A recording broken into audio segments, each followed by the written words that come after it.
week has been talking about elaborated judgments in the past where the governor's actions have been reviewed. Well, the arguments in terms of the Solicitor General are yet to be presented. We'll have to wait to see what kind of orders would be passed, because we are also talking of some of the matters that are still pending in the lower court as far as the private complaints that have been filed against the Chief Minister. Stay has been ordered in terms of going ahead with those arguments in the lower courts. Whether this order would reflect on the private complaints filed at the lower courts to proceed or not is also something that needs to be closely watched. But in the meantime, the bigger picture is the fight or the battle between two constitutional posts, and that is the governor and the chief minister here. Okay, so we do understand that the decision could go either way. Well, what is the plan of action that the Congress has if it doesn't really go in the favor of the Congress party here or in the favor of the chief minister here? We do understand the matter is still being heard in the court. It's going to take some time for the order on this issue to come out. But what is the Congress plan of action going to be? Well, the Congress government's strategy is to tighten its legal loopholes at this point in time and to ensure that all the documents presented, in fact, what the Congress government has been suggesting is that there are no documents that talk about how the Chief Minister, Siddaramaiah, has either used his post or his name anywhere in terms of seeking any kind of compensation. And that is something that has been presented as an argument as well. Right now, yes, the Congress government is playing a wait-and-watch game as far as the legal arguments are concerned, and they are hoping that the justified and the legal process that they are playing would definitely proceed in such a manner that the Chief Minister would be exonerated. But of course, much would depend on how the court proceedings go further.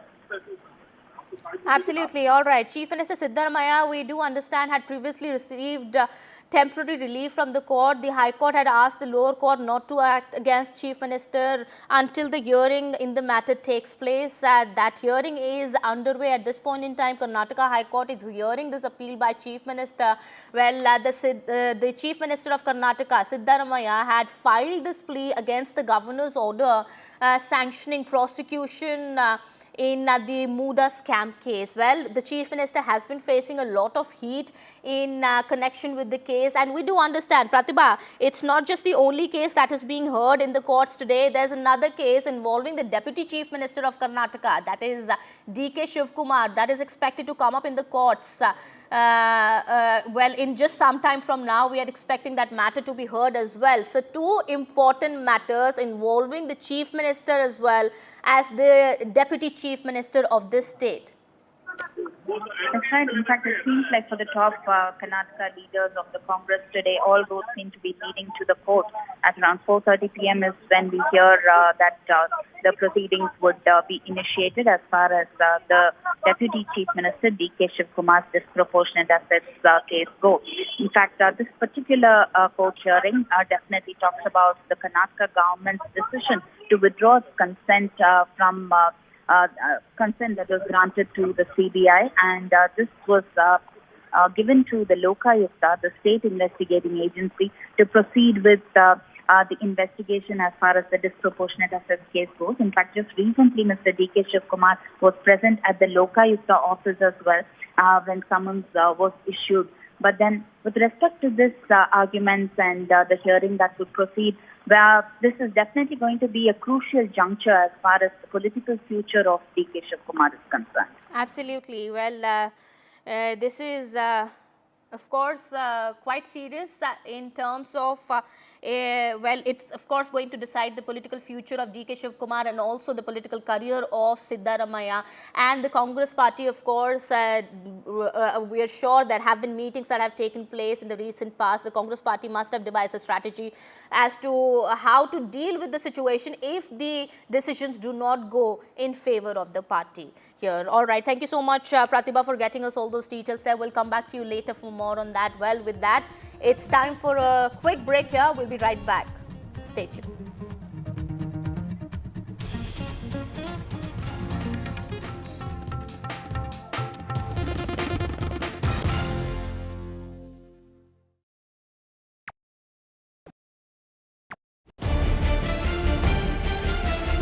This week on India Ascends.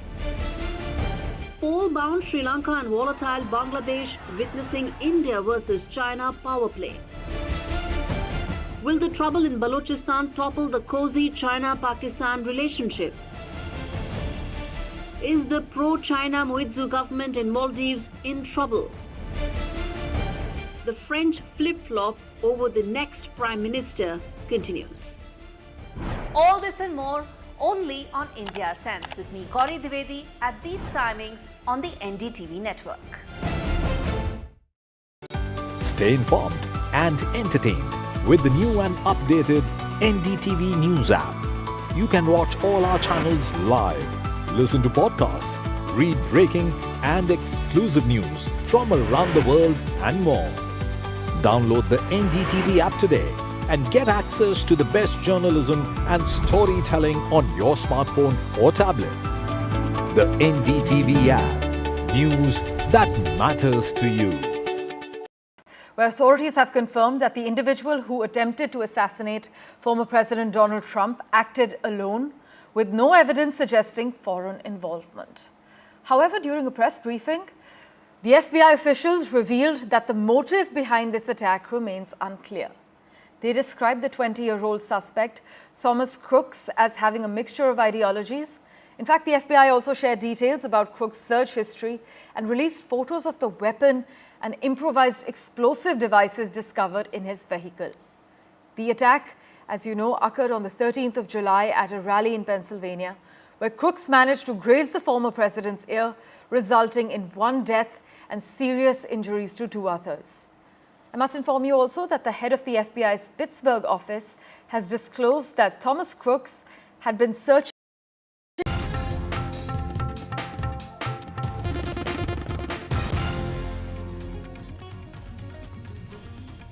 Welcome back after the break. The Securities and Exchange Board of India has issued an advisory to investors cautioning them against investing in certain small and medium enterprises listed on the SME segment of stock exchanges. In a statement, SEBI noted that some SME companies after listing tend to project an unrealistic picture of their operations through public announcements. These announcements are often followed by corporate actions such as bonus issues, stock splits and preferential allotments, which can induce investors to purchase these securities. Well, simultaneously, this provides an opportunity for promoters to offload their holdings at elevated prices. My colleague Sakshi gets us more on that. The market regulator really coming down heavily, warning investors at large, saying that, look, you should be absolutely clear as far as investments in small and medium enterprises are concerned. And experts believe this really comes in the face of massive loopholes being witnessed, especially ahead of IPOs. So that really is a red flag from the market regulator, raising that red flag, questioning, practices with unrealistic projections at large. And that's how really this whole story has come to limelight again. Unrealistic projections really is what has caused the regulator, who has always been acting, the regulator has always been acting on such moves, but now coming down heavily as far as investors are concerned at large, saying that, look, this caution is crucial at a time when immense risks are involved. And this really has come to limelight because, remember, there were bids worth 4,800 crore for a 12 crore IPO of a Delhi-based company. That's how the story really has grabbed the headlines. We've seen in the last 2 days or so, this company has just 2 outlets and 8 employees. So really, experts and analysts at large trying to decode how is this even happening, loopholes they say of this intensity. What is this doing? This essentially is then creating a positive sentiment at large, boosting stock prices, and masking underneath all of this, analysts believe are several manipulative practices, especially as far as SMEs are concerned altogether. So the regulator really seeking more disclosures, the need of the hour, analysts believe, to enhance transparency in the system, and this really is crucial to really curb this pattern where companies are inflating operations and inflating details, to create a false impression of growth at large. All right, we have more news coming in. Union Transport Minister Nitin Gadkari has spoken on the road accidents, saying that parents will be liable if a minor causes death on roads. He has spoken on new laws for death in road accidents. The Transport Minister said that law to punish the parents have been brought in. Parents will be punished if a minor causes death on roads. Listen in. ये जो hit and run की cases है 67,387, 15%, और उसमें death है 30,486। ये जो hit and run करने वाली गाड़ियां है, ये छोटी गाड़ी नहीं है, इकोनॉमिक मॉडल वाली नहीं है, सब ये बड़ी गाड़ी है। अब मैं किसी को बोलता नहीं हूँ, बड़ी बड़ी गाड़ियां एसयूवी जो है वो धनवान लोगों के पास जो लड़के हैं, अब वो हमने कानून किया कि लड़के ने एक्सीडेंट किया तो माँ बाप को शिक्षा सजा करेंगे। अभी भी इसका परिणाम नहीं हुआ। And well, the spotlight is on Adani Enterprises retail bond issue. Adani Enterprises will launch its maiden 800 crore rupees retail bond issue on September 4th, and it closes on September 17th. Listen in. One of the core responsibilities that across the product set within the Indian capital markets, public debt outside of government and financial institutions is very limited. And if you look at any mature developed market in the world, that is not the case. So as a large corporate, it becomes incumbent on us to play a level of developmental role. So we understand there is some cost to it. In the longer term, that cost gets mitigated because it creates a new access to a type of capital that today is not there. All right, some more news now. The 2024 Hurun India Rich List has seen India's billionaires count cross the triple century. And well, who's on the list? Well, from entertainment to corporate and quick commerce, the list includes Shah Rukh Khan, Shiv Nadar, Gautam Adani, Radha Vemu, Anand Chandrasekaran, and the young billionaires being Kaivalya Vora, Harshil Mathur, and Shashank Kumar. Well, on that note, it's time to wrap this edition. More news and updates continue on the other side. Stay tuned.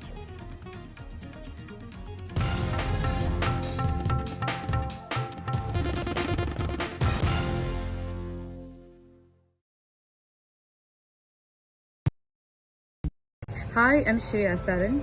Kerala's Wayanad area is hit by devastating landslides, resulting in loss of lives and livelihood. Kerala needs your help right now. Let's join NDTV initiative. Come, donate. Let's rebuild Wayanad.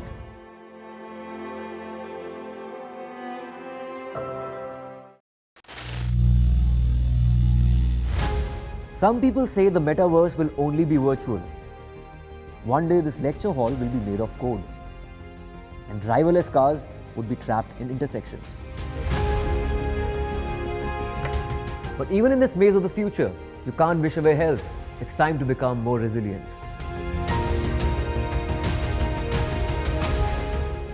"10 years of Banega Swasth India, we have grown and achieved so many milestones.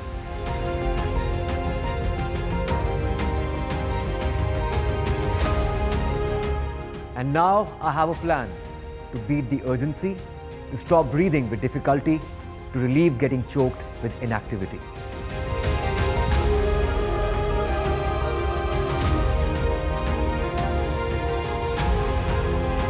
Energize our government, our environment, our society, and ourselves.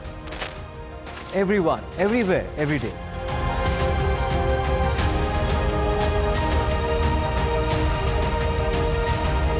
Banega Swasth India. One world hygiene. Meanwhile, US Democratic presidential candidate Kamala Harris and her running mate Tim Walz took their campaign to Georgia. The state, which actually Democrats narrowly secured in 2020, could be pivotal in this year's election, but their visit focused on energizing young voters. They hit the road in southern Georgia, focusing their efforts on areas with significant black populations. The campaign has recently expanded its presence in this region, adding staff and also opening new field offices.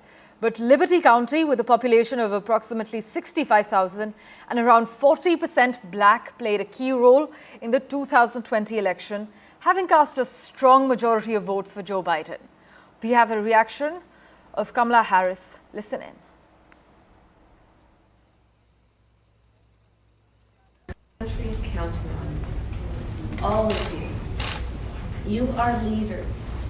By the very fact that you all are here in this room, doing what you do at this incredible school, doing it as one big team, understanding all of the different parts that fit together to create a team.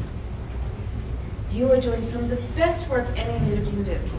And we're so proud of you, and we're counting on you. Your generation, all that you guys stand for, everything you have at stake, is what is going to propel our country into the next era of what we can do and what we can be. Landslide devastation in Kerala's Wayanad. Join NDTV's initiative. Donate for Kerala.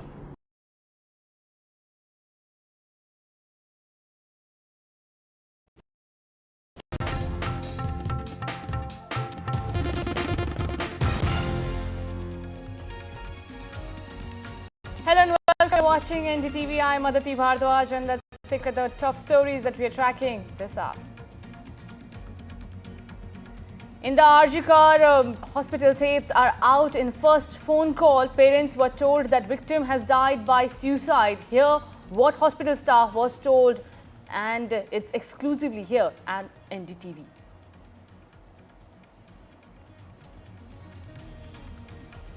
The Karnataka High Court will pronounce its order in a CBI plea against a decision of state government to withdraw consent for investigation of a corruption case against.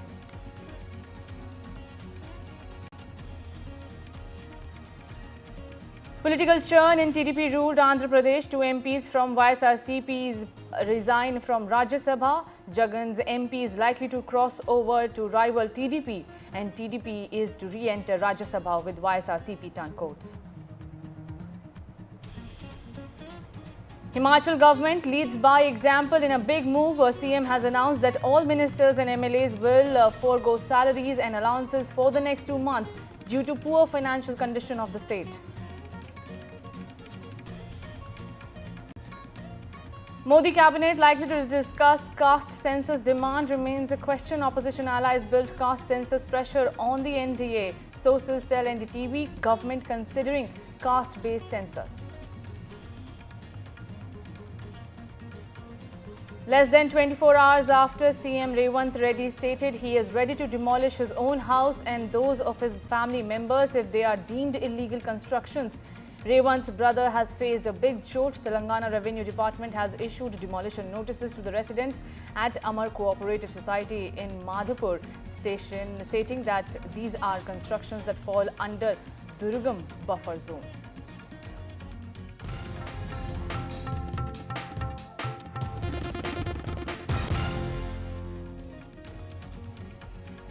Viewers, starting the bulletin with the top story that we are tracking here at NDTV. Karnataka High Court verdict is expected shortly on CBI plea to allow corruption probe against DK Shivakumar.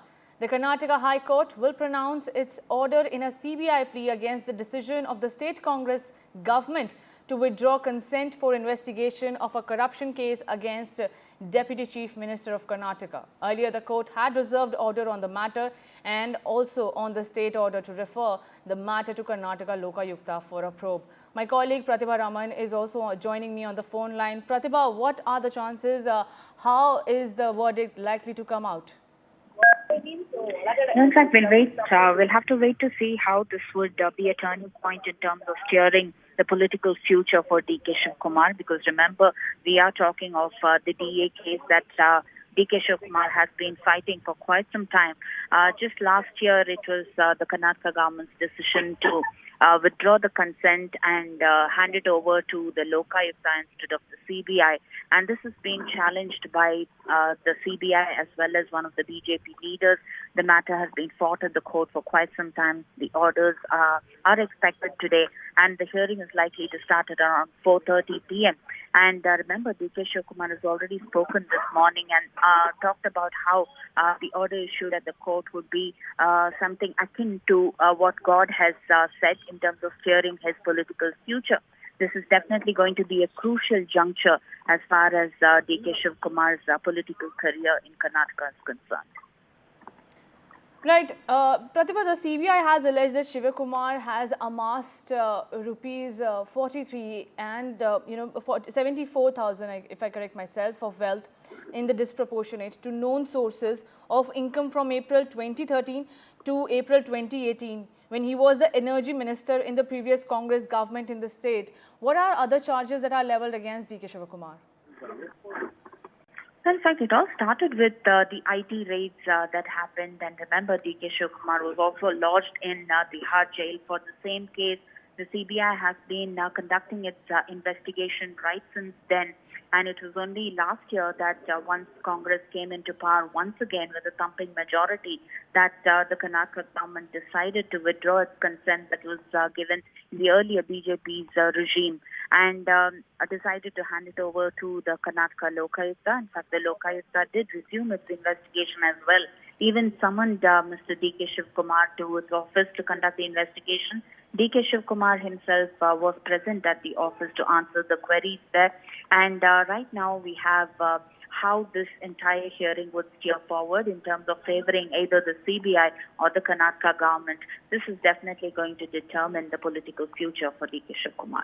Right. Pratibha, stay with me. We also have more news coming in from the Karnataka High Court. The Karnataka High Court on Thursday will take up Chief Minister Siddaramaya's writ petition challenging the order of Governor Thawar Chand Gehlot giving sanction for investigation against him in connection with irregularities. Thawar Chand Gehlot giving sanction for investigation against him in connection with the irregularities in the Mysuru Urban Development Authority. So the Karnataka High Court will also take up Chief Minister Siddaramaya's writ petition. He challenged that the sanction that was given by the Karnataka governor was illegal and was given as per a political witch hunt that is being played out against his government by the centre and the BJP. My colleague Pratibha Raman continues to stay with me. Pratibha, finally, the churn in the Muda model is also coming around. The Karnataka government is also set to challenge the probe that has been ordered against the Chief Minister. Well, yes, the hearing was underway sometime last week, and it was posted to 29th of August, and the hearing resumed today at around 2:30 p.m. The submissions are being presented by Mr. Singhvi, who's representing the Chief Minister, and he has been talking about how there are already past cases that are pending before the governor where the investigation is complete. The charge sheet is subject to the permission for prosecution that is still lying with the governor. Whereas in this particular case at breakneck speed, the governor has not only issued a show cause notice based on the private complaint, but has also gone ahead to issue permission for prosecution there without considering the advice or the replies that have been given by the cabinet ministers nor the chief minister himself. And the High Court did observe that this can be an independent decision of the governor as well. And the Solicitor General's arguments are also awaited right as we speak. We'll have to wait to see how this would really steer, because much would also depend on the orders in terms of how the private complaints filed at the lower courts would proceed or not, because remember there has been a stay on those proceedings as well. Whether those would resume or not is also something to closely watch out for right as we speak. Right. Thank you so much, Pratibha Raman, for joining us, and all eyes will be on Karnataka High Court's hearing where this will be taken up. Shifting our focus to Bengal, where explosive RG Kar hospital tapes are now out, and the RG Kar hospital has been under scanner from the very first day in the horrific rape and murder case of the trainee doctor in Kolkata. Now there is clear proof how the hospital authorities tried to pass off the death as suicide in their first calls to the family. Listen into these phone conversations recording we have accessed between the RG Kar hospital authorities and victims' parents. Hello. Hello. হ্যাঁ বলুন। বাবা বলছি। হ্যাঁ বলুন বলুন। কি হয়েছে কি সেটা বলো না একটু। ওনার অবস্থা খুবই খারাপ। ওনার অবস্থা খুবই খারাপ, আপনি যতটা তাড়াতাড়ি পারবেন চলে আসুন। কি হয়েছে না সেটা বলো না। এটা তো ডাক্তার বলবে, আপনি একটু তাড়াতাড়ি চলে আসুন এখানে। আপনি কে বলছেন বলুন তো? আমি অ্যাসিস্ট্যান্ট সুপার বলছি, আমি ডাক্তার বলছি না। ডাক্তার নেই ওখানে কেউ? আমি সুপারিনটেন্ডেন্ট কথা বলছি। হ্যালো। হ্যাঁ ঠিক আছে। হ্যাঁ, আমি অ্যাসিস্ট্যান্ট সুপারিনটেন্ডেন্ট কথা বলছি। আপনার মেয়েকে আমরা এমার্জেন্সিতে নিয়ে এসেছি, আপনারা আসুন, এসে যোগাযোগ করুন। ও কি হয়েছিল কি? ও তো ডিউটিতে ছিল। আপনারা জলদি চলে আসুন, যতটা তাড়াতাড়ি পারবেন। হ্যাঁ হ্যালো। হ্যাঁ বলুন। আমি আজিকর বলছিলাম। হ্যাঁ আচ্ছা বলুন। আপনারা আসছেন তো? হ্যাঁ একদম আসছি। কেমন আছে শরীর? আপনারা আসুন, আসলে কথা হবে। আসুন, আজিকর হসপিটালে আসুন, আমাদের এই চেস্ট ডিপার্টমেন্টের এইচওডি স্যারের কাছে আসুন। আচ্ছা। হ্যালো। হ্যাঁ, অ্যাসিস্ট্যান্ট সুপার বলছি। হ্যাঁ হ্যাঁ শুনুন, আপনাকে তখন বারবার বলছিলাম, ব্যাপারটা হচ্ছে যে আপনার মেয়ে উনি সুসাইড করেছেন হয়তো, বা কিছু মারা গেছেন। পুলিশ রয়েছে, আমরা হসপিটালে সবার সামনেই রয়েছি, ফোন করছি, আপনারা যতটা তাড়াতাড়ি পারবেন চলে আসুন। আমরা আসছি এক্ষুনি আসছি। হ্যাঁ খুব তাড়াতাড়ি চলে আসুন। My colleague Mukesh is now joining me for more details and also to elaborate what exactly happened in these phone calls. Mukesh, a clinching proof has been accessed by NDTV. The phone calls are clearly indicating that there was an attempt to mislead the parents as it was being passed off. The horrific rape was being passed off as a suicide.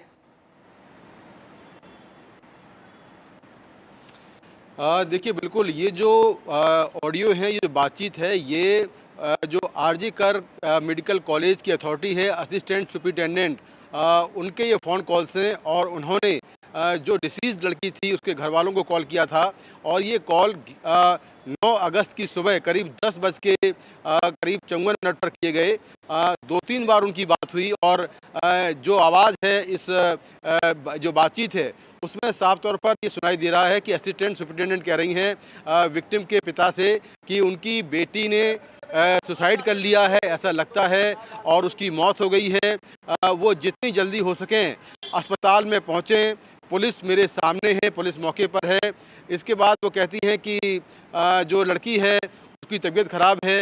तो ये सारी जो बातचीत है ये victim की family और जो आरजी कर मेडिकल कॉलेज की असिस्टेंट सुपरिटेंडेंट हैं उनके बीच में हुई बातचीत है, जिससे घर वालों के जो एलिगेशन हैं, जो उन्होंने कहा था कि जो अस्पताल की ओर से उनको पहले बताया गया कि उनकी बेटी ने सुसाइड कर लिया है, वो बिल्कुल सही साबित होते हैं। क्योंकि ये ऑडियो में साफ हो गया है कि अस्पताल की ओर से जो घर वाले हैं उनको पहले ये बताया गया कि उनकी बेटी ने सुसाइड कर लिया है। और इसको लेकर एक तरह से मामला आगे बढ़ा। शायद यही वजह है कि इस मामले की जांच में देरी हुई, जांच देर से शुरू हुई। तो ये ऑडियो क्लिप एनडीटीवी के पास है, एनडीटीवी के हाथ लगे हैं, जिसमें साफ तौर पर ये प्रूव होता है कि अस्पताल के लोगों ने डिसीज़ की फैमिली को ये बताया शुरुआत में कि उसने सुसाइड किया है और बहुत जल्दी ही वो अस्पताल में पहुँचें। जो डिसीज़्ड है उसके शरीर पर चोट के बहुत सारे निशान थे। असिस्टेंट सुपरिटेंडेंट भी एक डॉक्टर हैं और वहाँ पर और भी डॉक्टर थे। जब किसी के चोट लगती है तो चोट के निशान जो हैं वो साफ तौर पर दिखाई देते हैं।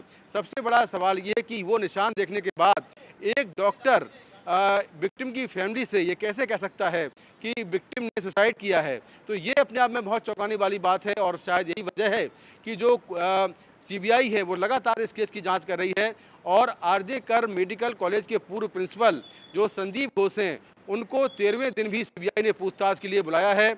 और जो स्टाफ है आरजे कर मेडिकल कॉलेज का, जिसमें असिस्टेंट सुपरिटेंडेंट हैं जिनकी ये बातचीत है और बाकी के लोग हैं, उनसे भी यहाँ सीबीआई के दफ्तर में लगातार पूछताछ चल रही है कि आखिर उन्होंने ऐसा क्यों किया, सुसाइड बताने की कोशिश क्यों की, विक्टिम के परिवार को देर से जानकारी क्यों दी, और जो विक्टिम है उसका शव घर वालों को देर से क्यों दिखाया। ये तमाम जो सवाल हैं इनको लेकर सीबीआई संदीप घोष से पूछताछ कर रही है। और संदीप घोष अभी भी कोलकाता में सीबीआई दफ्तर के अंदर हैं, उनसे पूछताछ चल रही है। उनका पॉलीग्राफ टेस्ट हुआ है, 4 डॉक्टरों का भी पॉलीग्राफ टेस्ट हुआ है जिन्होंने विक्टिम के साथ में उसकी हत्या के पहले खाना खाया था। तो एनडीटीवी के पास जिस तरह से ये ऑडियो क्लिप हैं और ये प्रूव करते हैं कि अस्पताल की ओर से जो डिसीज का परिवार है उससे पहले कहा गया कि उसने सुसाइड कर लिया है। और यहीं से बात काफ़ी आगे बढ़ गई, जिसके बाद छात्र आंदोलन शुरू हुआ। छात्र गुस्से में आए कि आखिर क्यों मामले को दबाने की कोशिश हुई, आखिर क्यों कहा गया कि उसने सुसाइड किया है, जबकि साफ तौर पर यह मामला हत्या का शुरुआत से ही लग रहा था। जी मुकेश, ये भी बहुत लोगों का मानना है कि वहाँ पर जब हत्या का ये सिलसिला सामने आया, उससे पहले वहाँ पर खूब सारे जो लोग देखे गए, वहाँ पर उस चीज़ को भी उठाया जा रहा है कि ये फ़ोन कॉल्स करने से पहले भी काफ़ी बातचीत हुई थी कि क्या विक्टिम के पेरेंट्स को बताना है। इसमें साफ तौर से रोल जो आरजी कौर मेडिकल हॉस्पिटल के फॉर्मर प्रिंसिपल रहे संदीप घोष, जिनकी अभी पूछताछ चल रही है, उनका भी ये रोल सामने आ रहा है कि उनके ग्रीन सिग्नल के बिना ये फ़ोन कॉल्स और ये बातें जो विक्टिम के पेरेंट्स को बताई गई वो नहीं बताई जा सकती थी।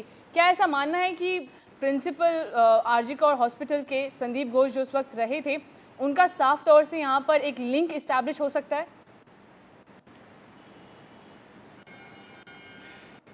देखिए, बिल्कुल जो डिसीज थी उसकी डेथ, उसकी हत्या जो है सुबह 4 बजे 8 और 9 अगस्त की रात में हो गई थी। उसके करीब 5 घंटे बाद यानी कि 10:56 और 55 मिनट पर जो लड़की के घर वाले हैं उनको बताया गया। आखिर इतनी देर से जानकारी क्यों दी गई?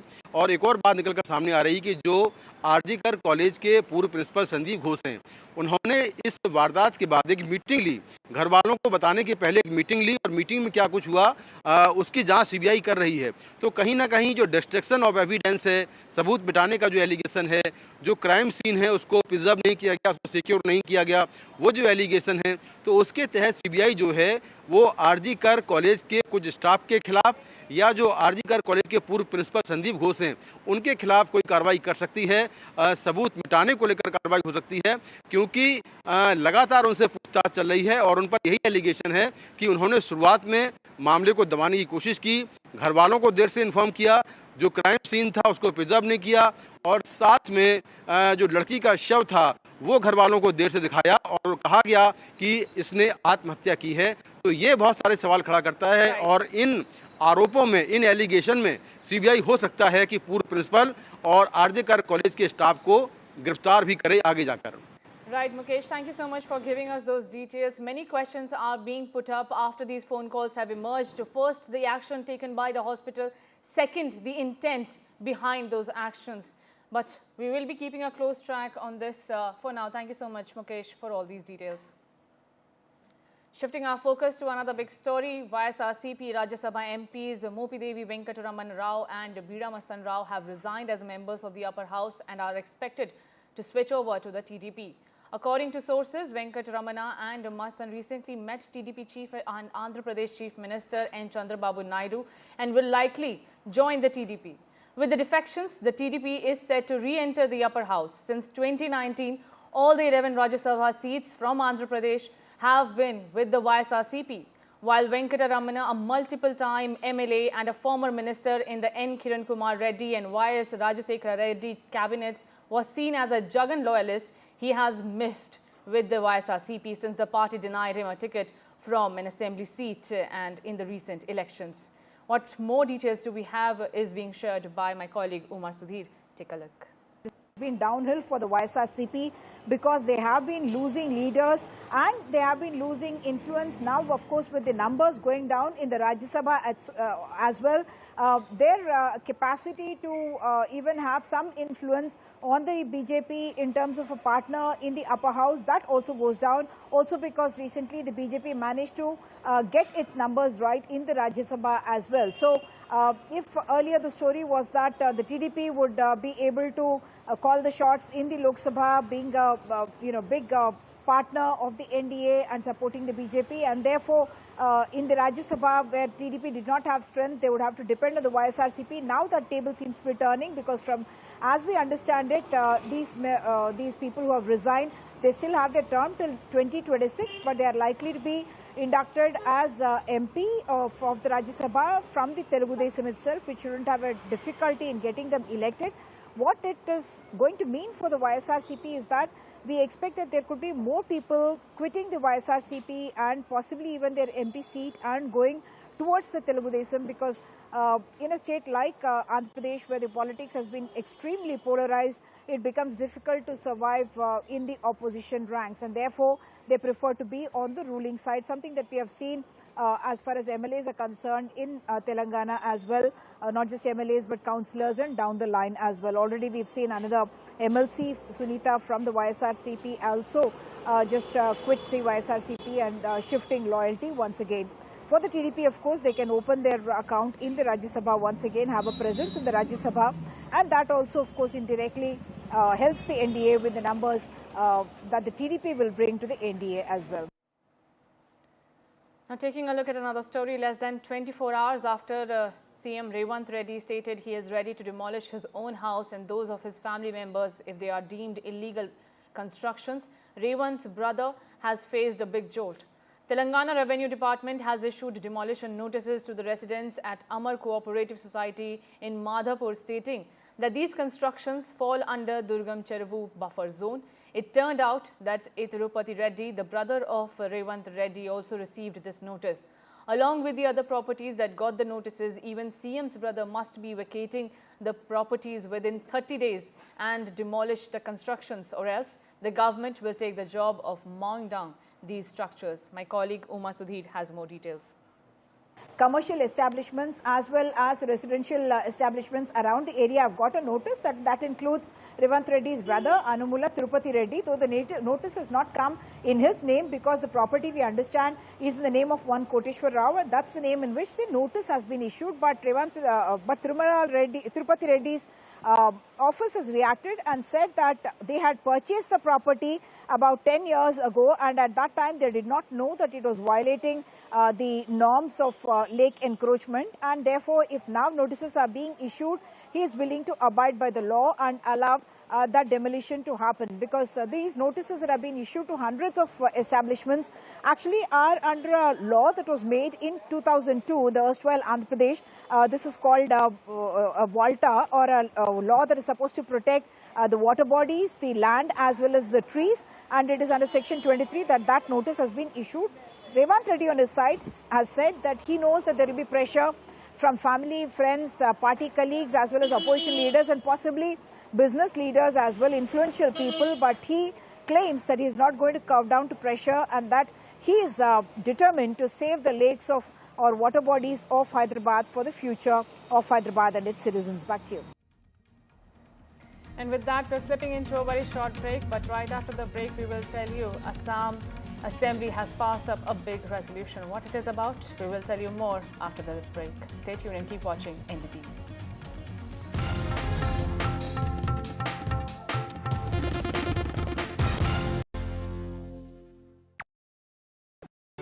Stay informed and entertained with the new and updated NDTV News app. You can watch all our channels live, listen to podcasts, read breaking and exclusive news from around the world and more. Download the NDTV app today and get access to the best journalism and storytelling on your smartphone or tablet. The NDTV app. News that matters to you. This week on India Ascends. Poll-bound Sri Lanka and volatile Bangladesh witnessing India versus China power play. Will the trouble in Balochistan topple the cozy China-Pakistan relationship? Is the pro-China Moizu government in Maldives in trouble?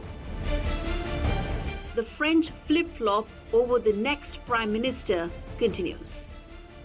All this and more only on India Ascends with me, Gauri Dwivedi, at these timings on the NDTV network.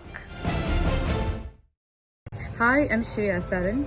Kerala's Wayanad area is hit by devastating landslides, resulting in loss of lives and livelihood.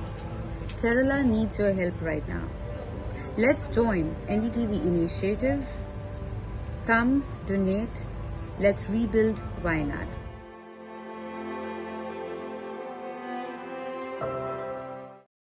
Meanwhile, senior officials from the United States and China have been having some serious talks about stabilizing their relationship.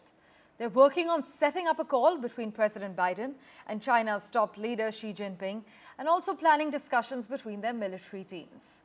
The White House dropped a statement saying we can expect a leader-level call within the next few weeks.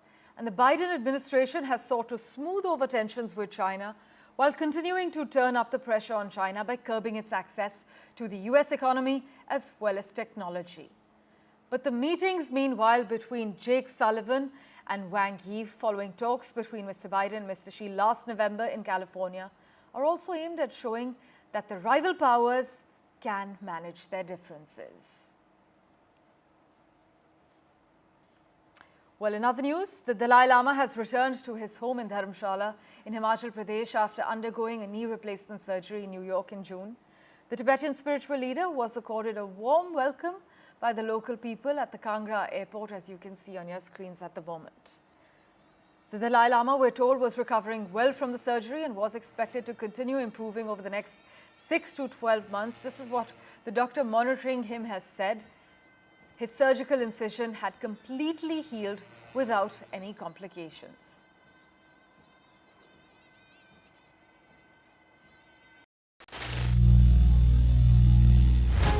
Some people say the metaverse will only be virtual. One day this lecture hall will be made of code, and driverless cars would be trapped in intersections. But even in this maze of the future, you can't wish away health. It's time to become more resilient.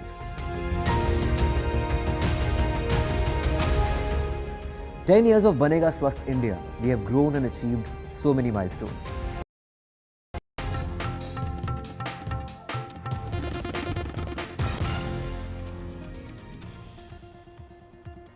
Now, Assam Assembly has passed a new bill for registration for Muslim marriages and divorce bill. The bill now makes it compulsory to register every Muslim marriages and divorce in Assam. The registrations will be done by government officials. Qazis have been done away with. Qazis were registering Muslim marriages and divorce in Assam till now, but the new law is not against Islamic laws. It's aimed to end child marriages, is what the Assam Chief Minister said. The bill should be sent to select committee is the argument that has been put up by the opposition. My colleague Ratnadeep is also joining me. Ratnadeep, the Assam Assembly has passed the bill. There were several loopholes that the government says that the already existing law had. Hence, they have passed this bill and said that now marriages and divorces should be registered with the government and not with Qazis. Take us through what were those loopholes.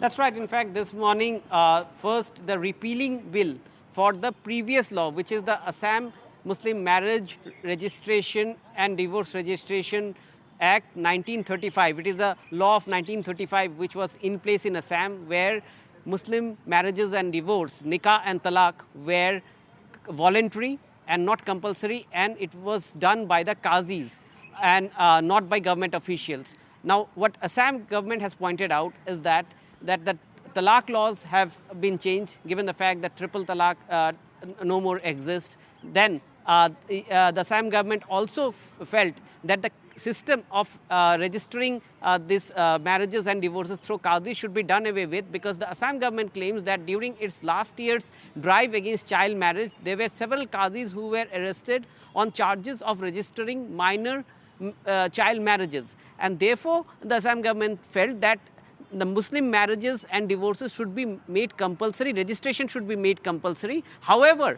the marriages will be solemnized as per Islamic law. So this new law only deals with the registration part of it, and this will now come under the ambit of the government official. However, the opposition had raised certain objections to it. The AIUDF as well as some of the Congress MLAs raised certain objections, and the opposition wanted that the bill should not be passed in a haste and should be sent to a select committee. There were certain amendments which were also brought in by opposition, and in fact in the floor of the House the Chief Minister clearly said that the opposition should not think, and the larger Muslim society should not think, that this is against the Sharia law or the Muslim personal law.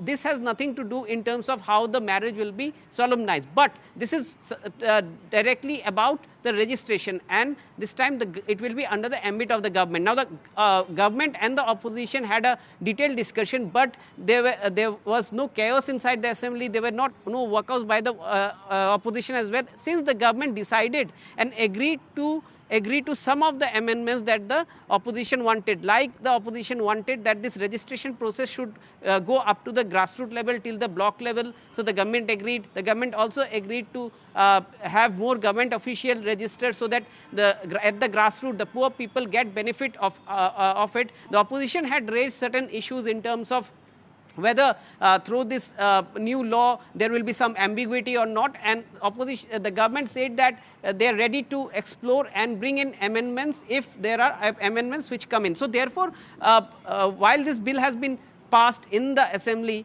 now it will go to the governor for his assent. What is important to note is the timing, given the fact that in the last couple of days, Assam Chief Minister has been hit both inside the assembly and outside the assembly by the opposition. The opposition actually lodged a complaint against him with the police. Today, 18 opposition party led by the Congress went to the governor asking for his removal on his Mia Muslim comments. And at this point of time, passage of this bill with agreement with the opposition is perhaps a kind of a victory for the government and the Chief Minister inside the assembly. Right. Thank you so much, Ratnadeep, for joining us and giving those details. It will surely heat up more political debate in Assam. Thank you so much for giving all those details.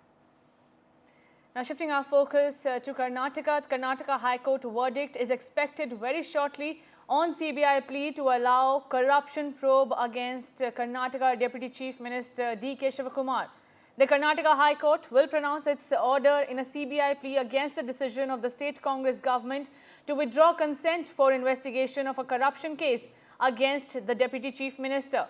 Earlier, the court had reserved order on the matter and also on the state order to refer the matter to Karnataka Lokayukta for a probe.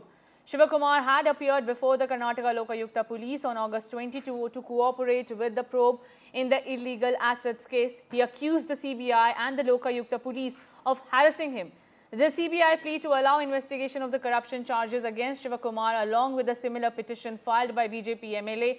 The counsels for Shivakumar have argued that the original September 25 in 2019 order of the state government during the tenure of the BJP for granting CBI sanction for investigation reeks of malafide. D.K. Shivakumar is being presented by senior Congress leaders and advocates Kapil Sibal and Abhishek Manu Singhvi in the arguments of the case. The CBI registered a disproportionate assets case against Shivakumar in 2020 based on consent given by the previous BJP government on September 25 in 2019 following a reference by the Enforcement Directorate to probe corruption charges that emerged in an income tax probe. My colleague Pratibha Raman is also joining me. Pratibha, Mr. D.K. Shivakumar has said that he will abide and accept whatever the court will do.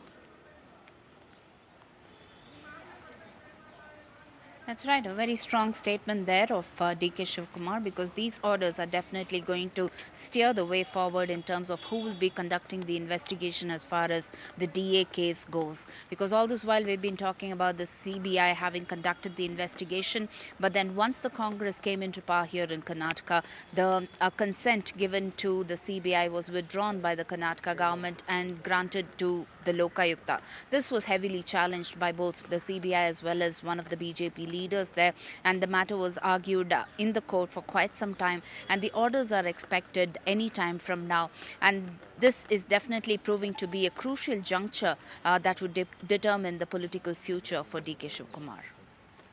Right. And Pratibha, the allegations always in the political part are being made that the CBI and ED are working on the behest of the BJP. The Karnataka government has time and again leveled these accusations against these central investigative agencies that their probe is not fair. And hence, now, what are the allegations and what are the proof, if we can go through the arguments that are likely in the court from the side of the CBI?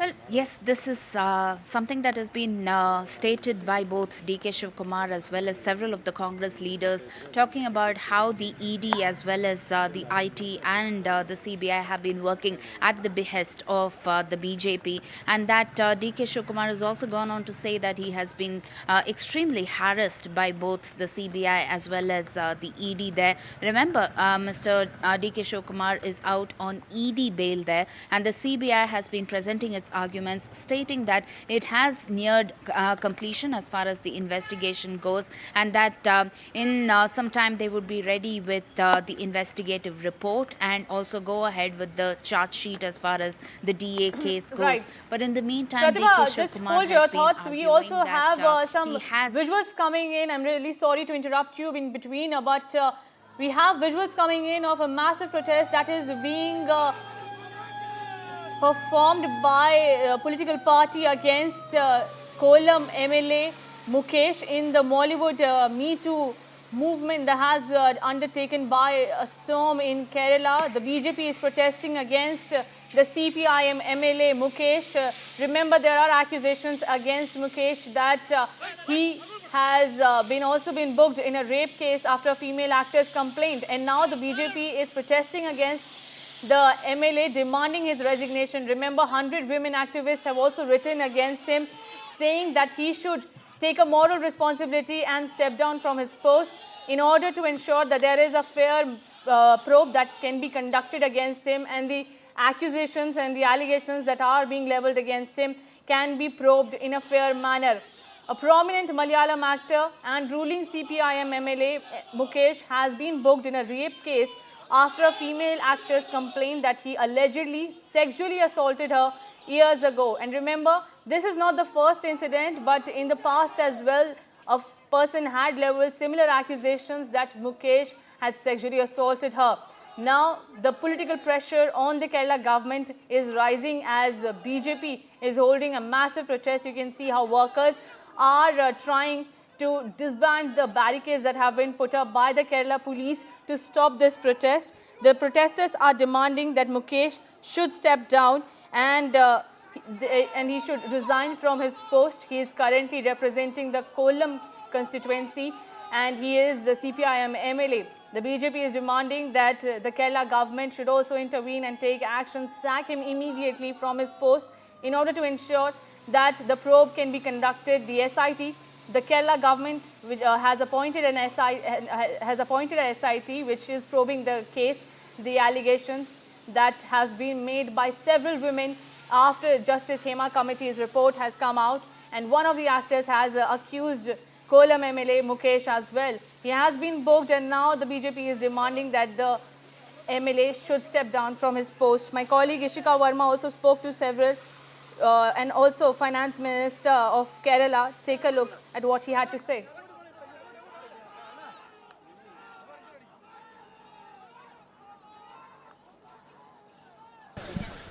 So what do you have to say on Mukesh security? No, I don't have to say anything now because already...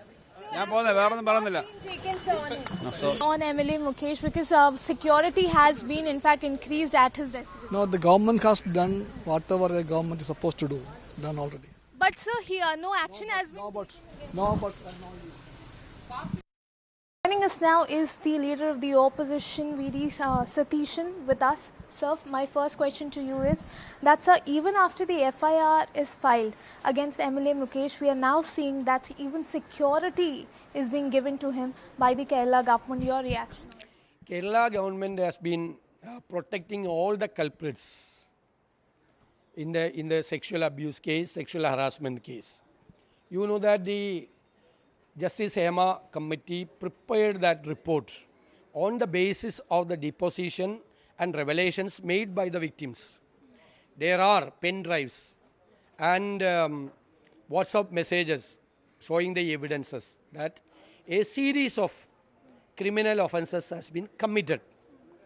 According to Section 21 of the POCSO Act and Section 176(1) of BNSS, Bharatiya Nagarik Suraksha Samhita, and Section 199C of the Bharatiya Nyaya Samhita. If there is an information that an offence is committed. Section 199 is very clear. If that is an offence against a women, it should be investigated and take FIR. That is, if it is otherwise, they are not taking, reporting or hiding the fact that an offence is committed, that itself is an offence. They are liable to be punished under Section 199 and Section 21 of the POCSO Act.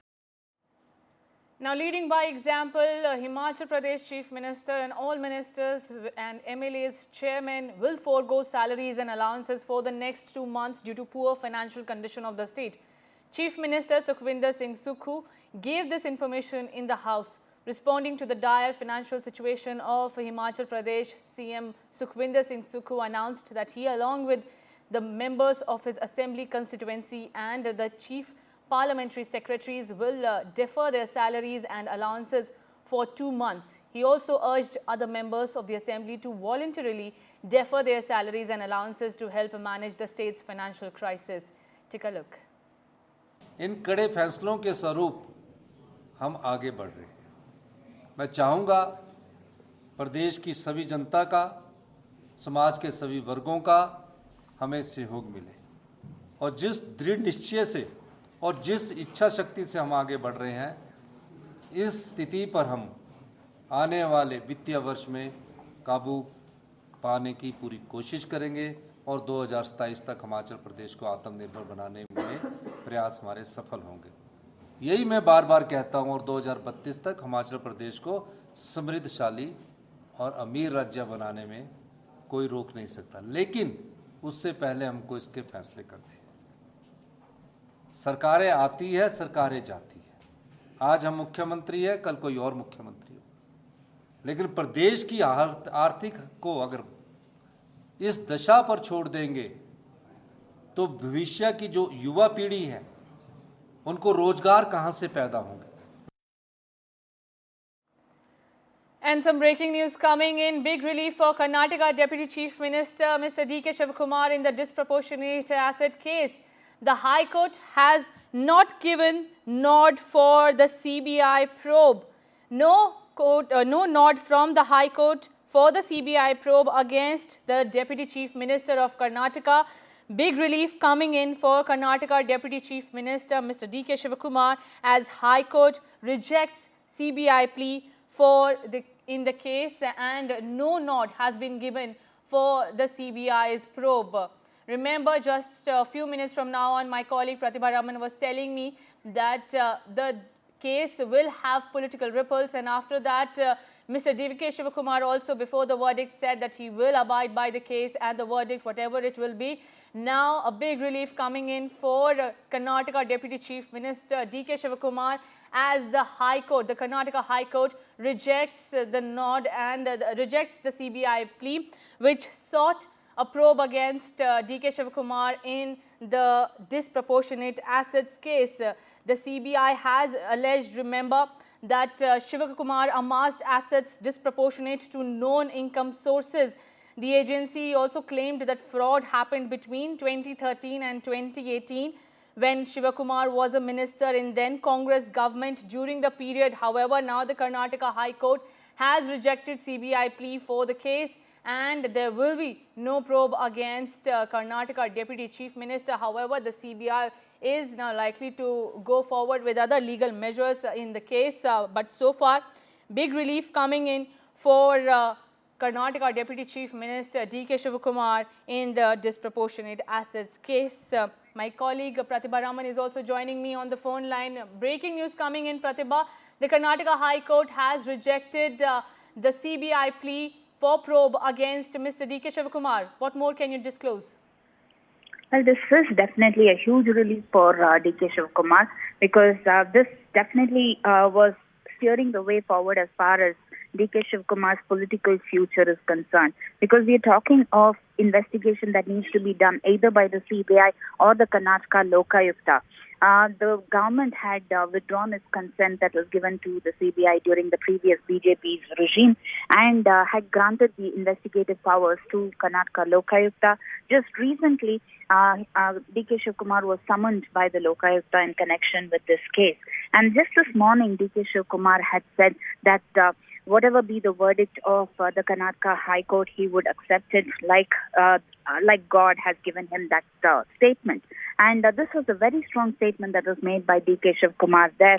But today, relief granted to D.K. Shivkumar, dismissing the petitions of both the CBI as well as one of the BJP leaders, Mr. Yatnal there. And the court did ask the petitioners to go to the Supreme Court in case they would like to get investigative powers either from the Supreme Court. But for the moment, the CBI would not be able to investigate this matter any further at the moment. Right. So, Pratibha, what other legal measures do the CBI have? Will they be challenging in Supreme Court? Well, that's the next step that the CBI needs to mull, but right now no specific decision taken by the CBI. But however, the High Court did ask the petitioners to move the Supreme Court in case they would want investigative powers in this matter. But the High Court has maintained that they would be dismissing the petitions of both the CBI and Mr. Yatnal, and they would be granting the powers to the Lokayukta at the moment. And this comes as a big relief, mainly because Lokayukta happens to be the state investigating agency. And remember, D.K. Shivkumar has been pointing fingers at the BJP for using the CBI as well as the ED and the IT at its behest, and has claimed that time and again he has been harassed by these investigating agencies. We'll have to wait to see what will be the final conclusion as far as the DA case for D.K. Shivkumar is concerned. But for now, sigh of relief for D.K. Shivkumar. Right, Pratibha, if you can take us, our viewers, through what were the allegations that were leveled against Mr. D.K. Shivkumar in the case? Well, the allegations were, or the arguments more rather, that were presented by the CBI was that they were nearing the completion of investigation, and the CBI had also presented the fact that once the investigation is complete, the charge sheet would also be filed in this regard. And D.K. Shivkumar's, or the counsel representing D.K. Shivkumar, has been presenting arguments claiming that the term that needs to be served in the jail has already been done, and that the case is now being handed over to the Lokayukta, which is also continuing with its investigation. Whatever documents or whatever answers to the queries that need to be presented have already been presented. These are the kind of statements that have been made by D.K. Shivkumar there. But for now, yes, as far as the political future of D.K. Shivkumar is concerned, it stands strong. Right. Pratibha, the Karnataka High Court has also upheld government of Karnataka's decision. The Karnataka government had withdrawn the previous order of Yadurappa government for CBI inquiry. What more details can you disclose? Well, once the Karnataka Congress government did come into power with a thumping majority, the immediate decision was to revoke the consent that was given to the CBI. This was met with much criticism, but then as far as the legal challenge was concerned, the CBI as well as one of the BJP leaders, Mr. Yatnal, had challenged this in the court, and the hearing proceeded for quite some time, and the final orders were given today when the High Court did state that they would be standing with the Karnataka government's decision as far as withdrawal of the consent is concerned. Whether at all consent can be withdrawn has been something that has been argued time and again, but then here the legal decision has stood strong as far as D.K. Shivkumar as well as the Karnataka government's decision is concerned. Right, Pratibha, the High Court said that petitions are not maintainable and hence they were dismissed. Petitioners are at liberty to pursue remedies before Supreme Court. What other details, what were the observations and the directives that were given by the High Court? If you can take us through what happened inside the courtroom. Well, the matter ended in a span of just a few minutes where the orders were presented by the High Court, and as the moment it started at around 4:30 p.m. is when the Karnataka High Court went ahead with pronouncing its orders, claiming that the two main points that you mentioned, that the petitions are not maintainable, and the fact that if the petitioners would like to move the Supreme Court for further remedy, they are very well, they could go ahead and do this. And It ended in a matter of 5 minutes when the High Court pronounced its orders. But remember, ever since the consent was withdrawn, this matter has been fought in the court time and again. So we're talking of at least about 8 to 9 months where this matter was fought in the court by both Mr. Yatnal as well as the CBI. But of course, this is definitely bad news for the CBI as well as the BJP as far as challenging this order goes. But definite relief for DK Shivkumar here. Right, Pratibha Raman, thank you so much for sharing all those details. What happened inside the courtroom, fastest updates here on NDTV. And the big breaking news right now that we are tracking is that big relief has come for Karnataka Deputy Chief Minister DK Shivkumar, as no High Court nod has been given for the CBI probe in the alleged disproportionate asset case against Mr. DK Shivkumar, as High Court has rejected the CBI plea for the case. However, the CBI will now go and challenge the verdict in Supreme Court or not remains to be seen. But with that, it's a big relief for Karnataka Deputy Chief Minister DK Shivkumar, as the CBI's plea has been rejected by the Karnataka High Court. With that, we're slipping into a very short break, but keep watching NDTV as we will be bringing you more news stories on the other side as well.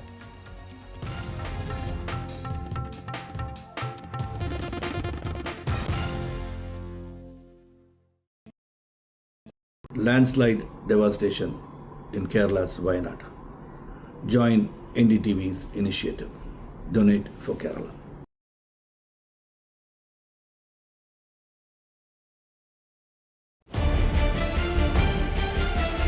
This week on India Ascends. Pole-bound Sri Lanka and volatile Bangladesh witnessing India versus China power play. Will the trouble in Balochistan topple the cozy China-Pakistan relationship? Is the pro-China Muizzu government in Maldives in trouble? The French flip-flop over the next Prime Minister continues. All this and more only on India Ascends with me, Gauri Dwivedi, at these timings on the NDTV network. Stay informed and entertained with the new and updated NDTV News app. You can watch all our channels live, listen to podcasts, read breaking and exclusive news from around the world and more.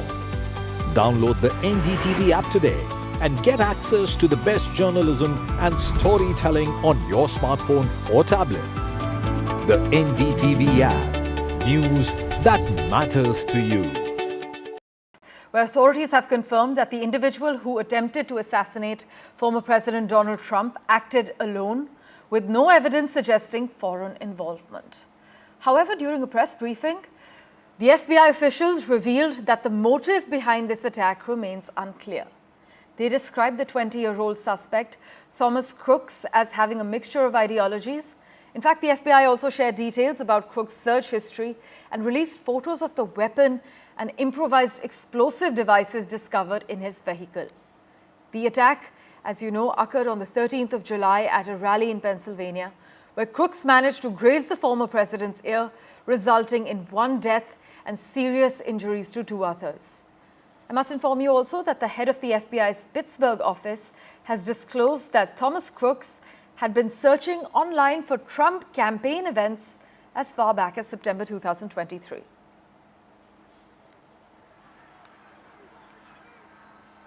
With that, let's turn our attention now to France. Well, French authorities have indicted Telegram CEO Pavel Durov on 6 charges related to illicit activities on his messaging app. Durov was released from custody after posting a €5 million bail, but he is currently under strict conditions, including a ban on leaving France and mandatory check-ins at a police station.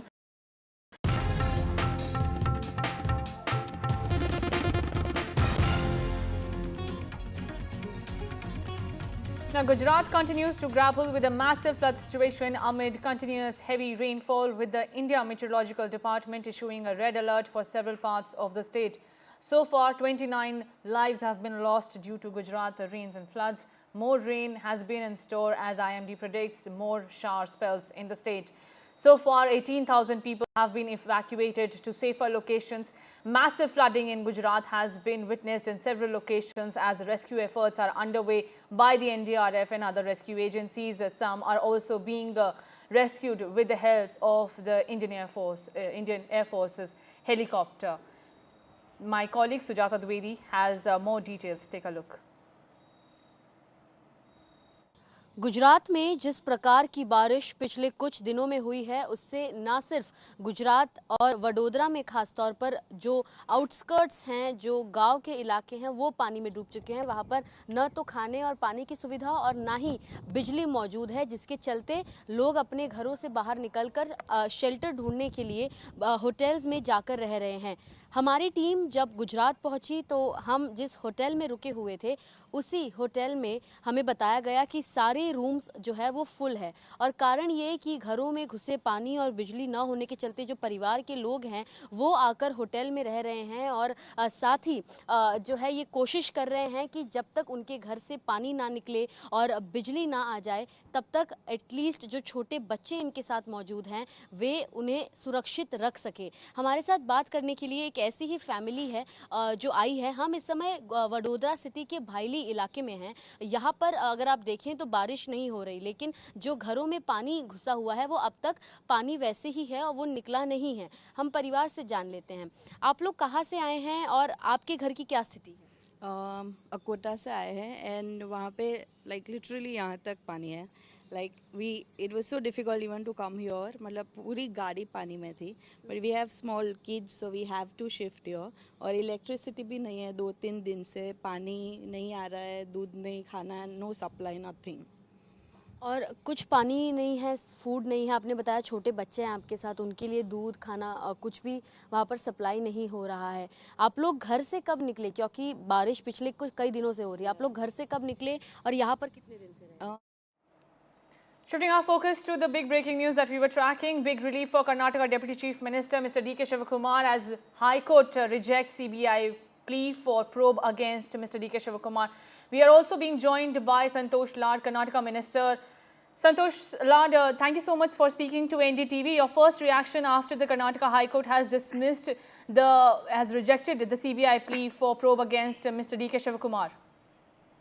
No, we are very happy for the High Court verdict. And as such, last so many years, it has been targeted like not India, the BJP, the government has been targeting the Congress people. So at last, justice prevails upon. We are happy. Mr. Santosh Lad, the CBI will be, the High Court has said that they can challenge it in Supreme Court. They could, yeah. As of now, since the verdict has it has made us happy. Obviously, since CBI can challenge there, and I hope we will win there too. The CBI had levelled serious allegations against Mr. D.K. Shivakumar. Mr. Lad, they have said that illegally the money has been amassed and hence the probe should be conducted. Mr. D.K. Shivakumar also said that he will be cooperating in the probe so far. Do you think that this will be an easy cakewalk for Mr. D.K. Shivakumar after Karnataka High Court's boost? I don't know about the cakewalk factor. So now the question is, since the CBI had gone to High Court has given a relief in favor of Mr. D.K. Shivakumar. He's a leader here in Karnataka and as well as DCM, which you are aware. So as a party worker, as being a cabinet colleague, we are more than happy. And so if the CBI wants to challenge, we can't stop. Obviously, whatever the challenges are going to come in his way, he's going to face it.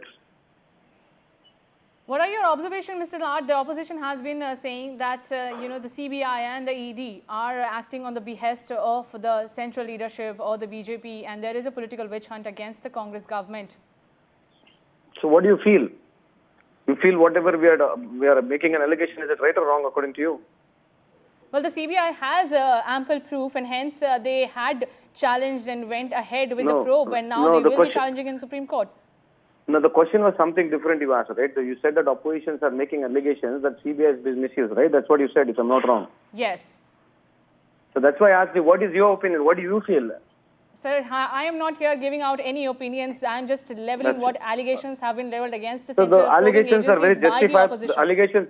the allegations are very justifiable because the last 10 years there are more than 3,000 cases, such cases which have been is been leveled up against opposition. So this is not a new thing which has been there last 10 years. So whatever the oppositions are making allegations are absolutely true. Right. Thank you so much, Mr. Lad, for speaking to NDTV and giving out your opinion here. So this is a big boost for the Karnataka government, and they are rejoicing after the Karnataka High Court has rejected the CBI plea in the alleged disproportionate asset case that was against Mr. D.K. Shivakumar. With that, we are slipping into a very short break, but more news and updates on the other side as well.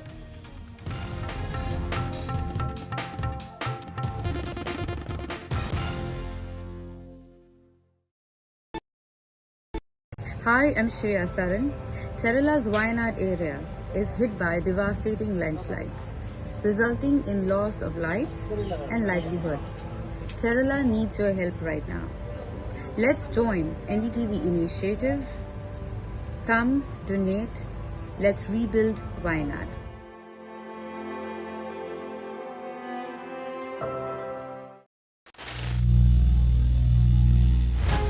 Some people say the metaverse will only be virtual. One day this lecture hall will be made of code, and driverless cars would be trapped in intersections. But even in this maze of the future, you can't wish away health. It's time to become more resilient.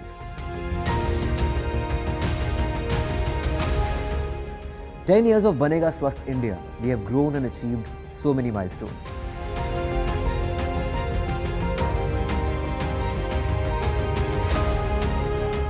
And now I have a plan to beat the urgency, to stop breathing with difficulty, to relieve getting choked with inactivity.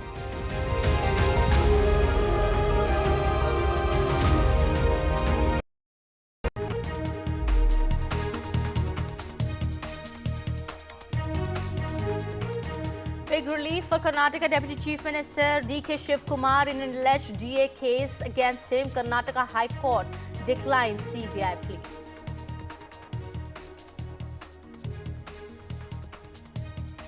Relief for accused CPIM MLA Mukesh in the sexual assault allegation against him. MLA Mukesh gets protection from arrest till September 3rd. Opposition heat on Kerala government mounts. BJP Congress demanding his resignation.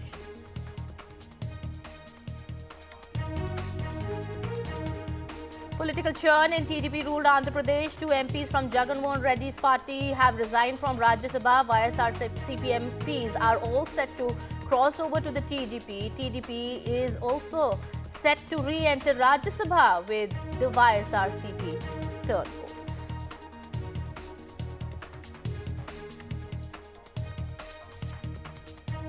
Fresh crackdown in CM-backed anti-encroachment drive in Telangana. Telangana government's demolition drive strikes Chief Minister's brother after BRS MLA. Demolition notice has been served to Chief Minister's brother.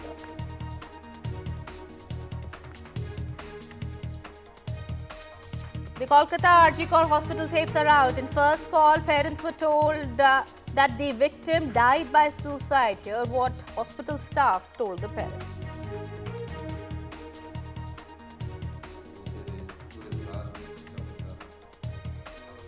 Himachal government leads by example in a big move. Chief Minister has announced that all ministers and MLAs will forego salaries and allowances for the next 2 months due to the poor financial condition of the state. Market regulator SEBI warns against small medium firms flagging risk in the SME market. SEBI has cautioned against inflated valuations.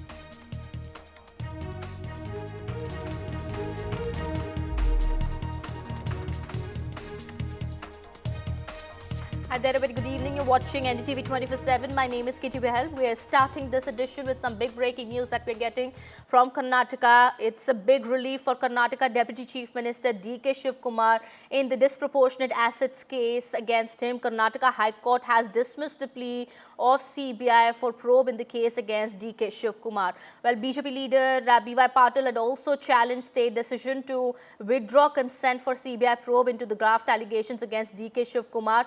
Well, the High Court has said that the petitions filed by the CBI as well as the BJP leader of Karnataka are not maintainable and petitioners may move to the Supreme Court if they desire. Well, that comes as a big relief for Karnataka Deputy Chief Minister. The High Court has refused to give nod for CBI probe into the graft allegations against DK Shiv Kumar. The High Court has rejected CBI plea for the case against the Karnataka Deputy Chief Minister. My colleague Pratibha Raman joins us on the broadcast. Pratibha, a big relief for Karnataka Deputy Chief Minister DK Shiv Kumar. What more details are coming out from the court? We do understand the court has clearly said that these petitions filed by the CBI as well as the BJP leader were not maintainable. On what grounds did the court say so? I think it was a matter of 10 minutes when the hearing commenced and ended. We're talking of a challenge that was put forth by the CBI as well as one of the BJP leaders, Mr. Yatnal, talking of how the Karnataka government withdrawing its sanction or the consent given to the CBI and granting it to the Karnataka Lokayukta is wrong. But however, it is the decision of the Karnataka government, is what the High Court observed, and said that these petitions are not maintainable, and also asked the petitioners to seek relief from the Supreme Court. But in the meantime, yes, this was definitely a crucial juncture of sorts as far as determining the political future for DK Shiv Kumar. DK Shiv Kumar is definitely heaving a big sigh of relief as far as this investigation goes, because remember, he has been fighting the DHA for quite some time now with the IT raid as well as the ED that landed him in the Tihar jail. He's out on ED bail. The CBI began its investigation soon after. And right now, yes, the Karnataka government has handed the investigative powers to the Karnataka Lokayukta. And just recently, DK Shiv Kumar was present at the Lokayukta office as well in terms of answering all the queries there, and the Lokayukta has already begun its investigation. All right. So we do understand the petitioners do have an option to go to the Supreme Court. The CBI has the option to move to the top court, and so does the BJP leader who had filed this complaint against DK Shiv Kumar and had registered this petition in the court, which has been now rejected by the Karnataka High Court. Any reaction from the BJP so far? We do understand, as you've also been mentioning, that this definitely comes as a big boost for DK Shiv Kumar, for his political career also, and the Congress party in Karnataka as well. Has the BJP reacted so far? Well, not yet. We are yet to catch reactions. It's just been a few minutes before the High Court pronounced its orders there, and we are here to get a quick reaction from DK Shiv Kumar. However, he did speak in the morning talking about how this is going to be a big order that is going to be presented by the Karnataka High Court, almost akin to God's statement, and had said that he would be accepting it, abiding by it, no matter what the decision is. But however, DK Shiv Kumar definitely would now be thanking all stars as far as this order goes. Absolutely. Well, we do understand there was interim relief given to the Chief Minister of Karnataka, Siddaramaiah, as well. And with this big relief coming in for DKS, the Deputy Chief Minister of the state, since both matters were in the court today, we do understand the Congress will be able to breathe easy at this point in time at least? Well, at least halfway through, yes, because we are talking of DK Shiv Kumar there, and one of the biggest hurdles there being out of the way. Yes, this definitely proves to be a halfway up there for the Congress government. As far as the Chief Minister is concerned, however, there is some amount of relief until Saturday when the arguments would be presented by the Solicitor General. Remember, this also happens to be a battle between two constitutional posts, the Chief Minister on one hand and the Governor on the other. But this particular case, as far as the Muda case goes, would definitely go on for quite some time as far as the legal battle is concerned. But for now, yes, the Congress can definitely breathe easy at least for some time now for the Chief Minister, and for quite a long time for the Deputy Chief Minister. All right. Thank you so much, Pratibha, for getting us all those details there. Well, that's the big update coming in the case concerning the Chief Minister of the state. That is Siddaramaiah, as well as the other case that was heard in the Karnataka High Court today concerning the Deputy Chief Minister. Big relief coming in for DKS as well as partial relief for the Chief Minister of the state in the Muda scam case. Well,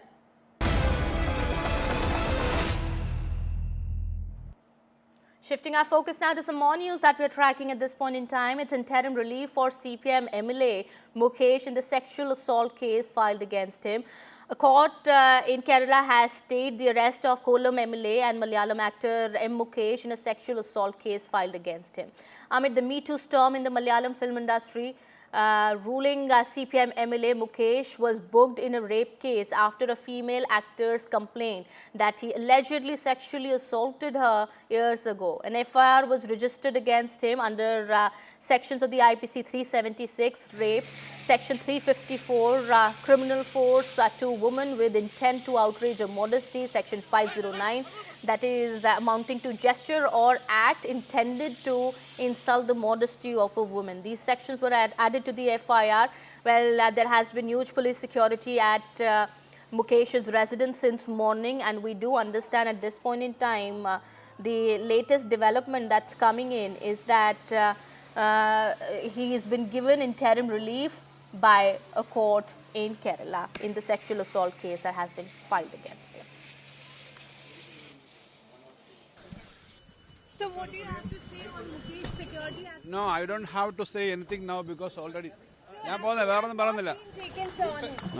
MLA Mukesh because security has been in fact increased at his residence. No, the government has done whatever the government is supposed to do, done already.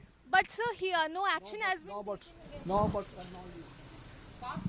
Joining us now is the leader of the opposition, VD Satishan, with us. Sir, my first question to you is that, sir, even after the FIR is filed against MLA Mukesh, we are now seeing that even security is being given to him by the Kerala government. Your reaction? Kerala government has been protecting all the culprits in the sexual abuse case, sexual harassment case. You know that the Justice Hema committee prepared that report on the basis of the deposition and revelations made by the victims. There are pen drives and WhatsApp messages showing the evidences that a series of criminal offences has been committed.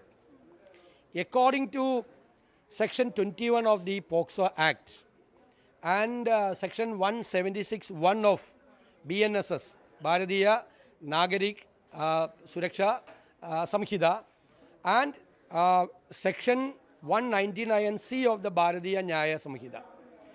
If there is an information that an offence is committed, Section 199 is very clear. If that is an offence against a women, it should be investigated and take FIR. That is, if it is otherwise, they are not taking, reporting or hiding the fact that an offence is committed, that itself is an offence.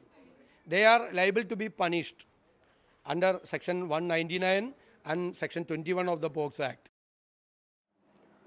All right. Well, these are latest visuals that have come in from a while back. We do understand there were huge protests that had been taking place right outside the MLA's house.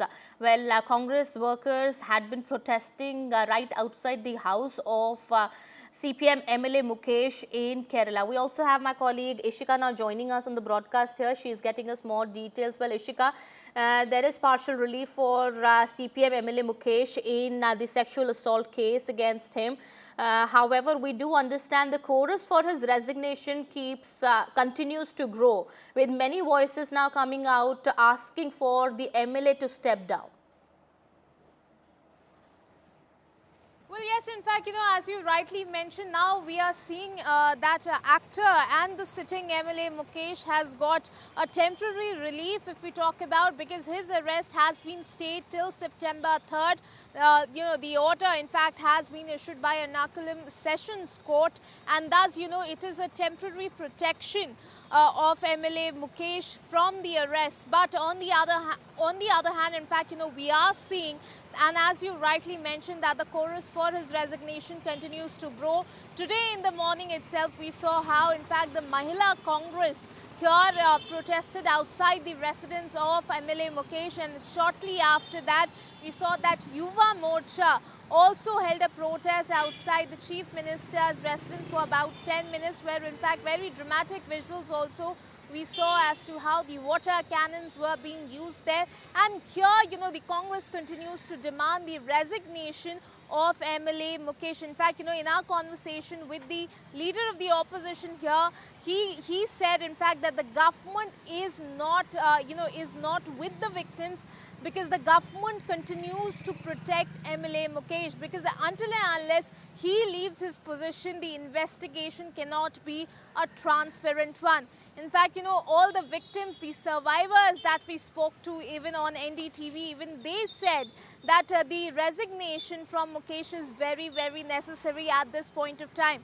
Now, we have also seen that how yesterday 100 women activists in Kerala, in fact, issued a statement where they said that if he does not resign, there will be protests across Kerala. So certainly we are seeing that the protest continues to intensify here, in fact, in Kerala, demanding the resignation of MLA Mukesh. But now, Ishika, we've seen those visuals coming in just a while back from outside Mukesh's residence. There have been huge protests taking place, and the Congress is leaving no stone unturned, leaving no chance to corner the LDF government here over the Hema committee report allegations, as well as the charges that have been levelled against the CPM MLA. What is the situation on the ground at this point in time? Have these protests ended, or what more are we learning about that?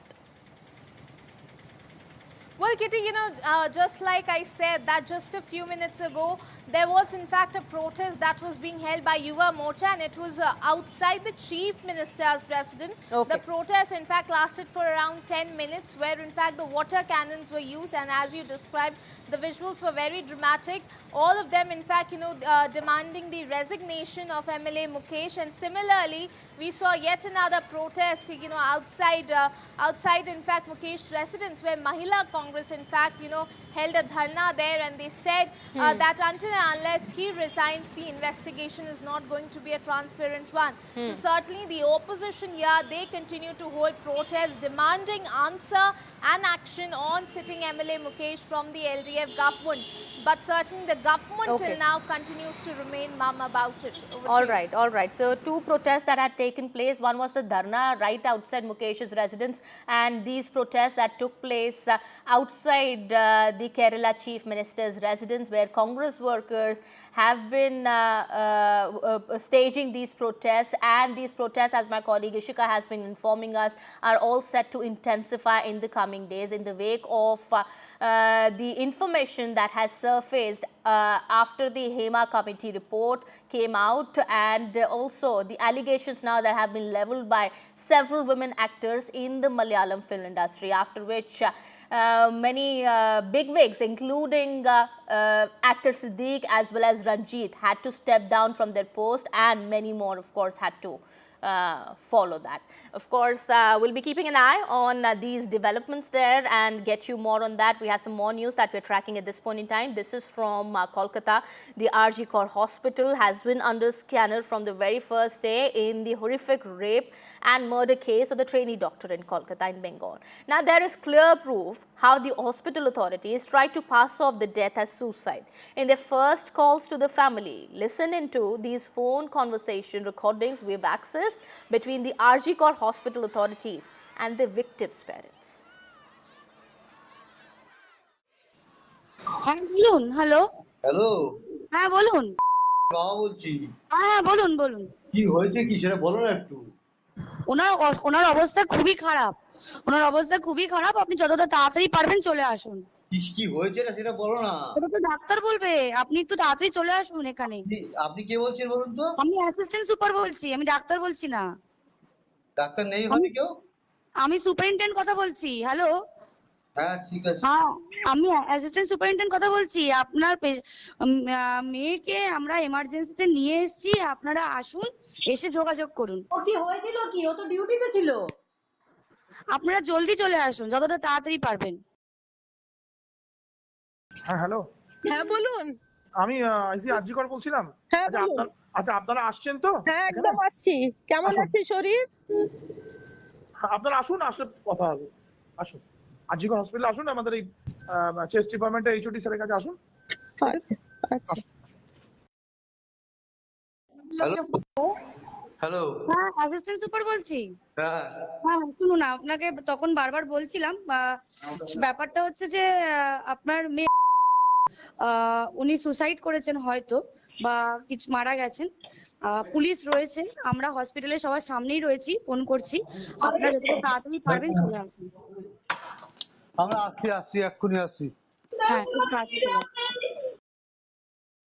Yesterday, Mamata Banerjee hit out to the BJP with very, what the BJP claims as anti-national statements. What is your response to that? Mamata Banerjee always destroys the nations, never develop the state. तो ममता बंदोपाध्याय जो बोला है उसी बोला है, पूरा तोड़ देंगे। वो जो हमारा भारत का नॉर्थ ईस्ट का जो चिकन नेक है, वो चिकन नेक को चाइना से मुलाकात करके भी वो खत्म कर सकता है। And so, what is the main agenda or main point of discussion of this meeting that just happened? जो हमारा डॉक्टर स्टूडेंट था, जो रेपिस्ट हुआ, उसका कम से कम जो घटना किया है, जो हत्या किया है, जो रेप किया है, उसको अरेस्ट होना चाहिए। और पुलिस का उसमें ध्यान नहीं दे रहा, पुलिस जो प्रोटेस्ट कर उसका ध्यान दे रहा है, तो पुलिस का खिलाफ भी करना चाहिए। अभी जो प्रोटेस्ट वायलेंस का सीन है कलकत्ता में, about that it's just brewing over, 7 दिन का अभी धरना भी है। What do you have to say about that? How is this political tussle going on? Political तो चलेगा। ये तो हर पीछे तक पॉलिटिकल तो रीजन रहता है, ऐसे कुछ बात नहीं है। क्योंकि पॉलिटिकल आपका पहले संगठन करता है, उसके बाद पॉलिटिकल तो करेगा। हम लोग तो विरोध करेंगे। ममता बनर्जी के खिलाफ ये तो विरोध करेंगे। हम लोग विरोधी पक्ष है पश्चिम बंगाल में, तो हम लोग करेंगे। Thank you so much, sir. So that was BJP Vice President of Bengal, Soumitra Khan, who just told us that he's just come out of the National Human Rights Commission meeting that was convened with other delegates as well, senior advocates of the Supreme Court. There were former chiefs of the National Commission for Women, and represented by the advocate Kabir Shankar Ghosh, who also used to be a BJP leader. What we understand from the proceedings of this meeting is that they have discussed the matter with the acting chairperson of the NHRC, and this matter, the main concern being, of course, for the demand for the accused, the right culprits, to be accused as well as taken action against whoever is the main culprit. And of course, the BJP vice president here hit out at the Mamata Banerjee-led government, Trinamool Congress at Kolkata, about the dealings and the mishandling, as he puts it, of this rape and murder case at the RG Kar Medical College and Hospital. Alright, aside from the political blame game that is going on, we've just made you hear those tapes, those 2 call recordings that NDTV has accessed, was made between the RG Kar hospital authorities and the victims' parents, and in which we do understand it's very much clear how the authorities tried to pass it off as the case of suicide. My colleague Tanushka is now joining us on the broadcast here.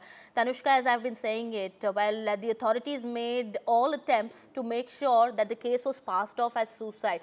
And it's a clear proof of that NDTV has accessed, that the authorities tried everything possible to suppress real facts. And that is why they've received flack from the court also. Kitty, this is something that parents of the deceased have been harping on right from the beginning, that they were told by the superintendent of the RG Kar Medical College and Hospital, wherein their daughter worked as a resident doctor. She was also training for her post-graduation, that they received a call stating very clearly that their daughter has died by suicide. In the first call conversation, they receive a call from the assistant superintendent, wherein the assistant superintendent just tells the parents to come to the office, telling them that their daughter is in a very bad condition. No reason is given out whatsoever. They just say that doctors are here and they will explain to the parents directly what has happened. So that is the first call conversation. Then in the second call conversation, an unidentified person saying that he's called from the RG Kar Medical College and Hospital talks to the parents, and he just says that he's confirming if they're on their way or not, and he says to ask the parents to come to the chest department and meet with the HOD of the chest department. This is wherein the mother of the deceased also, we can hear her be very worried and ask that what has happened, please tell us, my daughter just gone to duty, isn't it? And even then they were not told what has exactly happened. It is in the third call that the assistant superintendent says that their daughter has died by suicide. suicide, which is again incorrect. And they asked their parents to rush immediately and come as soon as possible, saying that the police is also present there and there are other doctors also present, which is again, Right. as I just stated, as the parents of the deceased have also said, that is incorrect. The college authorities themselves said that the trainee doctor has died by suicide, which was definitely not the case.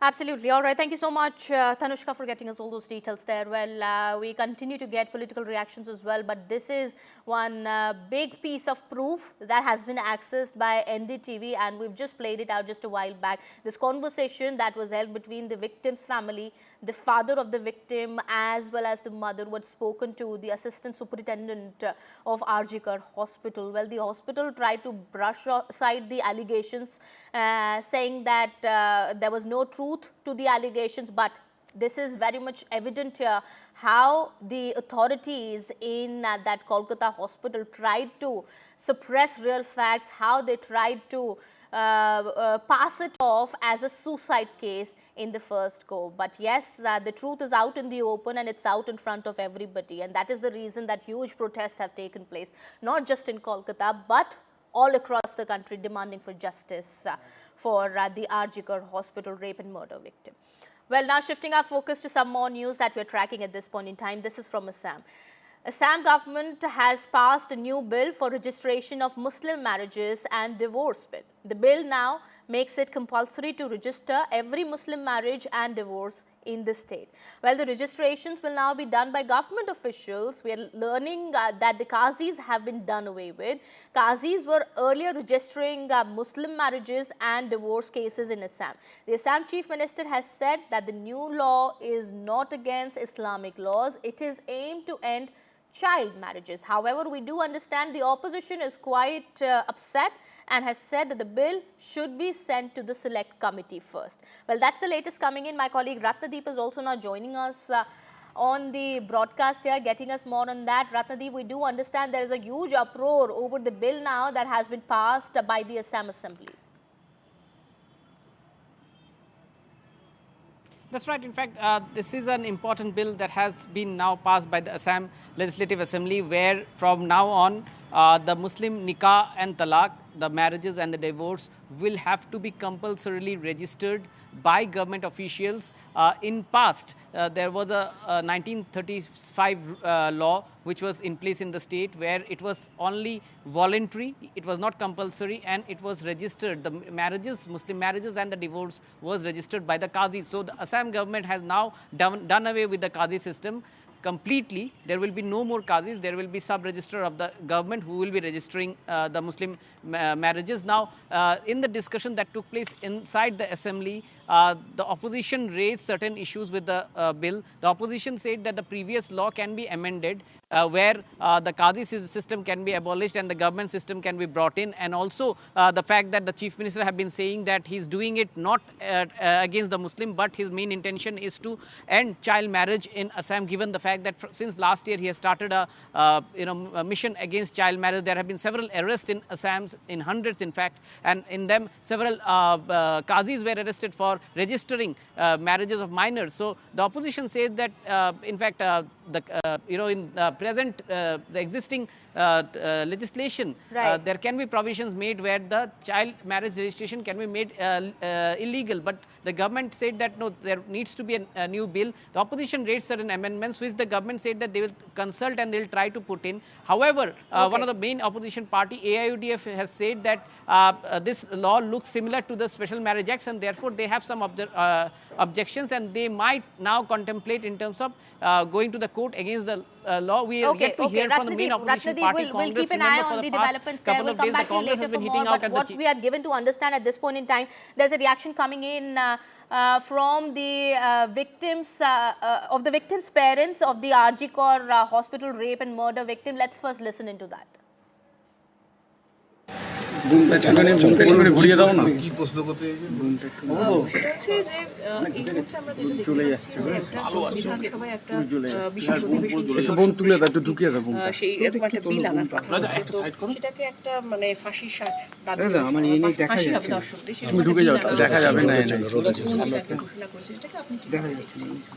মুখ্যমন্ত্রী বিধানসভার সর্বাধ্যক্ষ এবং উনি কোনো কিছুকে যদি মনে করেন যে সেটা করা উচিত, উনি প্রশাসনিকভাবে যদি মনে করেন অবশ্যই করবেন।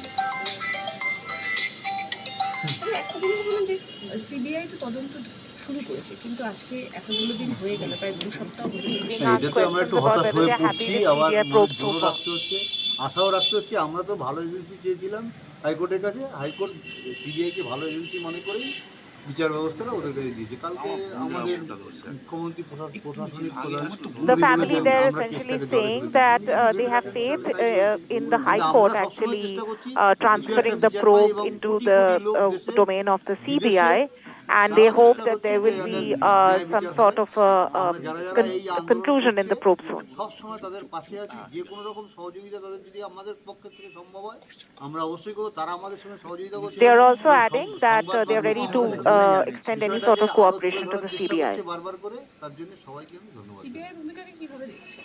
সিবিআই একই কথা বলে যাচ্ছে, আমাদের যা ক্ষমতা আছে আমরা সর্বশক্তি দিয়ে চেষ্টা করছি।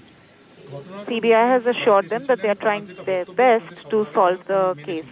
আমাদের কোনো দাবি ছিল না, আমাদের দাবি একটাই যে আমরা বিচার যেন পাই, কিন্তু পুলিশের যে কর্মকাণ্ড দেখছিলাম সেটা আমরা সন্তুষ্ট হতে পারিনি, তার জন্যই আমরা So the victim's father saying that they did not they only wanted justice, and the fact that the Kolkata police's probe was not going in the direction that they wanted to do, which is why they were concerned, and they were more assured after the probe was handed over to CBI. ওনার বক্তব্য আমি কিছু বলবো। হ্যাঁ, প্রথম থেকে উনি আবার বলে যাচ্ছিলেন, জানি না উনি কি বলতে চাইছেন না কি করতে চাইছেন, সেটা আমরা জানি। এতদিন ধরে মানে সন্দীপ ঘোষ প্রতিদিনই যাচ্ছেন সিবিআই নেওয়ার পরে, এটা তো এই প্রশ্নটা আমাদেরও একটা আছে, কেন কিছু ব্যাপার হয়তো সিবিআই আরো কঠোর কোনো প্রমাণ জোগাড় করার। So the victim's family being asked about Shandip Ghosh, the former principal of Arjikar Hospital, as to why there has not been any sort of action against him so far, but the family they're saying that they are hoping that after these multiple rounds of questioning by CBI something will come out soon. বলছি প্রথম দিন assistant সুপারের সঙ্গে আপসে যে ফোনে কথোপকথন হয়েছিল সেই অডিও ভাইরাল হয়েছে, সেটা এই বিষয়ে আমরা জানি না, ওরা কোথা থেকে হয়েছে। আপনাদের তরফ থেকে এটা আসেনি? না, আপনারা দেননি তাই তো? এর দায় কি আপনারা নিচ্ছেন যে না, এটা আমরা So the family being asked questions about the audio conversation which has now come out and gone viral, but they are saying that they did not share the audio conversation. এই অ্যাসিস্ট্যান্ট সুপারের সাথে কথা হয়েছে যে আপনার গলা যেটা আসছে সেটা আমি দেখিনি। আপনি সত্যি মানে আপনাদের যে ফোন করে বলা হয়েছে যে আপনার মেয়ে অসুস্থ রয়েছে, না এটা আমি এখনো কিন্তু ভিডিও আপনারা বলছেন ঠিকই, আমি কিন্তু এখনো টিভিতে সংবাদ মাধ্যমে এটা দেখি। ভাইরাল ভিডিও সোর্স কি? তারা টিভি চালাচ্ছি না তো, না ভাইরাল ভিডিও সোর্স কি বলে মনে হচ্ছে আপনার? জানি না এটা ব্যাপারে কোথা দিয়ে জোগাড় করেছে আমরা কি ব্যাপার আপনারা কি জানাবেন কিছু এজেন্সিকে? না, ভাইরাল কি? এটা আমরা So the family is also in a way saying that they do not know where the viral video has come from. They have not shared the source of they do not know the source of this the audio conversations which are now in public domain. আপনি কি এটা বিশ্বাস করেন? সেটা যদি high court মনে করে থাকে তাহলে তাই করেছে, হাইকোর্ট মুখ্যমন্ত্রী বলেছেন যে সেটা যিনি বলতেই পারেন, কিন্তু হাইকোর্ট তো এটাকে কোর্টকে তো আমাদের সম্মান করতেই হবে। কোর্ট যখন ভালো মনে করেছে নিশ্চয়ই দিয়েছে, আর যদি কেউ মনে করে থাকে জলে ফেলা হয়েছে তাহলে তাই হয়েছে। কোর্ট বিচার করে দেখবে এখন কি হয়েছে। আপনারা আরজিকর স্টুডেন্টদের কাছে যাওয়ার কথা বলেছিলেন, সেই নিয়ে কোনো না এখনো সেরকম সিদ্ধান্ত নেইনি, তবে বলেছি যদি প্রয়োজন পড়ে আমরা যাবো। এখনো বলছি যে যা আন্দোলন করছে নিরপেক্ষভাবে আমরা সবার সঙ্গে আছি। The family is saying that whoever is protesting, seeking justice from a neutral, non-political background, they are ready to support them. বিচার বিবেচনা করার চেষ্টা করছি, মানে জাস্টিস পাওয়ার জন্য রাস্তায় ঝাঁপাচ্ছি। এত কষ্ট করে কত বাচ্চা মেয়েরা ছেলেরা রাস্তায় বৃষ্টিতে ভিজে মিছিল করছে, প্রতিবাদ জানাচ্ছে। মানে পক্ষে আমার মেয়ের পক্ষে কথা বলছি, তাদের সেটা ওদের ব্যাপার, রাজনীতি দলের ব্যাপারে কথা বলবো না আমি তো প্রথম থেকে। আরেকটা হচ্ছে প্রথম যেদিনকে আপনি মানে গিয়েছিলেন স্পটে, আপনি বলেছিলেন সবুজ চাদর, অথচ যে একটা ভিডিও ভাইরাল আসছে সেটা দেখা যাচ্ছে নীল চাদর দেওয়া ছিল। আমি কিন্তু দেখিনি, কিন্তু আমাদের দেখেছি সবুজ চাদর গায়ে ছিল, এটা বলতে হবে। চাদর রহস্য একটা কালার কিছু একটা থাকতে পারে।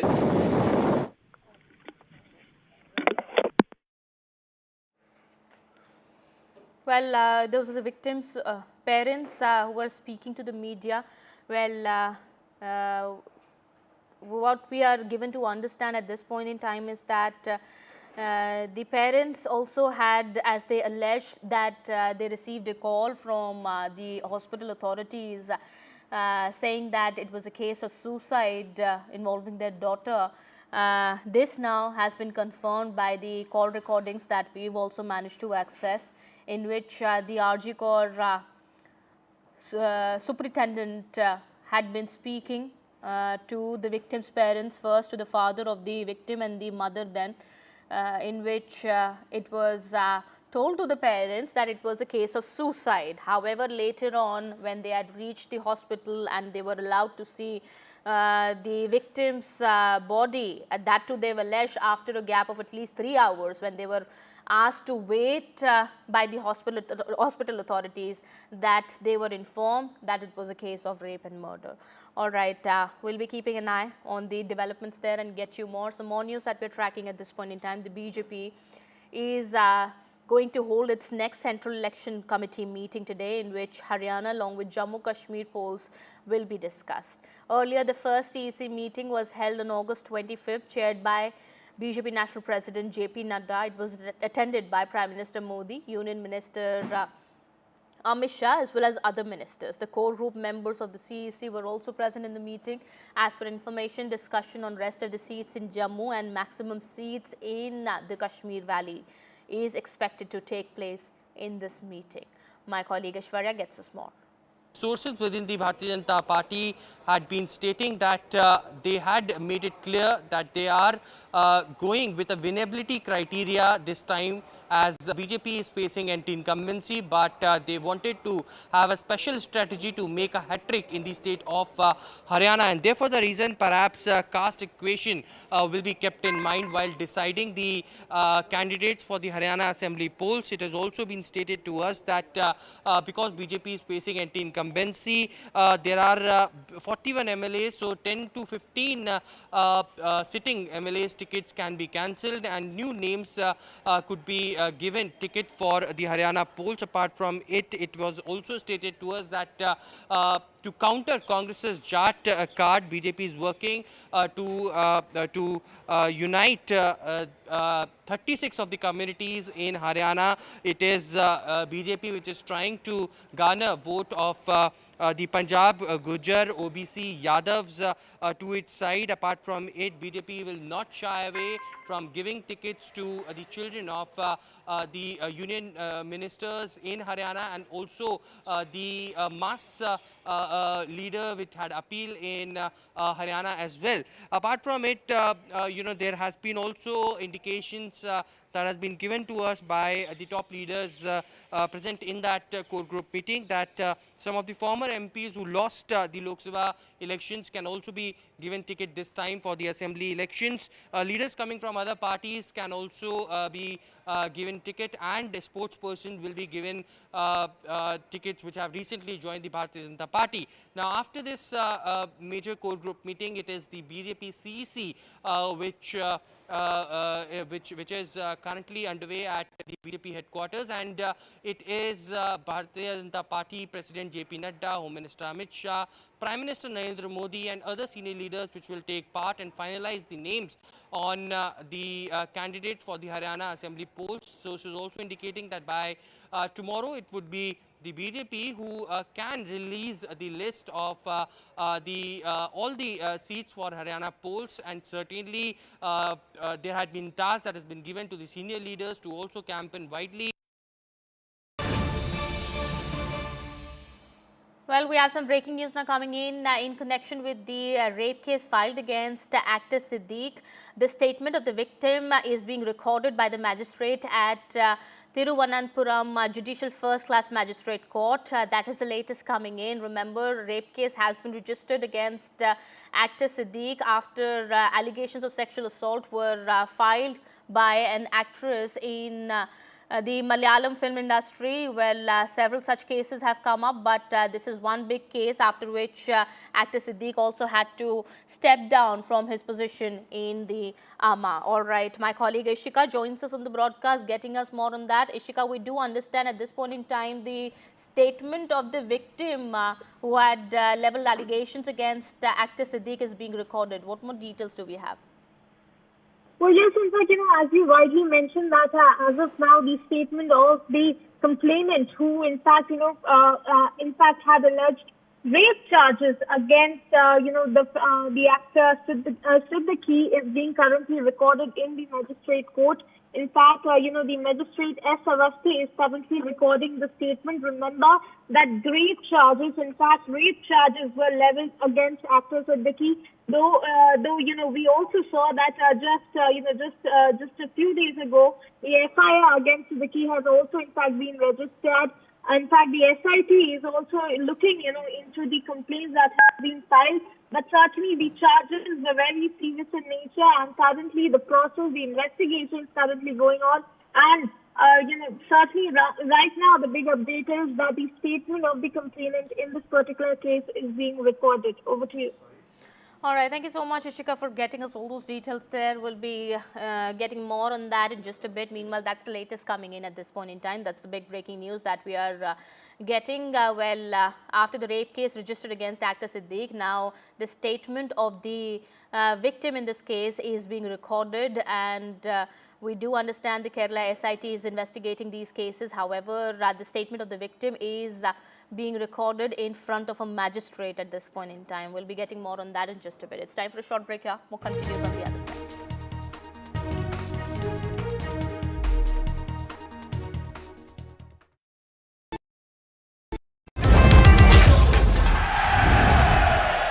Get the magic of the best working for you now.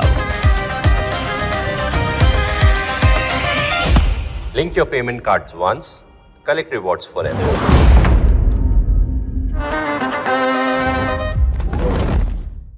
Landslide devastation in Kerala's Wayanad. Join NDTV's initiative. Donate for Kerala.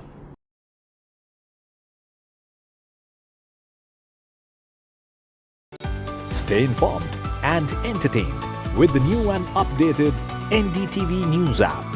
You can watch all our channels live, listen to podcasts, read breaking and exclusive news from around the world and more.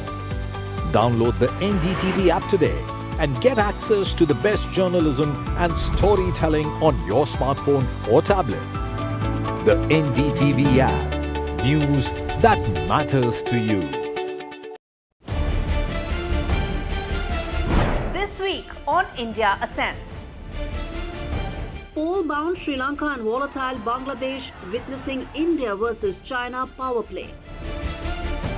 Will the trouble in Balochistan topple the cozy China-Pakistan relationship? Is the pro-China Muizzu government in Maldives in trouble? The French flip-flop over the next Prime Minister continues. All this and more only on India Ascends with me, Gauri Dwivedi, at these timings on the NDTV network. Hi, I'm Shreya Saran. Kerala's Wayanad area is hit by devastating landslides, resulting in loss of lives and livelihood. Kerala needs your help right now. Let's join NDTV initiative. Come, donate. Let's rebuild Wayanad.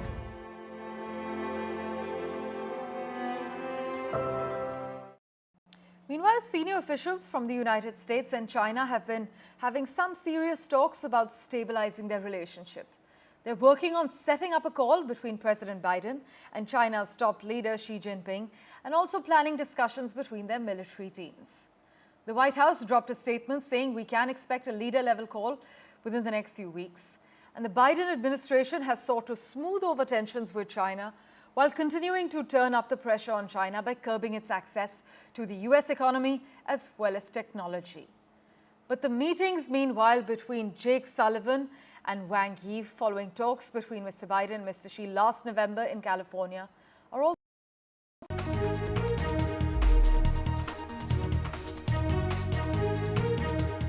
Welcome back after the break. YSRCP Rajya Sabha MPs Mopidevi, Venkataramana Rao and Beda Mastan Rao have resigned as members of the upper house and are expected to switch over to the TDP. As per sources, both MPs had recently met the TDP chief and Andhra Pradesh Chief Minister N Chandrababu Naidu and will likely join the TDP. With the defections, the TDP is set to re-enter the upper house. Since 2019, all 11 Rajya Sabha seats from Andhra Pradesh have been with the YSRCP. My colleague Uma Sudhir gets us more on that. It's been downhill for the YSRCP because they have been losing leaders and they have been losing influence. Now, of course, with the numbers going down in the Rajya Sabha as well, their capacity to even have some influence on the BJP in terms of a partner in the upper house, that also goes down. Also because recently the BJP managed to get its numbers right in the Rajya Sabha as well. So if earlier the story was that the TDP would be able to call the shots in the Lok Sabha, being a big partner of the NDA and supporting the BJP, and therefore in the Rajya Sabha where TDP did not have strength, they would have to depend on the YSRCP. Now that table seems to be turning, because from as we understand it, these people who have resigned, they still have their term till 2026, but they are likely to be inducted as MP of the Rajya Sabha from the Telugu Desam itself, which shouldn't have a difficulty in getting them elected. What it is going to mean for the YSRCP is that we expect that there could be more people quitting the YSRCP and possibly even their MP seat and going towards the Telugu Desam, because in a state like Andhra Pradesh, where the politics has been extremely polarized, it becomes difficult to survive in the opposition ranks, and therefore they prefer to be on the ruling side, something that we have seen as far as MLAs are concerned in Telangana as well, not just MLAs but councillors and down the line as well. Already we've seen another MLC, Sunita, from the YSRCP also just quit the YSRCP and shifting loyalty once again. For the TDP, of course, they can open their account in the Rajya Sabha once again, have a presence in the Rajya Sabha, and that also, of course, indirectly helps the NDA with the numbers that the TDP will bring to the NDA as well. Well, some more news now. This is from Telangana. Less than 24 hours after Chief Minister Revanth Reddy said he was ready to demolish his own house and those of his family members if they were deemed illegal constructions, Revanth's brother has faced a big jolt. Telangana Revenue Department has issued demolition notices to the residents at Amar Cooperative Society in Madhapur, saying that these constructions fall under the Durgam Cheruvu buffer zone. Well, A. Tirupati Reddy, the brother of Revanth Reddy, has also received this notice along with other properties that were given notices. Even Chief Minister's brother will have to vacate the properties within 30 days and demolish the constructions. Take a look at this report. A 30-day notice for demolition issued to Tirupati Reddy, brother of Telangana Chief Minister Revanth Reddy, for his home and office that are said to be in the non-development zone of Hyderabad's Durgam Cheruvu. This is among hundreds of notices issued to residential and commercial structures reportedly built encroaching on area that originally belonged to water bodies. Chief minister को क्या कहेंगे sir? एक होता है आपके भाई है, एक पर्सनल आपका रिलेशन एक है और दूसरा वो एक मिनिस्टर, वो मेरा अकेले के लिए काम नहीं कर रहे, सब लोगों के लिए कर रहे हैं। वो जो करना है अधिकारी करना है, सीएम क्या करेंगे? Political leaders of all hues are among those who have received demolition notices. That includes educational institutions run by MIM's Akbaruddin Owaisi, BRS MLAs Palla Rajeshwar and Mari Rajshekar Reddy, whose father-in-law is a former minister and education baron. The court has given them 1 week to reply, even as the government has had second thoughts and says they will not disrupt the academic schedule of students studying in these institutions. मैं 40,000 बच्चों को पढ़ा रहा हूँ, हम 4 लाख बच्चों को पढ़ा लो, इससे कौन की भलाई होगी ना? मुकाबला करना है तो ये मुकाबला करो। मुझे उनकी परवाह नहीं है, हमारा काम जारी था, जारी है, जारी रहेगा। A team of officers also went to measure the extent of encroachment by a farmhouse in Janwada that KT Ramarao says he does not own but has only taken on lease. Revanth Reddy has claimed it is KTR's property and has alleged it violates a government order GO 111 that the BRS government had scrapped. The notice to Revanth Reddy's brother comes at a time when the Telangana Chief Minister has dramatically declared that he is not going to cow down to any pressure from either friends, family, party colleagues, opposition leaders or even influential business leaders. He says the demolition drive is non-partisan and he wants to save the water bodies of Hyderabad for future generations. In Hyderabad, Uma Sudhir, NDTV. And well, let's now shift our focus to Haryana. In the Haryana Assembly, where the BJP is fighting to stay in power and Congress aims to make a comeback, two regional parties are fighting for their existence. Watch the special report by my colleague Ashwini Kumar Singh. Chautala family has always been a force in Haryana politics. But now, close on the heels of another election in Haryana, the future of the clan looks bleak. Abhay Chautala-led INLD got just 1.7% votes in the 2024 Lok Sabha polls and failed to open an account in terms of seats. The party had won just one seat in 2019 and saw a split in 2018 as the JJP emerged out of it. It must be mentioned that the INLD chief, Om Prakash Chautala, has been the state chief minister for 4 terms, and the party in heydays had won 47 seats in the 2000 elections. देखो, लोकतंत्र में कोई भी party कभी खत्म नहीं होती, कोई सिकुड़ती नहीं है, जनता पैदा करती है। ये जनता ने डिसाइड करना है कौन सी पार्टी सिकुड़ चुकी है कि नहीं सिकुड़ चुकी। अब इनेलो बसपा का गठबंधन, जिसमें और भी छोटे छोटे दल आएंगे, वो हरियाणा में सरकार बनाएगा। Devi Lal's political legacy is divided into two camps. On the one side is grandson Abhay Chautala's Indian National Lok Dal or the INLD, and on the other is the great-grandson Dushyant Chautala's Jananayak Janata Party or the JJP. Dushyant formed this party in 2018. After 2019 elections, he emerged as kingmaker with 10 seats and became deputy chief minister in the BJP-led government. But he is now facing desertions with MLAs jumping ship. In 2024 Lok Sabha, JJP did not even get 1% vote. Of the 10 JJP MLAs who won in 2019, 5 have left the party after the split with the BJP.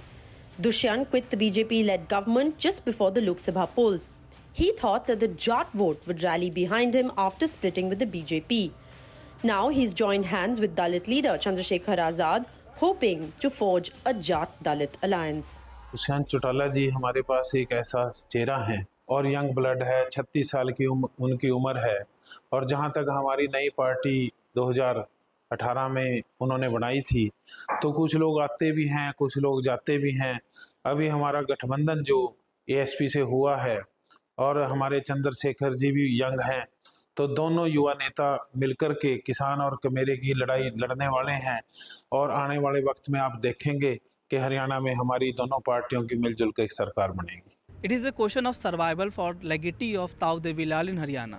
Will the upcoming election will provide a new lease of life to INLD and GJP, or further it will weaken their standing in state politics? Both parties have faced crushing defeat in last Lok Sabha election, and likely BJP versus Congress bipolar contest will further decrease their chances in state politics. Ashwini Kumar Singh for NDTV. All right, we have some more news coming in. Union Transport Minister Nitin Gadkari has spoken on cases of road accidents, saying that parents will be liable if a minor causes the death on roads. Nitin Gadkari has spoken on the new laws for death in road accidents, saying that the law to punish the parents has been brought in. Parents will be punished if a minor causes death on roads. Listen in.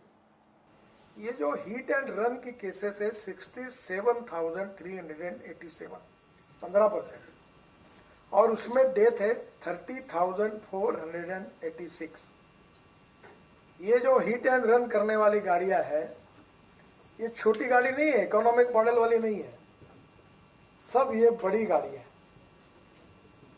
अब मैं किसी को बोलता नहीं हूँ, बड़ी बड़ी गाड़ियां एसयूवी जो है वो धनवान लोगों के पास जो लड़के हैं, अब वो हमने कानून किया कि लड़के ने एक्सीडेंट किया तो माँ बाप को शिक्षा सजा करेंगे। अभी भी इसका परिणाम नहीं हुआ है। Some more news now. The SEBI has issued an advisory to investors, cautioning them against investing in certain small and medium enterprises listed on the SME segment of stock exchanges. In a statement, SEBI noted that some SME companies, after listing, tend to project an unrealistic picture of their operations through public announcements.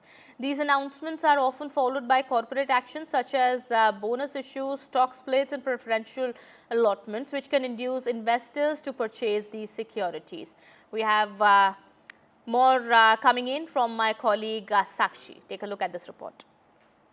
The market regulator really coming down heavily, warning investors at large, saying that, look, you should be absolutely clear as far as investments in small and medium enterprises are concerned. And experts believe this really comes in the face of massive loopholes being witnessed, especially ahead of IPOs. So that really is a red flag from the market regulator, raising that red flag, questioning, practices with unrealistic projections at large. And that's how really this whole story has come to limelight again. Unrealistic projections really is what has caused the regulator, who has always been acting, the regulator has always been acting on such moves, but now coming down heavily as far as investors are concerned at large, saying that, look, this caution is crucial at a time when immense risks are involved. And this really has come to limelight because, remember, there were bids worth 4,800 crore for a 12 crore IPO of a Delhi-based company. That's how the story really has grabbed the headlines. We've seen in the last 2 days or so, this company has just 2 outlets and 8 employees.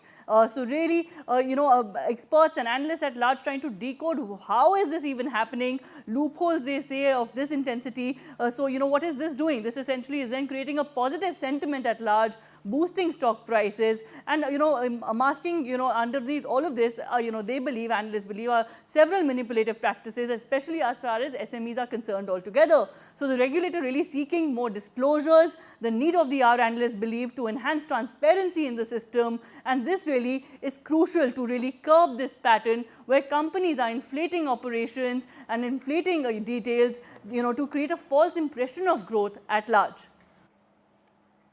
While there is huge spotlight on Adani Enterprises retail bond issue, Adani Enterprise will launch its maiden 800 crore rupees retail bond issue on September 4th and discloses on September 17th. Listen in to this reaction coming in. One of the core responsibilities that across the product set within the Indian capital markets, public debt outside of government and financial institutions is very limited. And if you look at any mature developed market in the world, that is not the case. So as a large corporate, it becomes incumbent on us to play a level of developmental role. So we understand there is some cost. In the longer term, that cost gets mitigated because it creates a new access to a type of capital that today is not there.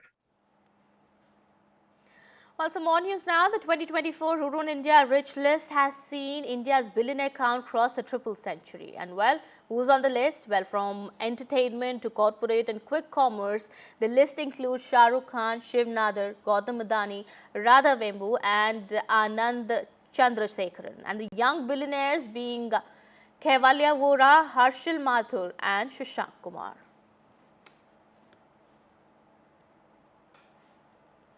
All right, with that, it's time to wrap this edition. More news and updates continue on the other side. Stay tuned.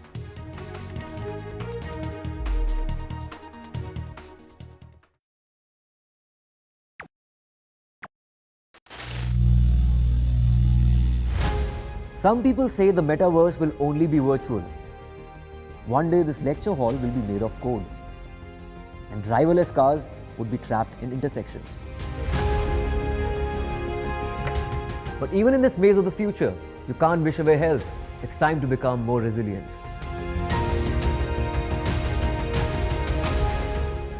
"10 years of Banega Swasth India, we have grown and achieved so many milestones.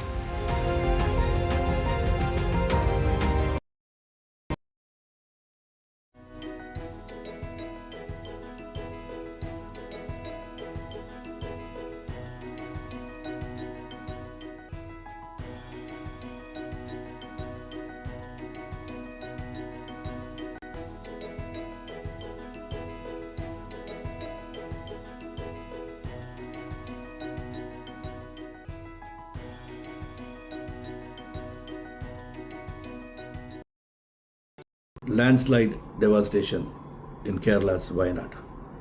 Join NDTV's initiative. Donate for Kerala.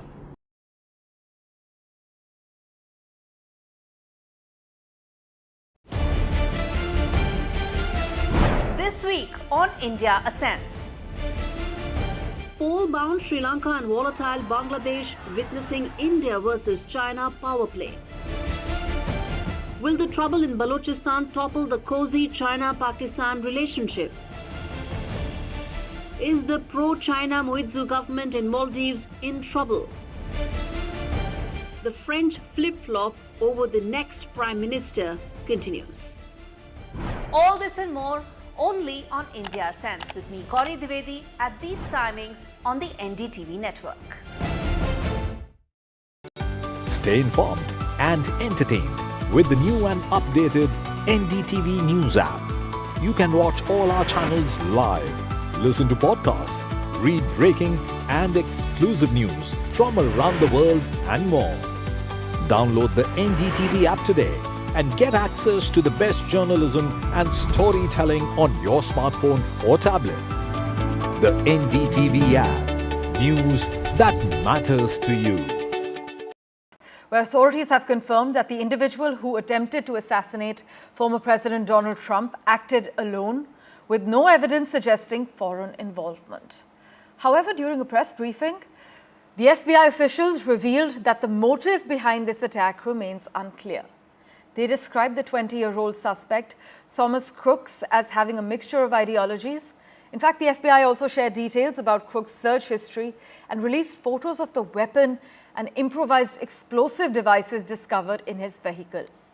The attack, as you know, occurred on the 13th of July at a rally in Pennsylvania, where Crooks managed to graze the former president's ear, resulting in one death and serious injuries to 2 others. I must inform you also that the head of the FBI's Pittsburgh office has disclosed that Thomas Crooks had been searching online for Trump campaign events as far back as September 2023.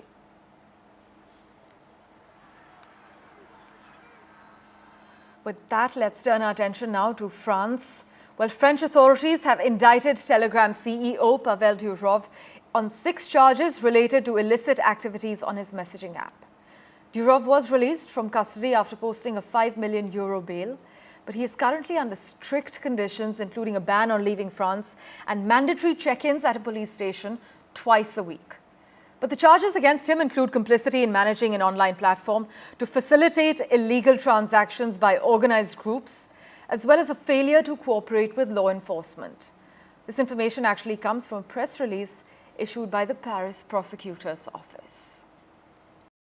Hi, I'm Shreya Saran. Kerala's Wayanad area is hit by devastating landslides, resulting in loss of lives and livelihood. Kerala needs your help right now.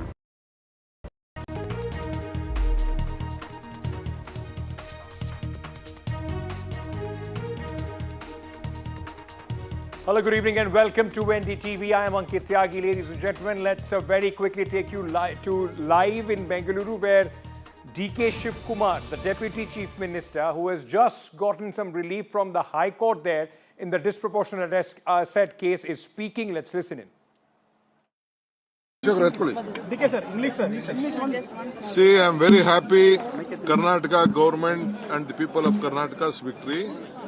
CBI was permission was been withdrawn by the government and given to Lokayukta. Karnataka government has not withdrawn the case. They have just transferred it to Lokayukta, where there are hundreds of cases.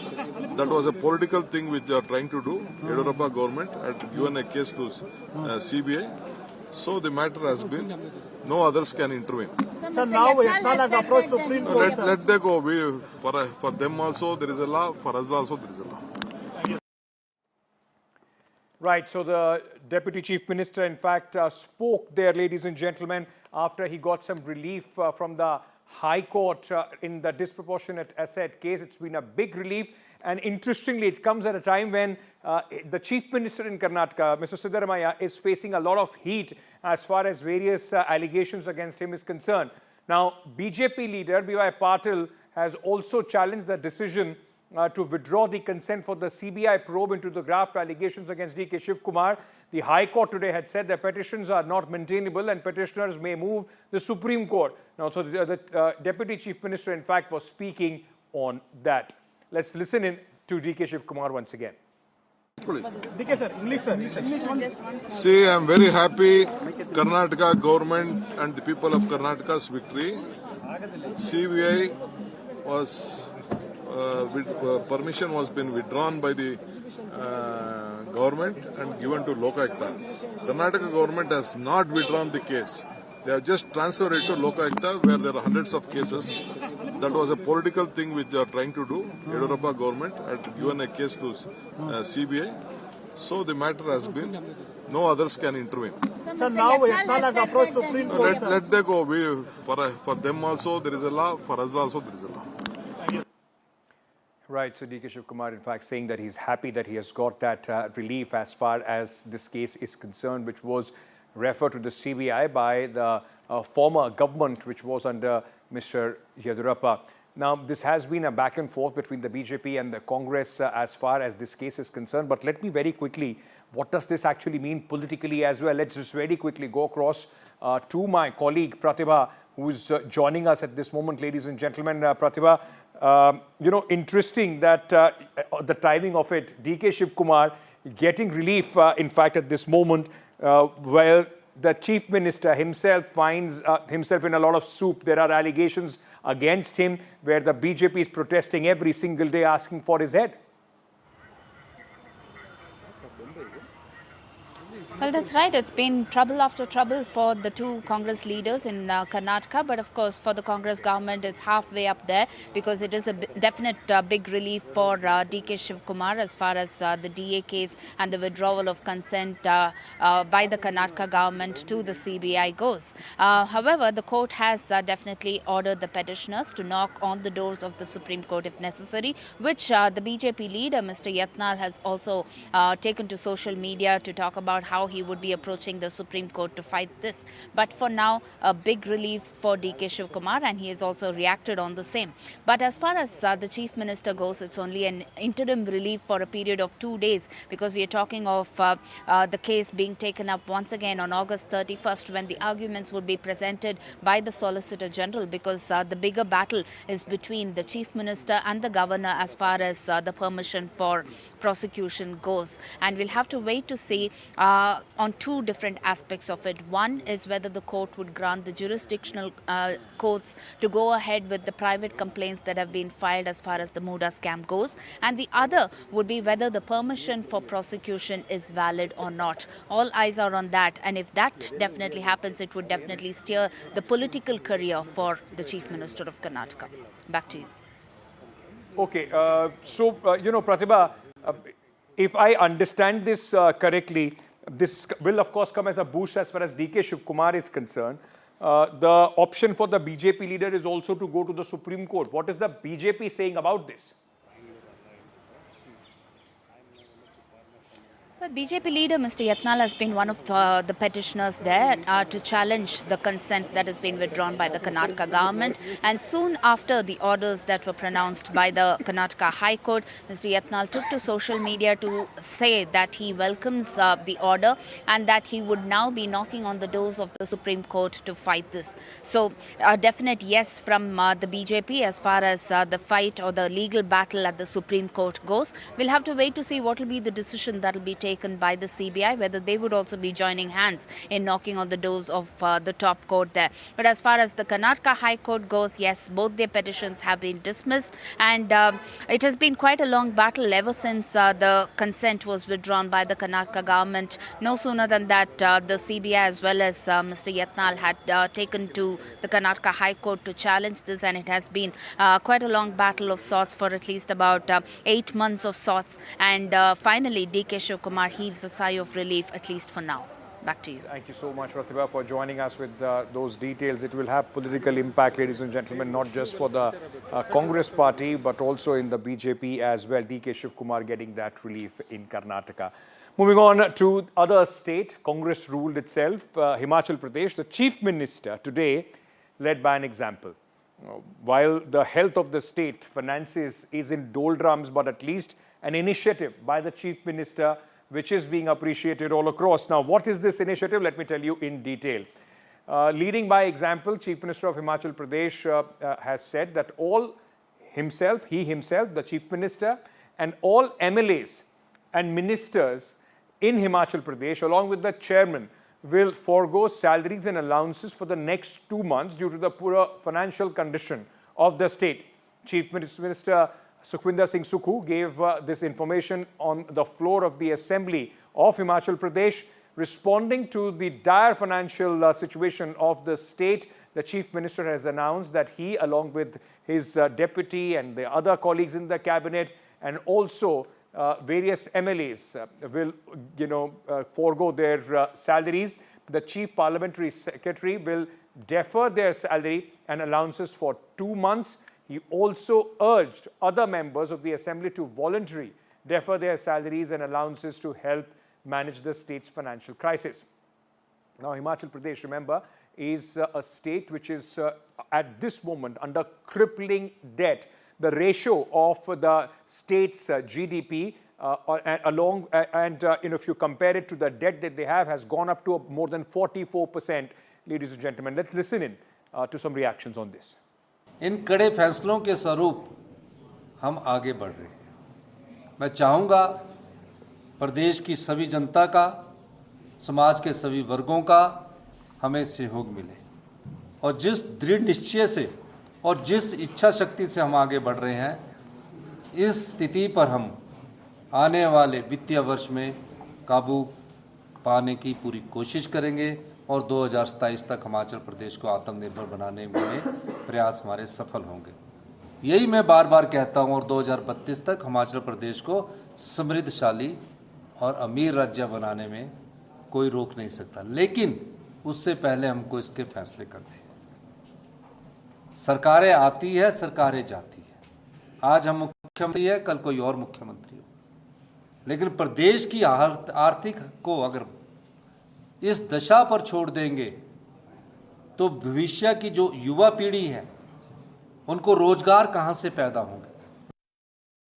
देखिए, हिमाचल प्रदेश के अंदर स्थिति ऐसी है कि मुख्यमंत्री को खुद को वेतन देने के पैसे नहीं हैं, चीफ सेक्रेटरी को वेतन देने के पैसे नहीं हैं, एमएलएस को वेतन देने के, सैलरी देने के पैसे नहीं हैं। ये एक ही बात दर्शाता है कि राहुल गांधी का जो खटाखट मॉडल था, उससे राज्य की वित्तीय स्थिति भयंकर और भयानक हो चुकी है। और यही राहुल गांधी का गारंटी वाला मॉडल और उनकी इकोनॉमिक थिंकिंग एक्सपोज हो चुकी है। प्रधानमंत्री नरेंद्र मोदी इसी रेवड़ी कल्चर के बारे में और इसी से देश को सचेत करते थे। Of course, politics will be played on this, but whenever we have seen this whole jibe about reveries, I mean, you have seen how Maharashtra, Madhya Pradesh, all these states ruled by the BJP are also, in fact, are giving a free hand to such schemes. But is it a good move? Is the Chief Minister of Himachal Pradesh setting an example, or is this also some acceptance of the financial mess that the state is in? Let me go across at this moment. I'm being joined by Engineer Shagun Dutt, spokesperson of the Congress party from Himachal Pradesh. We also have Vivek Sharma, BJP spokesperson. Gentlemen, thank you for speaking to us and welcome. Mr. Dutt, let me start with you. Is this something that you will say, the Chief Minister and the government of Himachal Pradesh leading by example, or as the BJP says, an admission of the financial mess that the Himachal Pradesh government find itself in? Chief Minister Sukhwinder Singh Sukhu ji has always taken such kind of steps whenever there is a tough situation in the state, while the previous BJP government and the misuse of the funds by the previous BJP governments has landed our economy in such a place. And when the Congress government was formed in the state, the stepmotherly treatment of the central government towards Himachal shows such kind of situation has arisen. I want to bring some facts through your medium that the revenue deficit grant for Himachal Pradesh has been reduced from 8,000 crore to 6,000 crores by the central government. In the previous BJP government, we were receiving revenue deficit grant of 8,000 crores. And now it has been reduced to 6,000 crores, and it is projected that by 2025-26, central government will reduce our grant to 3,000 crores. Similarly, central government has stopped the GST compensation of rupees 3,000 crores. So such Because our Chief Minister has tried to implement the OPS, and we are the first state in the India which has implemented OPS for the welfare of the employees. So our loan borrowing capacity has also been decreased.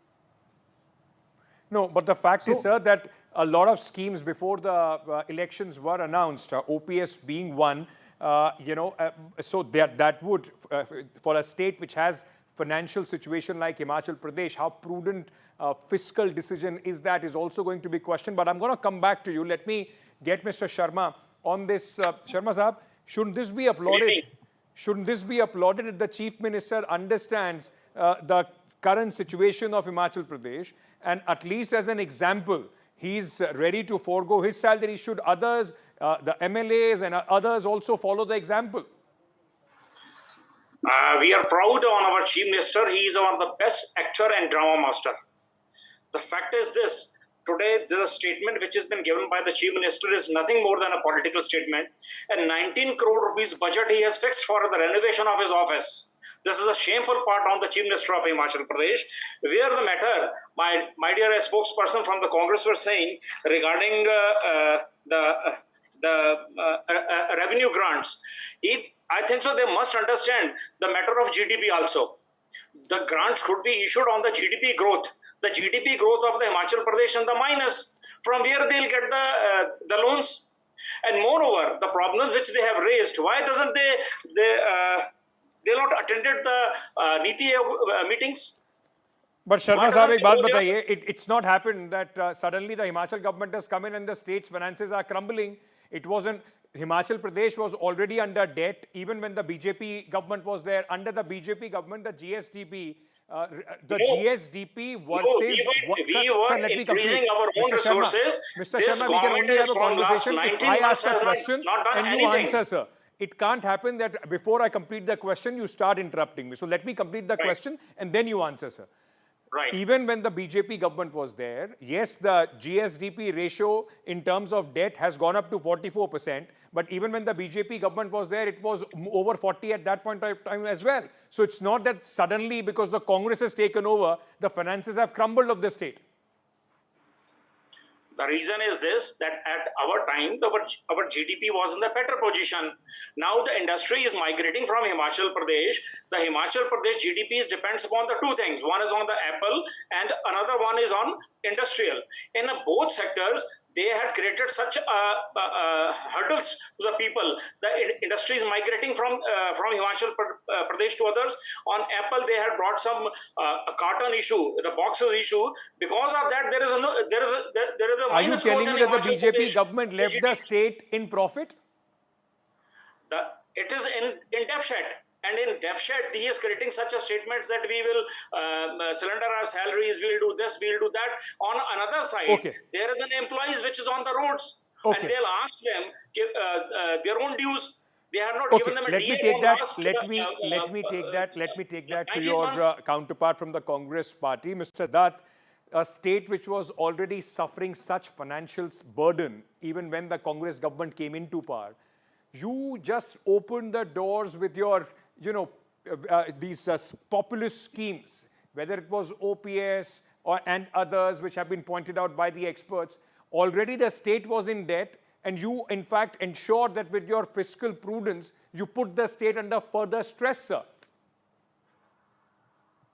Actually, as all of us know, the largest disaster of the last 5 decades has happened in last year in Himachal Pradesh, due to which most of the economy has suffered, our tourism sector has suffered, and post-disaster need assessment of rupees 10,000 crore was sent to the central government, but no fund has been released by the central government till this date.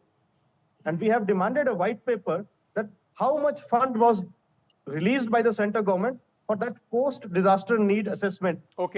We have sent assessment several times, but no special grant was given to Himachal Pradesh. Although PM keeps on saying that Himachal is his second home, but he has never given a single penny in any extra package for the But Himachal. that's up. Tell me one thing. For a state which requires thousands Next of thing crore that I want to rupees, say that for we a have- state we which have to at this recover. moment requires thousands of crore rupees, few crore rupees of giving up your salary, is it just a superficial measure trying to in fact gain some publicity? Is that what the Chief Minister is doing? How much of an impact it is going to make? No, when the disaster came, Chief Minister set an example throughout the India. He donated all of his earnings to the state. All of the earnings which he has earned throughout his life, he donated that to the state. Earlier, when COVID came, Chief Minister, when BJP was in power, the present Chief Minister donated 10 lakh rupees to the state. Okay. The Chief Minister donated his entire money for buying a RT-PCR machine in Hamirpur. Okay. So, our Chief Minister is very sensible and very keen to improvise the state's financial condition. We have to recover 4,500 crores from the BBMB, and we have requested several times to the central government to Okay, you are intervene in saying that this the matter. centre is not but nothing cooperating has with been you, done. and the Chief Minister is trying to set an example. And Sharma Saab, but tell me one thing. You also agree that Himachal Pradesh has been suffering. There have been, last year as well and this time as well, a lot of destruction that has taken place in Himachal Pradesh because of the floods and other natural calamities. The centre government has not stepped up, is one charge. And even if it is superficial, sir, why shouldn't you welcome this example? अगर वो ₹1 भी दे रहे हैं, तो at least it is going to go and help in some way as far as the state's finances are concerned. BJP MLAs should follow suit. Himachal Pradesh में जब आपदा आई, they had certain करप्शनल aptitude. इन्होंने 2 अकाउंट्स खोले रिलीफ फंड इकट्ठा करने के लिए, and one of the account was of saving account which was not open in the whole world. ये सेविंग अकाउंट के ऊपर they were collecting the money, and moreover the issues, the problems which they were arising on the media, why doesn't they take up the issue on the in the NITI Aayog बैठक? Why doesn't they boycott the NITI Aayog बैठक्स? Why doesn't they go over there and but Sharma Sahab, आपने ये तो बताया, what did the Himachal government do? Can you tell me how much money has the state government given to the Himachal Pradesh government because of this government has given disruption? them 14,000 crore rupees in the disaster, and they were not even able to provide the documents in a public document. Himachal Pradesh में कितना disaster हुआ है, the people are not aware of it. We offered them कि आप उसका एक white paper उसका लाइए. If there will be a problem, there will be some issue, we will input our contributions to it. But they are not ready to discuss. They are going to politicize the Apata issue. Okay, you've made your point. Let Mr. Dutt respond. Mr. Dutt, go ahead. We have submitted post-disaster need assessment of 9,042 crores to the central government, and it is on the paper. And we have submitted that demand, but not even a single penny has been released. And Centre से पैसा कितना आया, Sharma ji? He's saying that they have already given their assessment. How much money has the centre given? Okay, let's say, has the centre given 10%, 20%, 30%? How much of that assessment has been given back to the Himachal government?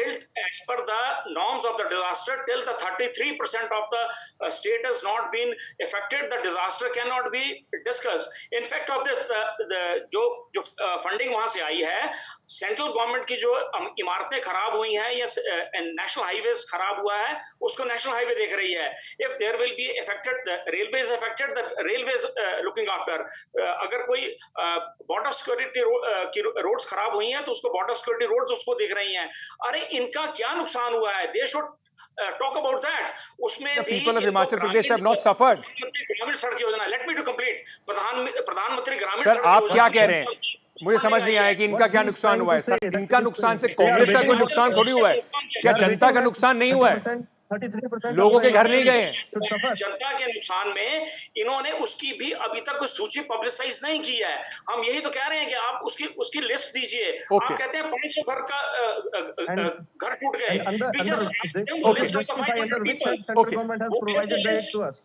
All right, gentlemen, thank you. All right, Mr. Dutt, last word to you. Like Mr. Sharma is saying, that there is a problem in the way you are managing the state. And that is why all these superficial measures of the Chief Minister donating 2 months of his salaries is not sufficient. There needs to be holistic measures that need to be taken for Himachal Pradesh to once again be healthy as far as the economic situation of Himachal Pradesh is concerned. we are trying our level best to improve the economy of the state. As I had said earlier, our 4,500 crores is pending with BBMP. So we have asked the central government to intervene in the matter, and we have to take the charge of Shannon Power Project, which is under BBMP. Now Himachal government has to take over it. As per the MOU of 100 years, the tenure has completed. And 4,500 crores is a huge amount for such state. So central government should intervene, but not a single their cabinet minister, not their national president. No one has intervened in such a matter. And nothing special was given to Himachal Pradesh, despite they had national president from Himachal Pradesh, they have cabinet minister from Himachal Pradesh, and PM Modi keeps on saying that Himachal is second home. Okay. All right, gentlemen, thank you. I want All to right, ask gentlemen, thank you for giving us your time and sharing your views on this. Whether it is a very great example, or somebody who is beginning charity at home, starting to set an example for other politicians as well, or is it just a superficial measure that government of Himachal Pradesh is indulging in to try, in fact, gain some popularity, some political brownie points? People of Himachal Pradesh will have to decide that, but at least the Chief Minister and his cabinet have taken a decision. Let's see how much with their fiscal prudence, they can, in fact, get Himachal Pradesh back on track. Moving on to this other big story, in fact, which is coming in at this moment, ladies and gentlemen, that is related to the INS Arigat, which has been commissioned. India commissions the second indigenous ballistic missile submarine, has been commissioned by Defence Minister in Vizag. This is, in fact, India built 3 ballistic missile submarines. 2 of the 3 submarines are now operational. INS Arigat can, in fact, fire nuclear-tipped ballistic missiles as well.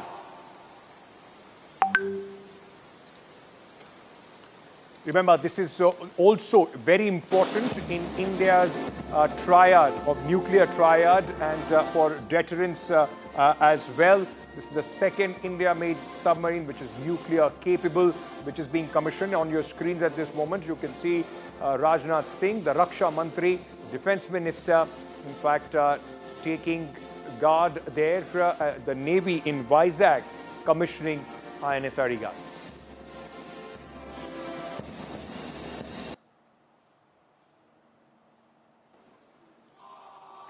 So very, very important, in fact, news coming in as far as India's defense capabilities, defense and attacking capabilities both are concerned for the defense sector and India's Navy. This is a very, very important step which is being taken at this moment. In fact, the second indigenous ballistic missile submarine is being commissioned, and the Defence Minister is present at this moment in Vizag.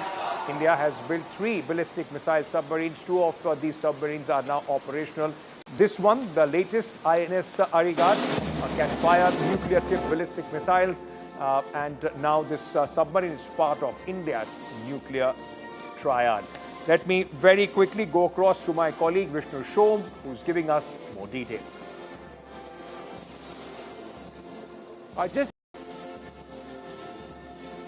Breaking news story that we can tell you now is that India's second ballistic missile submarine, the INS Arigat, has been commissioned in Visakhapatnam.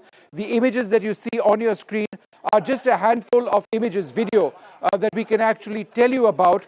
That is because this is quite secretive. It is the second ballistic missile submarine that India has commissioned. The images are of the Defence Minister, Rajnath Singh. So let's have those images. We've got those images there on the screen of Rajnath Singh, the Defence Minister, taking a guard of honor. Now, this is a very low-key event which has taken place in Visakhapatnam. The Navy Chief and several other Navy officials, DRDO officials there as well.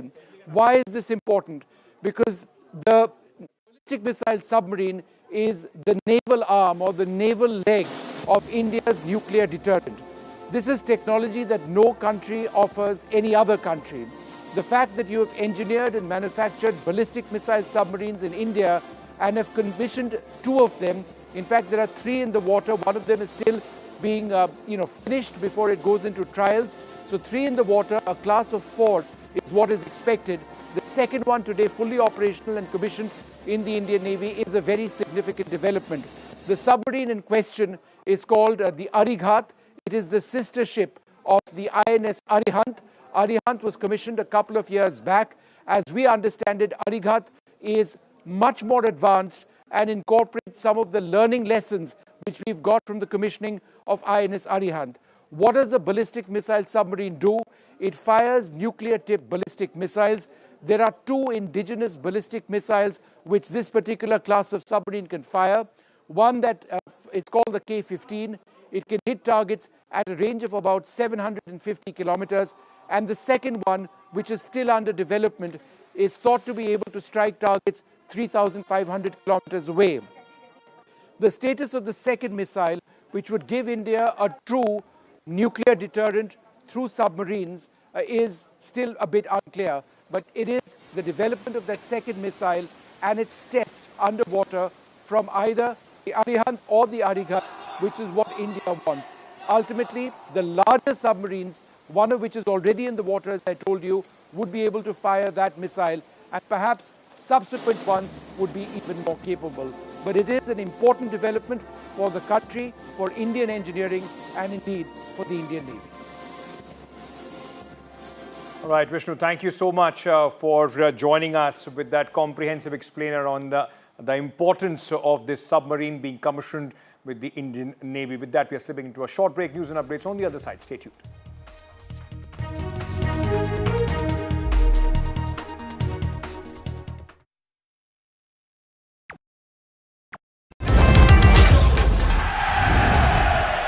Get the magic of the best working for you now.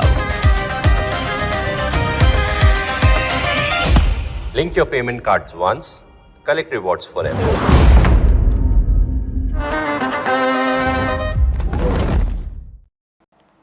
Meanwhile, US Democratic presidential candidate Kamala Harris and her running mate Tim Walz took their campaign to Georgia. The state, which actually Democrats narrowly secured in 2020, could be pivotal in this year's election, but their visit focused on energizing young voters. They hit the road in southern Georgia, focusing their efforts on areas with significant black populations. The campaign has recently expanded its presence in this region, adding staff and also opening new field offices. But Liberty County, with a population of approximately 65,000 and around 40% black, played a key role in the 2020 election, having cast a strong majority of votes for Joe Biden. We have a reaction of Kamala Harris. Listen in. The country is counting on you, all of you. You are leaders. By the very fact that you all are here in this room, doing what you do at this incredible school, doing it as one big team, understanding all of the different parts that fit together to create a team. You are doing some of the best work any leader can do. And we're so proud of you, and we're counting on you. Your generation, all that you guys stand for, everything you have at stake, is what is going to propel our country into the next era of what we can do and what we can do. Landslide devastation in Kerala's Wayanad. Join NDTV's initiative. Donate for Kerala.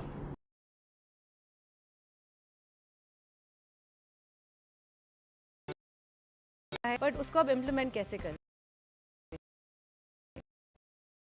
On creating a more accessible world will also be presented to key ministries, stakeholders in the government at the center, at states.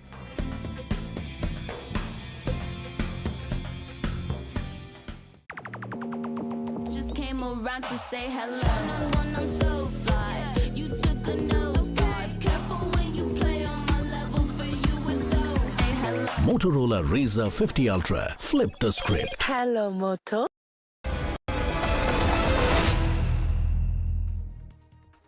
Welcome back, ladies and gentlemen. Let's take you to Kerala on the Me Too storm that the Kerala film industry is facing at this moment. Many actors, in fact, at the receiving end. And of course, there are allegations against some top actors. Now, the latest coming in, these are protest shots that we are bringing to you. at this moment, and the police, in fact, trying to detain protesters, those who were trying to protest outside actor and MLA Mukesh, and you can see BJP leaders, in fact, spearheading this protest, where the police had to use water cannon, and many were, in fact, also detained in this process. Now, there has been some interim relief for CPM MLA Mukesh in the sexual assault case against him. A court has stayed the arrest of the Kollam MLA and Malayalam actor M. Mukesh in the sexual assault case amid the Me Too storm in the Malayalam film industry.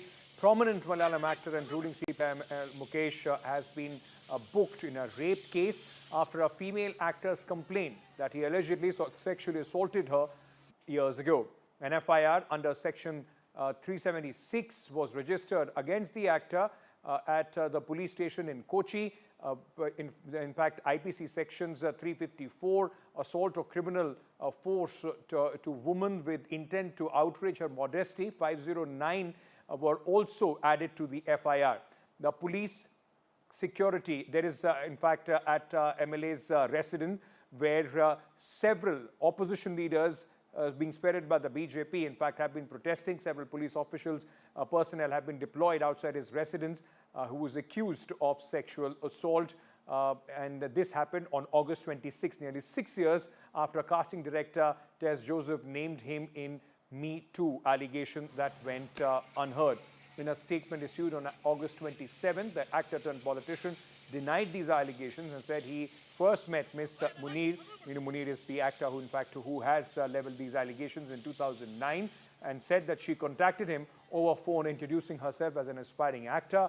The allegation came in the wake of the release of the HEMA committee report, which shed light on the rampant misogyny and abuse of power in the Malayalam film industry. Now, an SIT has been formed to verify the statements of various, in fact, people, those who have now accused various actors. Victims are coming forward and their statements are being verified.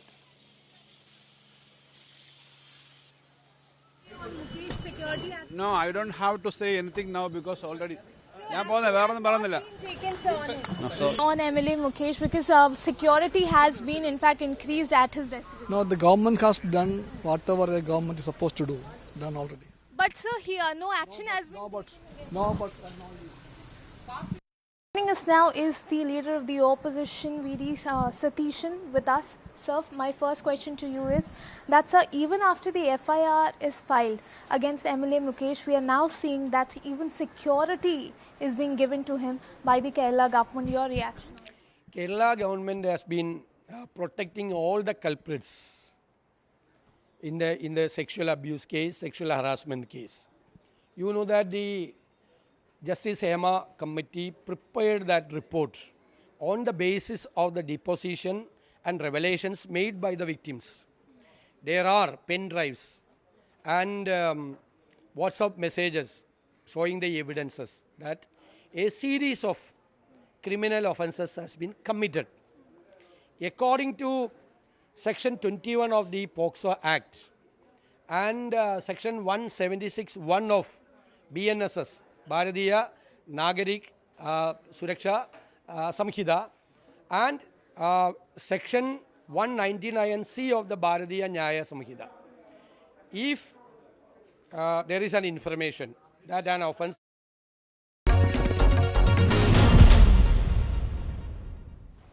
All right, ladies and gentlemen, at the top of the bulletin, where we are talking about what the Himachal Pradesh Chief Minister announced a short while back. I mean, he said that today on the floor of the Assembly that the Chief Minister and his cabinet colleagues are going to forego their salary for 2 months because the state of Himachal Pradesh is facing some dire financial, mess at this moment.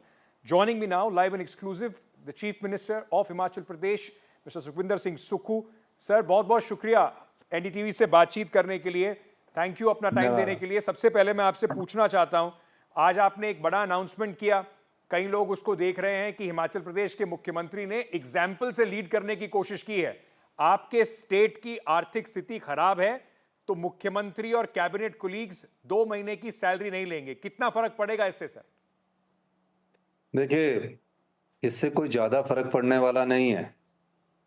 लेकिन एक symbolic हमने फैसला किया है कि जो प्रदेश की अर्थव्यवस्था को दुरुस्त करना है, आर्थिक स्थिति को सुदृढ़ करना है, तो निश्चित रूप से जो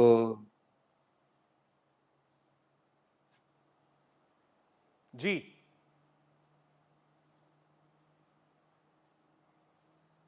सर, आपको मेरी आवाज आ रही है? आपकी आवाज आ रही है, पर बीच में दूसरी आवाज भी आ रही है। मैं कोशिश करता हूं सर वो बिल्कुल ठीक करने की। आप प्लीज कंटिन्यू कीजिए। अब तो ये हमारी मंत्रिमंडल ने एक फैसला किया कि जो प्रदेश की आर्थिक स्थिति है, जो वित्तीय हालत है, उसको एक दिशा देने के लिए पहले जो प्रदेश के राजनीतिक लोग हैं वो आगे आए, मंत्रिमंडल के सदस्य आगे आए, और इस दृष्टिकोण से हम आगे बढ़ रहे हैं। इसका मतलब ये नहीं है कि हमारे फाइनेंशियल रिसोर्सेज जो है वो ठीक हो जाएंगे या हमारे पर जो वित्तीय बोझ पड़ा वो ठीक हो जाएगा। एक प्रयास है अपने आप को डिसिप्लिन करने का और अपनी अर्थव्यवस्था को डिसिप्लिन करने का, अपनी आर्थिकी को डिसिप्लिन करने का। इस प्रयास में हमने समाज के सभी वर्गों से अपील की है, और मेरा ये मानना है कि हम अगर आत्मनिर्भर हिमाचल बनना है तो इस प्रकार के कुछ फैसलों से, जिसका कि सार्थक परिणाम अभी दिखने शुरू हुआ है, हमें और आगे बढ़ना पड़ेगा। और उदाहरण के तौर पर मुख्यमंत्री और मंत्रियों को 2 महीने तक अपनी सैलरी ना लेकर यह दर्शाने की हम कोशिश कर रहे हैं कि जो प्रदेश की आर्थिक स्थिति है, जिसमें सरकारी कर्मचारियों और अधिकारियों और पेंशन भोगियों पर 62% हमारा खर्च हो जाता है और विकास के मामले में सिर्फ तकरीबन 28% बच जाता है। चाहे पेंशन पर हमारा 9-11% खर्च होता है, सैलरीज पर 25% खर्च होता है, प्रिंसिपल लोन वापिस करने पर हमारा 19% खर्च होता है, उसका इंटरेस्ट वापिस करने पर 11% खर्च होता है। तो जो खर्चे हम कम कर सकते हैं, तो पहले जो इन पदों पर बैठे हैं वहां से उदाहरण साबित करें और धीरे धीरे इस अर्थव्यवस्था को पटरी पर लाया जाए। और पिछले साल की से अर्थव्यवस्था में सुधार दिखना शुरू हुआ है। 20% का सुधार पिछली बार आया है, और हमारे राजस्व में 2200 करोड़ रुपए का एक अतिरिक्त राजस्व हमने पैदा किया है। तो इस दृष्टि से आज हमने, हाँ जी, मैं ये समझना चाह रहा हूं कि आपने एक एग्जाम्पल सेट करने की कोशिश की है। जैसे अंग्रेजी में एक कहावत है, चैरिटी बिगिंस एट होम, तो आपने कहा है कि भाई हमारे ऑफिस से शुरू होना चाहिए, लेकिन समर्थन इसमें आपको कितना मिल रहा है आपके असेंबली के कुलीग्स का? क्या ऑपोजिशन पार्टी के एमएलएज, आपने अपील की कि उन्हें भी आना चाहिए, क्या बीजेपी के एमएलएज, बाकी लोग आपका इसमें समर्थन कर रहे हैं? देखिए, आज तो मैंने अपना रेजोल्यूशन जो था कैबिनेट का वो पढ़ा है, उसमें सीपीएस है, जो हमारे पदाधिकारी जो चेयरमैन की पोस्ट पर है वो लोग हैं, और जो कांग्रेस के विधायक है और उनके भारतीय जनता पार्टी के विधायक हैं, उनसे भी हमने कहा है। अब देखते आगे वो समर्थन करते कि नहीं करते, ये तो उनके पर निर्भर करता है। ये वॉलंटरली उनको सोचना है कि प्रदेश की अर्थव्यवस्था को मजबूत करना है, प्रदेश की आर्थिक स्थिति को मजबूत करना है, प्रदेश को एक नई दिशा के साथ आगे ले जाना है। आत्मनिर्भर हिमाचल के लिए 2027 का जो लक्ष्य रखा है, उस दृष्टि से हमें सबको मिलकर, चाहे वो विपक्ष है चाहे कांग्रेस पक्ष है, आगे बढ़ना पड़ेगा, कड़े फैसले करने पड़ेंगे, और हम फैसले कर रहे हैं।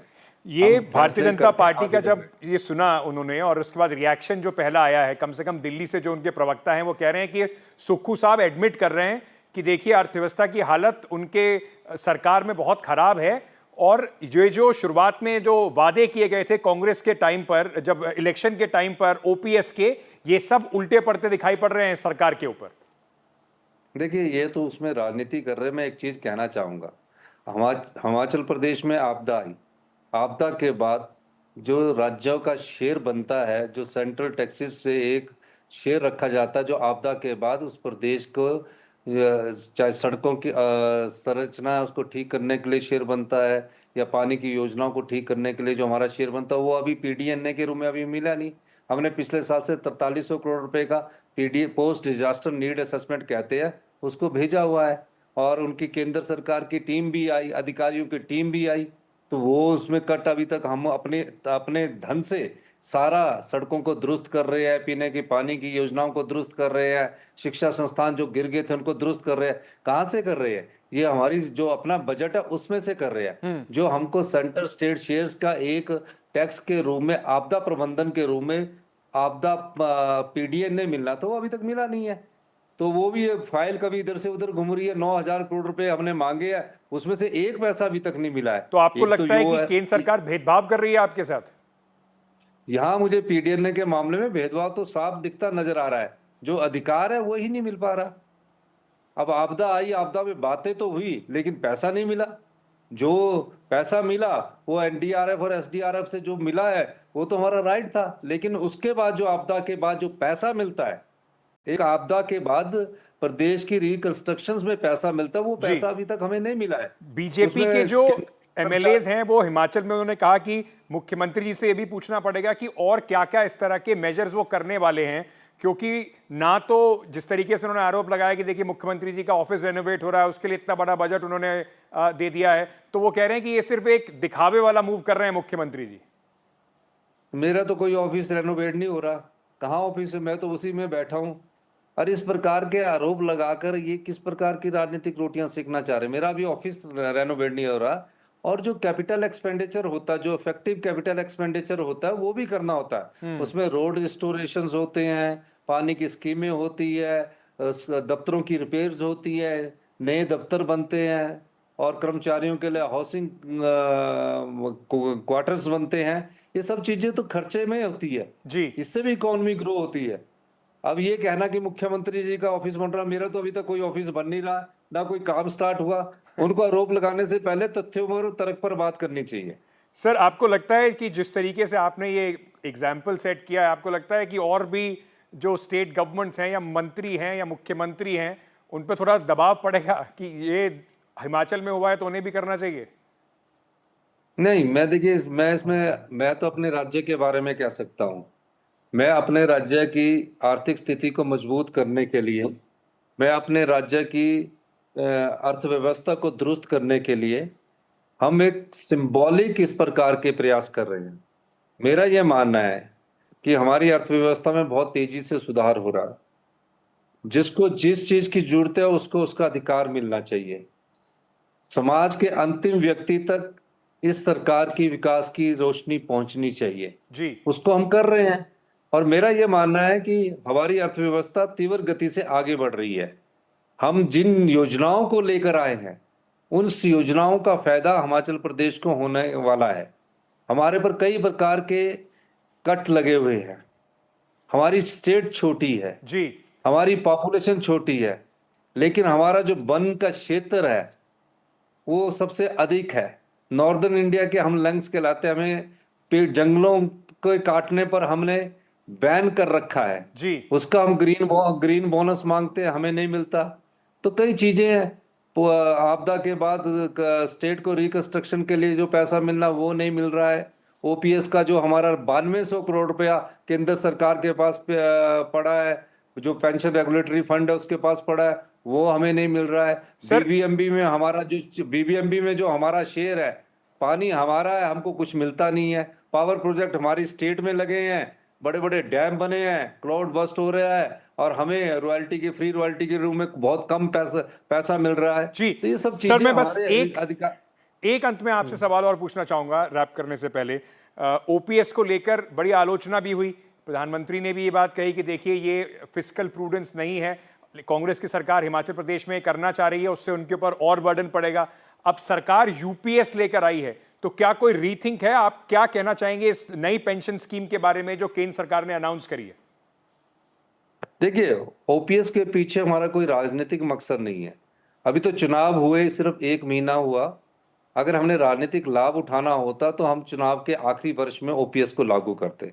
इसके पीछे जो हमारा लक्ष्य है वो सामाजिक सुरक्षा को लेकर है कि रिटायरमेंट के बाद एक अश्योर्ड इनकम मिलनी चाहिए। इकट्ठा पैसा, परिवार में कई प्रकार के स्वभाव के लोग होते हैं, बच्चों के प्रति मोह होता है, खर्च हो जाता है, फिर बुजुर्ग माँ बाप क्या करेंगे? तो एक अश्योर्ड इनकम के रूप में हमने उनको ओपीएस दिया।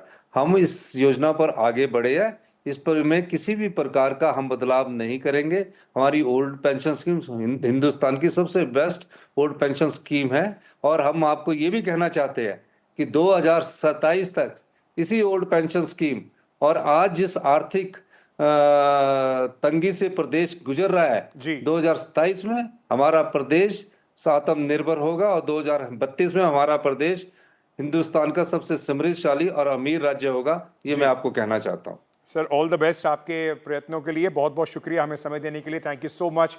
Chief minister of Himachal Pradesh mister Sukhvinder Singh Sukhu speaking exclusively on his austerity measure that he has announced. As he said, it's a symbolic measure, but there needs to be more discipline to try and get Himachal Pradesh back on fiscal prudence. All right, moving on, ladies and gentlemen. With that, we are slipping into a very short break. News and updates will continue here. Stay tuned.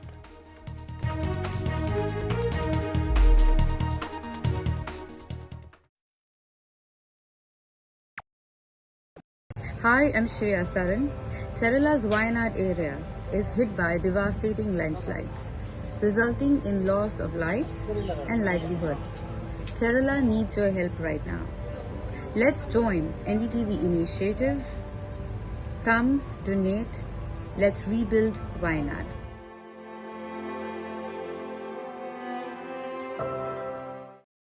Meanwhile, senior officials from the United States and China have been having some serious talks about stabilizing their relationship. They're working on setting up a call between President Biden and China's top leader Xi Jinping, and also planning discussions between their military teams. The White House dropped a statement saying we can expect a leader-level call within the next few weeks. And the Biden administration has sought to smooth over tensions with China while continuing to turn up the pressure on China by curbing its access to the US economy as well as technology.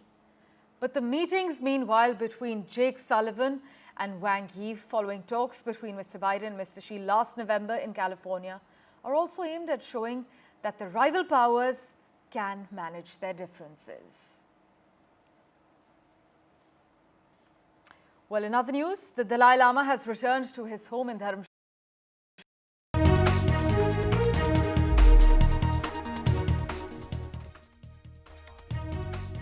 Now let's dive into the world of Middle Earth with two of its most intriguing figures. NDTV's Arun Singh had the chance to sit down with Charlie Vickers, who brings the dark and the charismatic Sora to life, and Charles Edwards, the man behind the brilliant yet conflicted Salazar.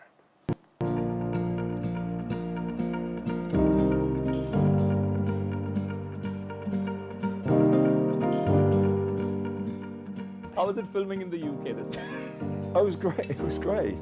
It was amazing, actually. Why did you laugh at that? Because I was going to do a whole story about him falling asleep. I'm not nervous. I'm very excited about season 2, as I was about season 1. But this particularly because of the story that the two of us have to tell. So Vada Pav is something that you enjoy. Vada Pav. Yes, I'm just saying yes to that question. Hi, we're talking Lord of the Rings, Rings of Power Season 2. Joining us is the stellar star cast. A very warm welcome to NDTV. Thank you. Thank you. So we'll start as a warm-up. We'll start with some puns. Oh. Why did Sauron start a fashion line? To wear the one ring? You're close, because he always rings in the trends. Okay, second one. Yeah, no, okay. I promise it's a better one. Okay, yeah. What's Sauron's favorite kind of music? This is easy, huh? Death metal? Heavy metal. Yeah, sure. Death metal also works. There's heavy metal in this season, you know. There is. There is actually. The troll song. Damn Rod, sorry.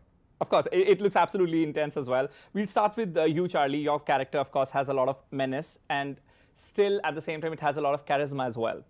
A lot of people are wondering, how are you cracking that kind of balance?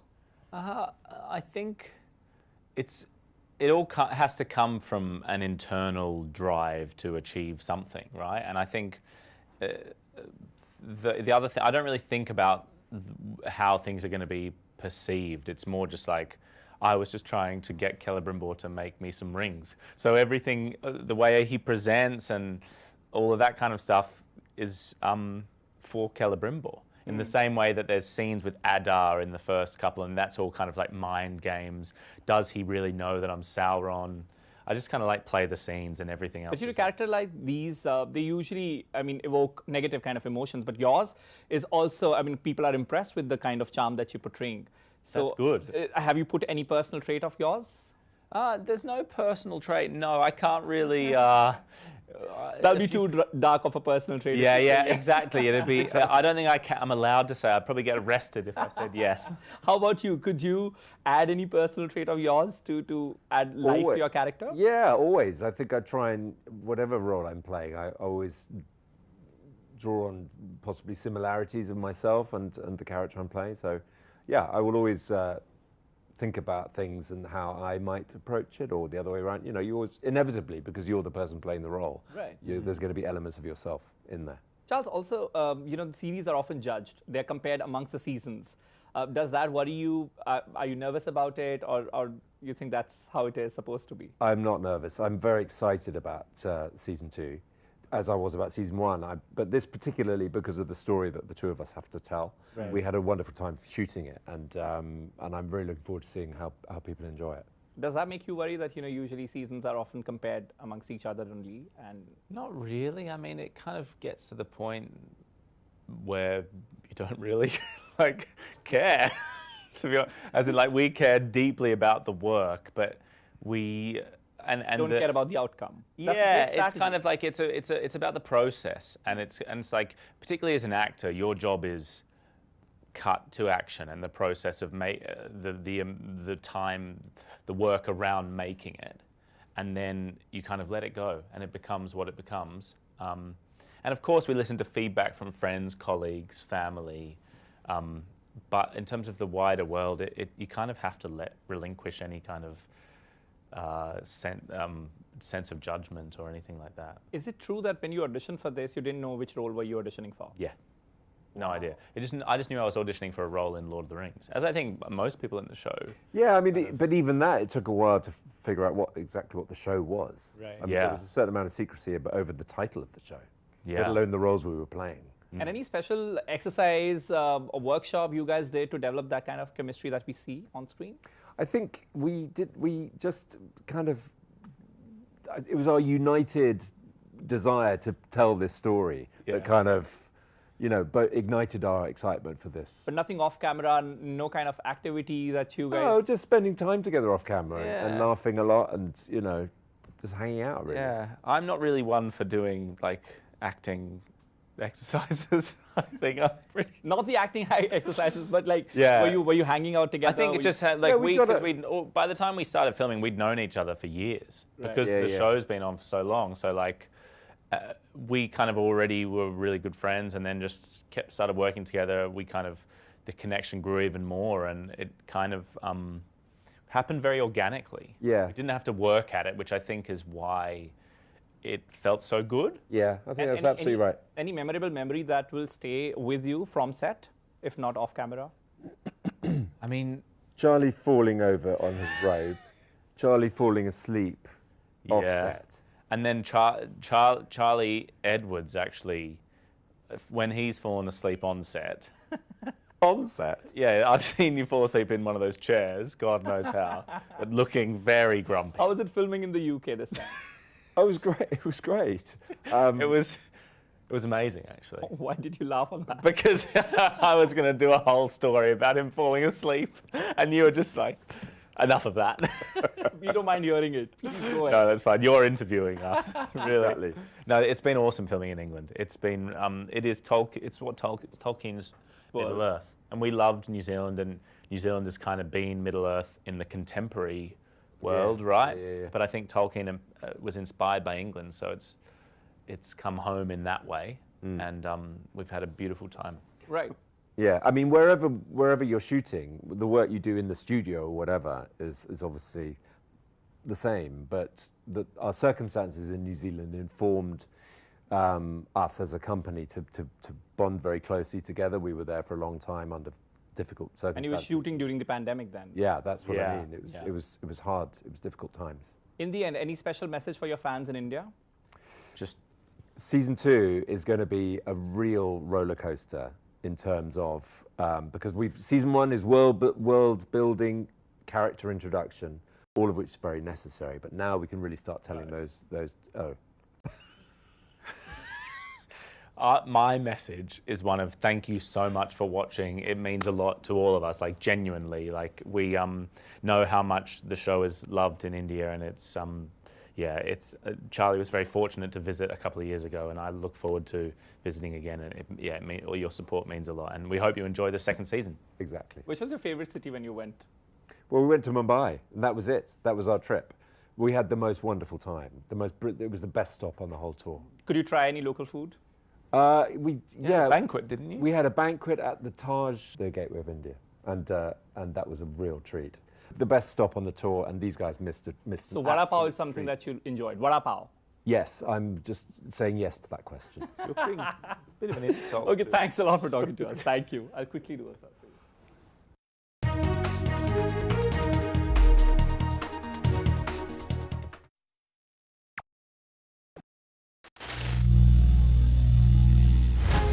Some people say the metaverse will only be virtual. One day this lecture hall will be made of code, and driverless cars would be trapped in intersections. But even in this maze of the future, you can't wish away health. It's time to become more resilient.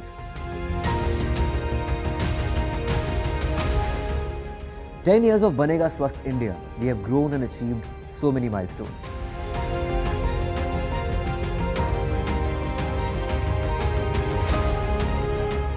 And now I have a plan to beat the urgency, to stop breathing with difficulty, to relieve getting choked with inactivity.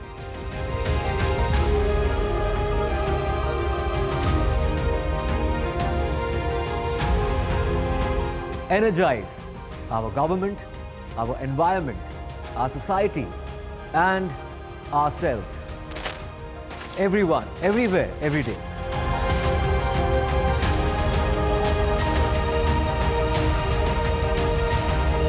Banega Swasth India. One world hygiene. Landslide devastation in Kerala's Wayanad. Join NDTV's initiative. Donate for Kerala.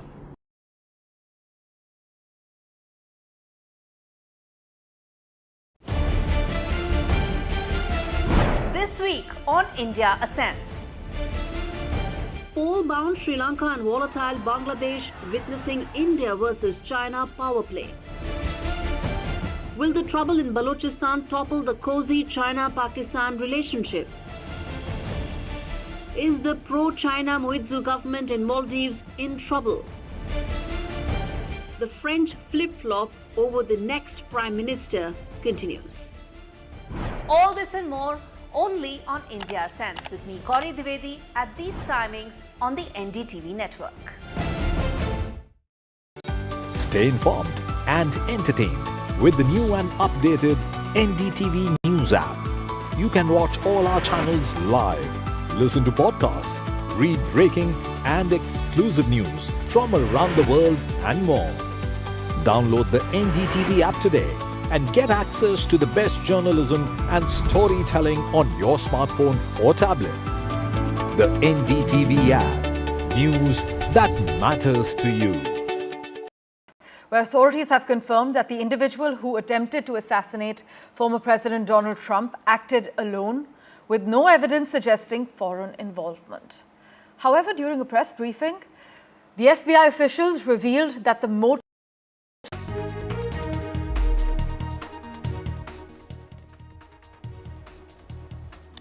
Good evening, ladies and gentlemen. The Karnataka High Court has given interim relief to both Siddaramaiah and DK Shivakumar. More voices of women have come out in the state of Kerala. This is a fallout of the important HEMA committee report.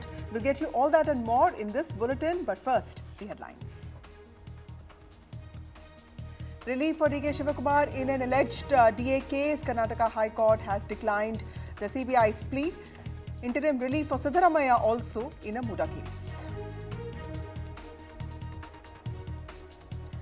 Mollywood probe intensifies. Relief for accused CPM MLA Mukesh. MLA Mukesh gets protection from arrest till the 3rd of September. Opposition heat intensifies on the Kerala government. BJP and Congress are demanding resignations.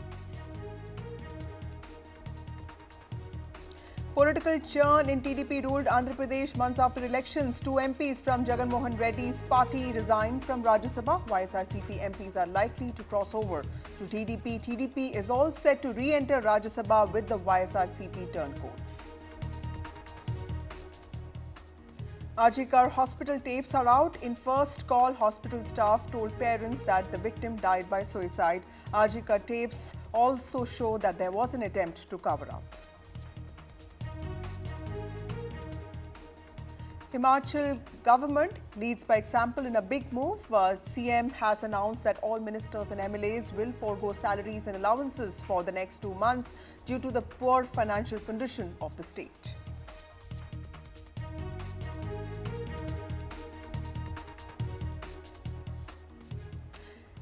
In a big relief for Karnataka Deputy Chief Minister D.K. Shivakumar in illegal assets case, Karnataka High Court has dismissed the plea of CBI for probe in this case. This is a case against D.K. Shivakumar. BJP leader B.Y. Patil had also challenged state decision to withdraw consent for CBI probe into the corruption and graft allegations against D.K. Shivakumar. The High Court has said that petitions are not maintainable and the petitioners may move Supreme Court. See, I am very happy Karnataka government and the people of Karnataka's victory. CBI was, permission was been withdrawn by the government and given to Lokayukta. Karnataka government has not withdrawn the case. They have just transferred it to Lokayukta where there are hundreds of cases. That was a political thing which they are trying to do. Yediyurappa government had given a case to CBI. So the matter has been, no others can intervene. So now Yatnal has approached Supreme Court. Let them go. For them also there is a law, for us also there is a law. Joins us with more details on this case. Pratibha, a unique coincidence in the court today. The cases of both Chief Minister and the Deputy Chief Minister were being heard today. And clearly D.K. Shivakumar, from what he said 2 days ago, that he's left everything to God, to now showing signs of relief. How significant is this interim relief for the Deputy Chief Minister?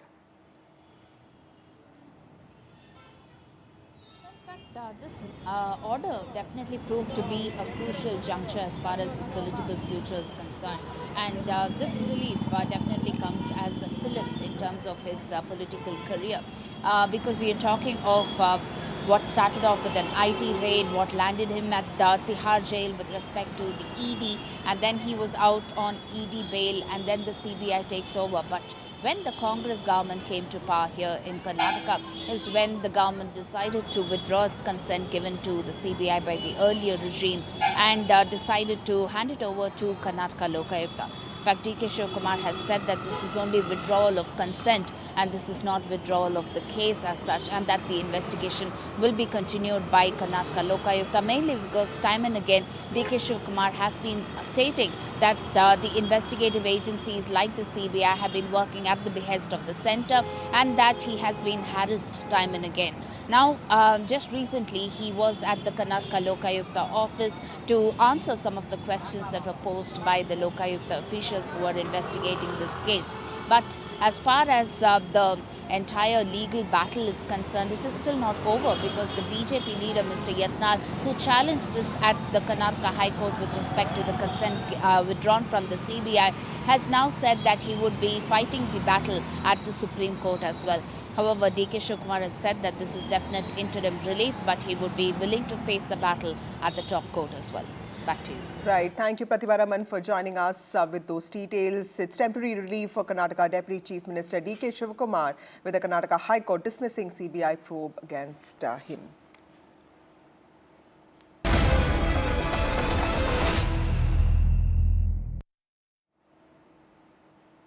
Moving on, interim relief for CPM MLA Mukesh in sexual assault case against him. A court stayed the arrest of Kollam MLA and Malayalam actor Mukesh in a sexual assault case amidst the Me Too storm in the Malayalam film industry. Remember, all of this has been has emerged after this very important report by Hema Commission came out, and it revealed the status of the Malayalam film industry. It showed how difficult it was, specifically for women actors, women artists, to make a living there without giving in to sexual favors. A prominent Malayalam actor and ruling CPM MLA M Mukesh has been booked in a rape case after a female actor's complaint that he allegedly sexually assaulted her years ago. An FIR under IPC 376, which is for rape, was registered against the actor at Maradu police station in Kochi city on Wednesday night. This is what a police officer said. IPC section 354, which is pertaining to assault or criminal force to women with an intent to outrage her modesty, and 509, which also pertains to gesture or actions intended to insult the women, have been added to the FIR. There's police security at MLA Mukesh's residence at the moment, but several police personnel have been deployed as at his residence. Mukesh was accused of sexual harassment by an actor on the 26th of August, nearly 6 years after casting director Tess Joseph named him in a Me Too allegation that went unheard. Now, in a statement issued on the 27th of August, the actor turned politician denied all allegations. He dismissed them and he said that he had first met Miss Munir in 2009 when she contacted him over phone, introducing herself as an aspiring actor.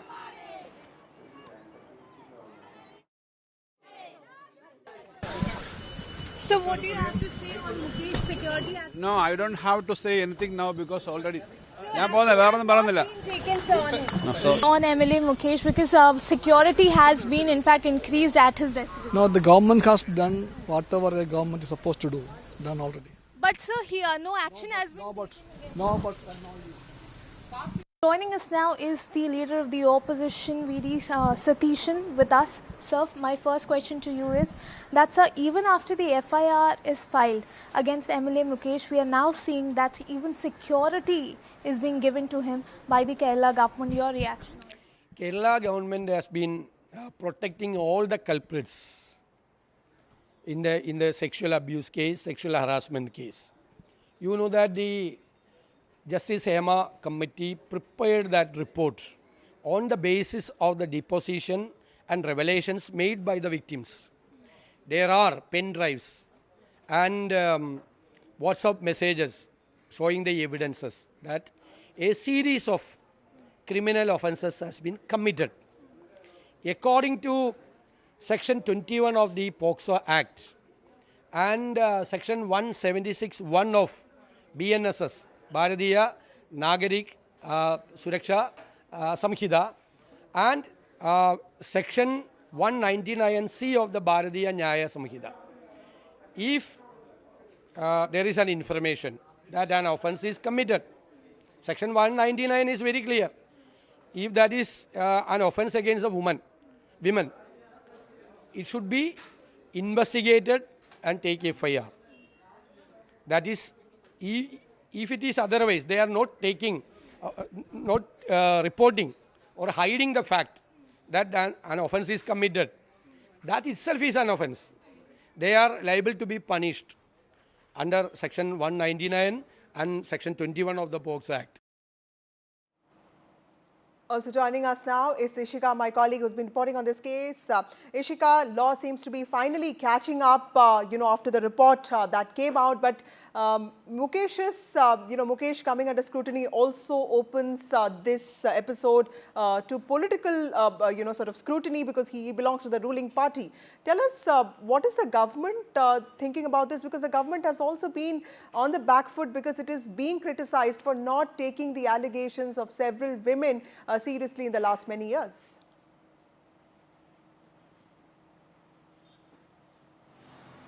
Well, Vasudha, as you rightly mentioned, there have been grave allegations, that have been levelled against actor and sitting MLA Mukesh.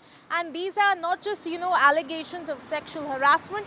These are actually rape charges that were levelled against him, and an FIR was already filed. But even after that, even after we saw that the victims themselves demanded that he resign from his MLA position, even women activists, issued a joint statement that if he does not resign, then the investigation may be compromised, and thus, the protest will be the only way to pressurize the government. But even after that, we are seeing that the government has provided Mukesh with extra security as he had asked. In fact, we have been reporting from today morning as to how, the security around his house here in Trivandrum was increased. But on the other hand, there is certainly a lot of agitation that we are seeing from the opposition side, which continues to demand his resignation. Today we saw two protests that in fact were held here in Trivandrum, demanding his resignation and also demanding action on sitting MLA Mukesh from the LDF government. Now, we also tried to speak to the leaders here in the LDF government, in fact to the minister in the LDF government, but all of them, as of now, they continue to remain mum on the issue as to why no action has been taken against him. Now, certainly, Vasudha, there is also a temporary relief that Mukesh has got. In fact, his arrest has been stayed till September 3rd. This order has come from Ernakulam Session Court. So certainly extra protection, temporary relief also now he has got. But on the other side, the Congress, the opposition and also the BJP here, they continue to say that they are going to intensify their protest until and unless Mukesh resigns.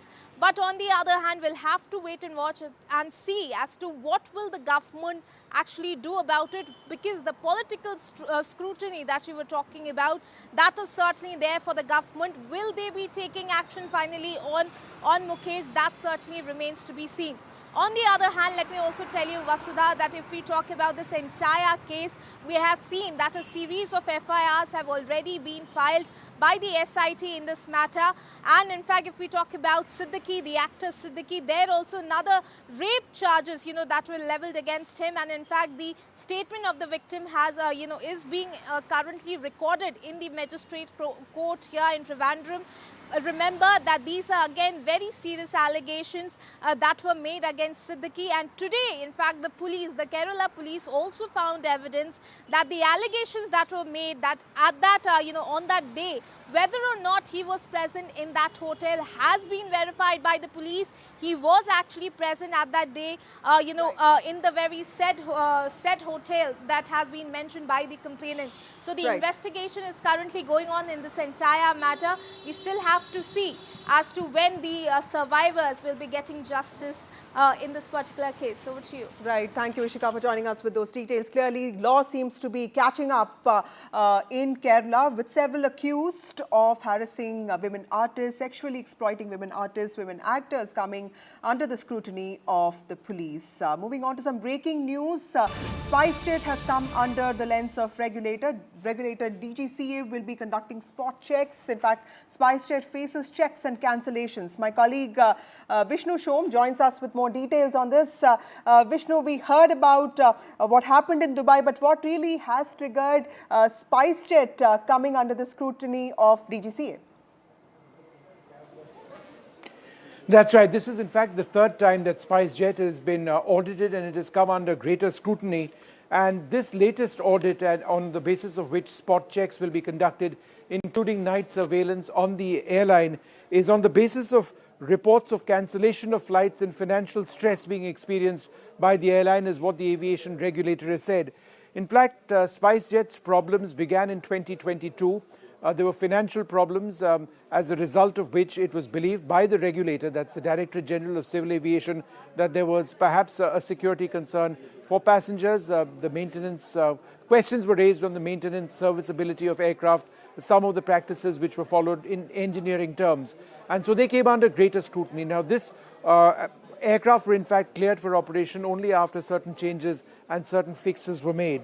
Then in 2023, based on reports of the airline being under financial stress last year, again they were placed under enhanced surveillance, and now this is the third time when the airline has been placed under enhanced surveillance, which means, as I mentioned, spot checks, night surveillance. Why? All with a view to ensure safety of passengers. Right. Thank you, Vishnu Shom, for joining us with those details. SpiceJet under enhanced surveillance comes under the scrutiny of DGCA. Moving on, RG Kar Hospital in Kolkata has been under scanner from the very first day in the horrific rape and murder case of a trainee doctor in Kolkata that happened on the 9th of August. An incident that sparked protests across the country and also sent shockwaves across the nation. Now, there's clear proof how the hospital authorities tried to pass off the death as suicide in their first calls that were made to the family. Listen into the phone conversation recordings we have accessed between the RG Kar hospital authorities and the parents of the victim.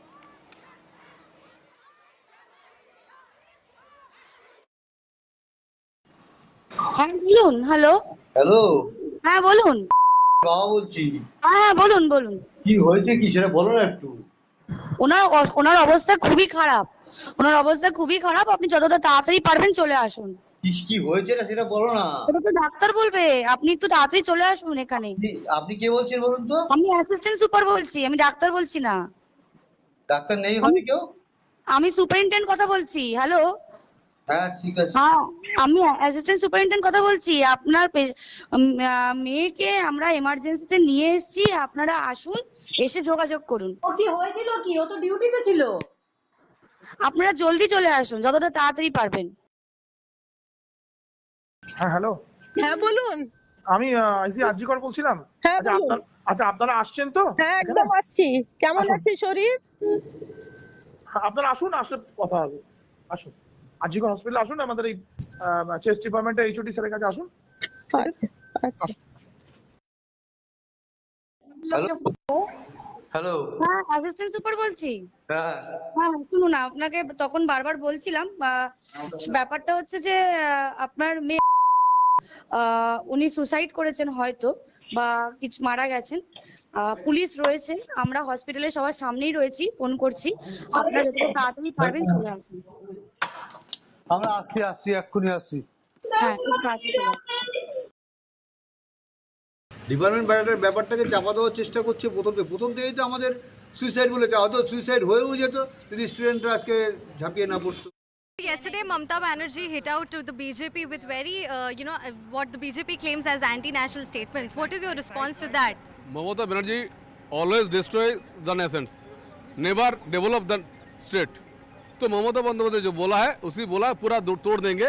वो जो हमारा भारत का north east का जो chicken neck है वो chicken neck को China से मुलाकात करके भी खत्म कर सकता है।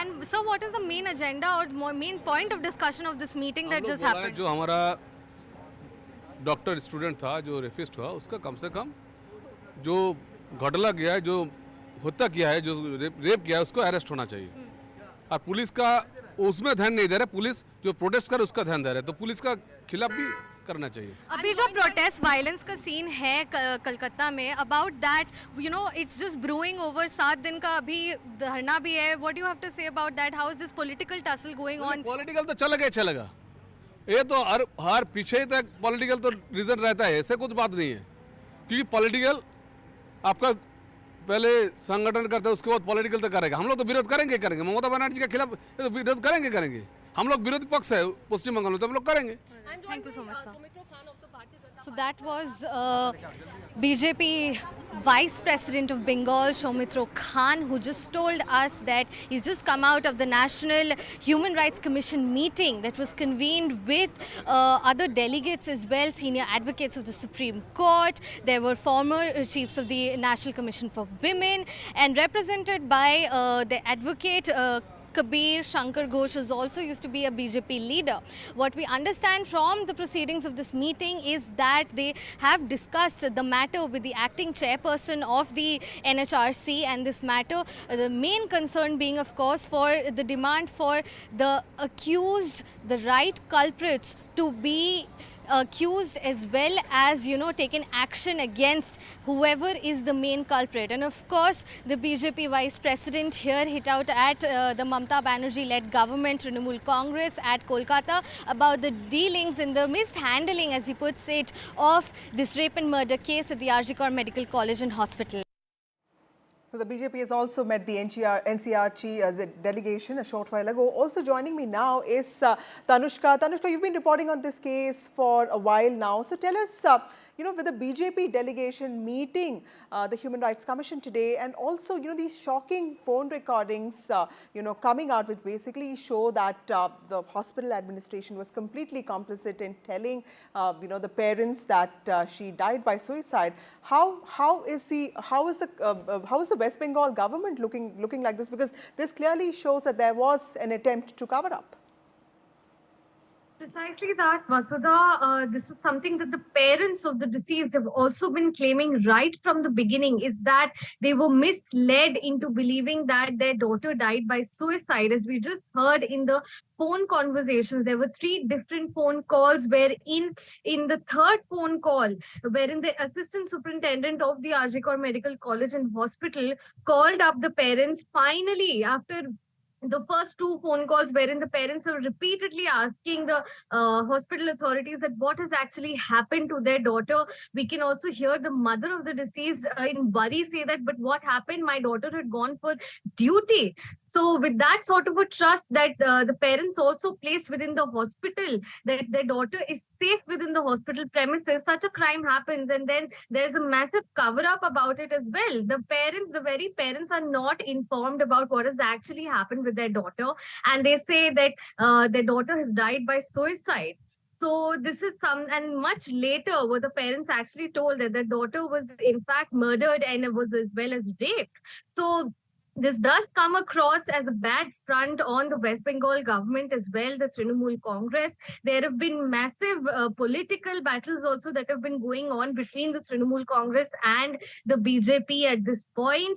And the issue at this point still, remains kind of lost. The very fact that this movement is the main cause behind this movement is for justice, for not just at this point the woman, the young doctor who was raped and murdered, but also for the parents of the deceased who had to go through this ordeal. Right. Thank you, Tanushka, for joining us with those details. Some shocking recordings have come out which clearly show that the hospital administration was completely complicit in telling the parents that their daughter had died by suicide, which completely was not the truth, because now, as we know, she was brutally raped and murdered. The CBI is looking into this case, but of course it has become a political flashpoint with the BJP approaching the National Human Rights Commission today and the TMC questioning the role of CBI in delaying the investigation.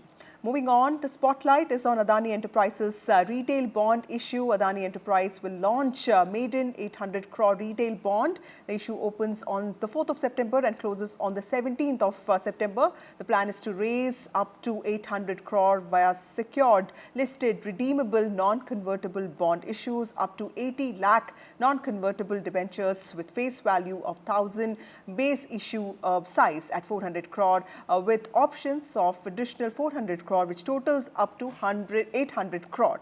Effective yield of up to 9.90% annum could be offered, and NCDs would also be listed and traded in dematerialized form on BSE and NSE. The CARE assigns positive rating to NCD issue.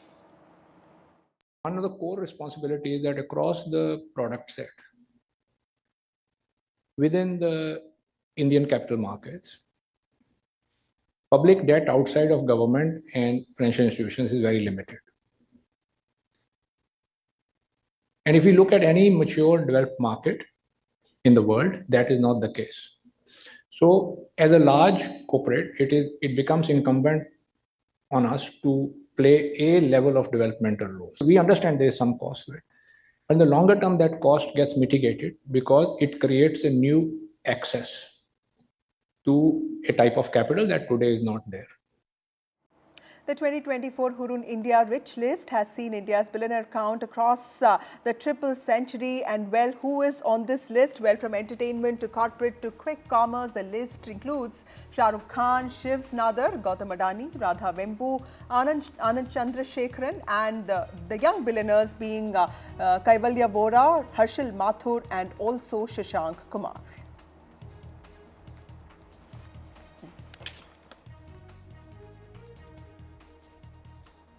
Time for a short break. More news and updates on the other side.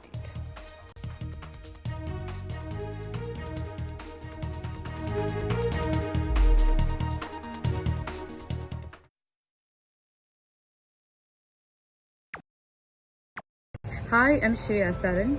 Kerala's Wayanad area is hit by devastating landslides, resulting in loss of lives and livelihood. Kerala needs your help right now. Let's join NDTV initiative. Come, donate, let's rebuild Wayanad.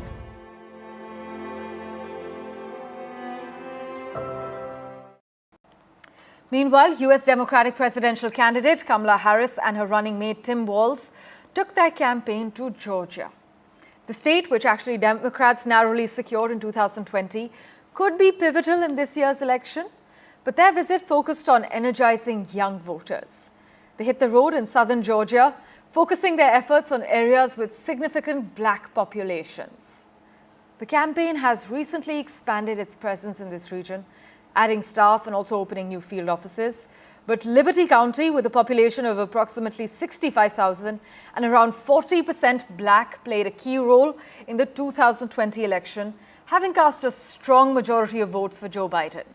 We have a reaction of Kamala Harris. Listen in. The country is counting on you, all of you. You are leaders. By the very fact that you all are here in this room, doing what you do at this incredible school, doing it as one big team, understanding all of the different parts that fit together to create a team. You are doing some of the best work any leader can do. And we're so proud of you, and we're counting on you. Your generation, all that you guys stand for, everything you have at stake, is what is going to propel our country into the next era of what we can do and what we can be. Landslide devastation in Kerala's Wayanad. Join NDTV's initiative. Donate for Kerala.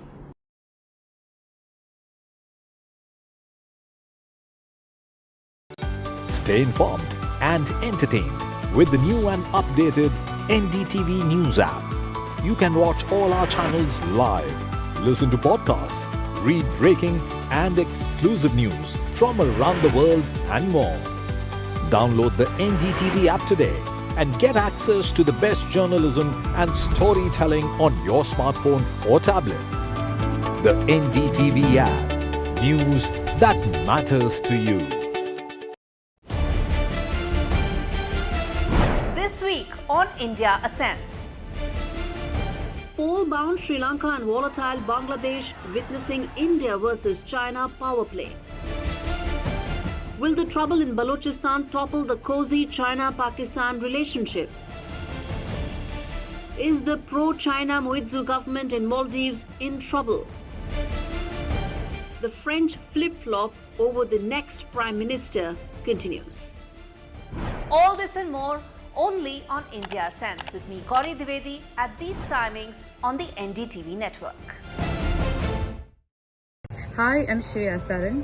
Kerala's Wayanad area is hit by devastating landslides, resulting in loss of lives and livelihood. Kerala needs your help right now. Let's join NDTV initiative. Come, donate, let's rebuild Wayanad.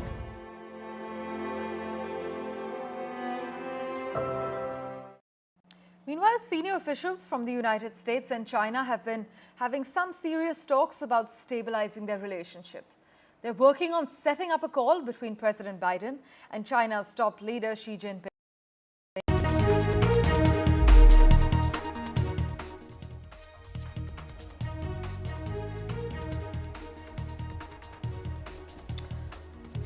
Good evening, ladies and gentlemen. You're watching NDTV. The Karnataka High Court on Thursday extended the interim stay on trial court proceedings against Chief Minister Siddaramaiah in connection with the alleged Muda scam case. Now, the hearing will continue on Saturday. Till then, the court's relief from prosecution granted to the Chief Minister will prevail. Remember, Karnataka Governor Thawarchand Gehlot had granted sanction to prosecute Chief Minister Siddaramaiah on the 17th of August. After that, he had moved the High Court seeking relief. Today, Monday, Karnataka High Court also rejected a CBI plea to allow a probe against Karnataka Deputy Chief Minister D.K. Shivakumar in an illegal assets case. In fact, in a rare coincidence, the High Court of Karnataka today witnessed two separate proceedings on petitions related to the Chief Minister Siddaramaiah and also the Deputy Chief Minister D.K. Shivakumar. Now, while this is another temporary relief from the court, the Chief Minister does find himself in a dock over a plot of land that was gifted to his wife, who had claimed compensation.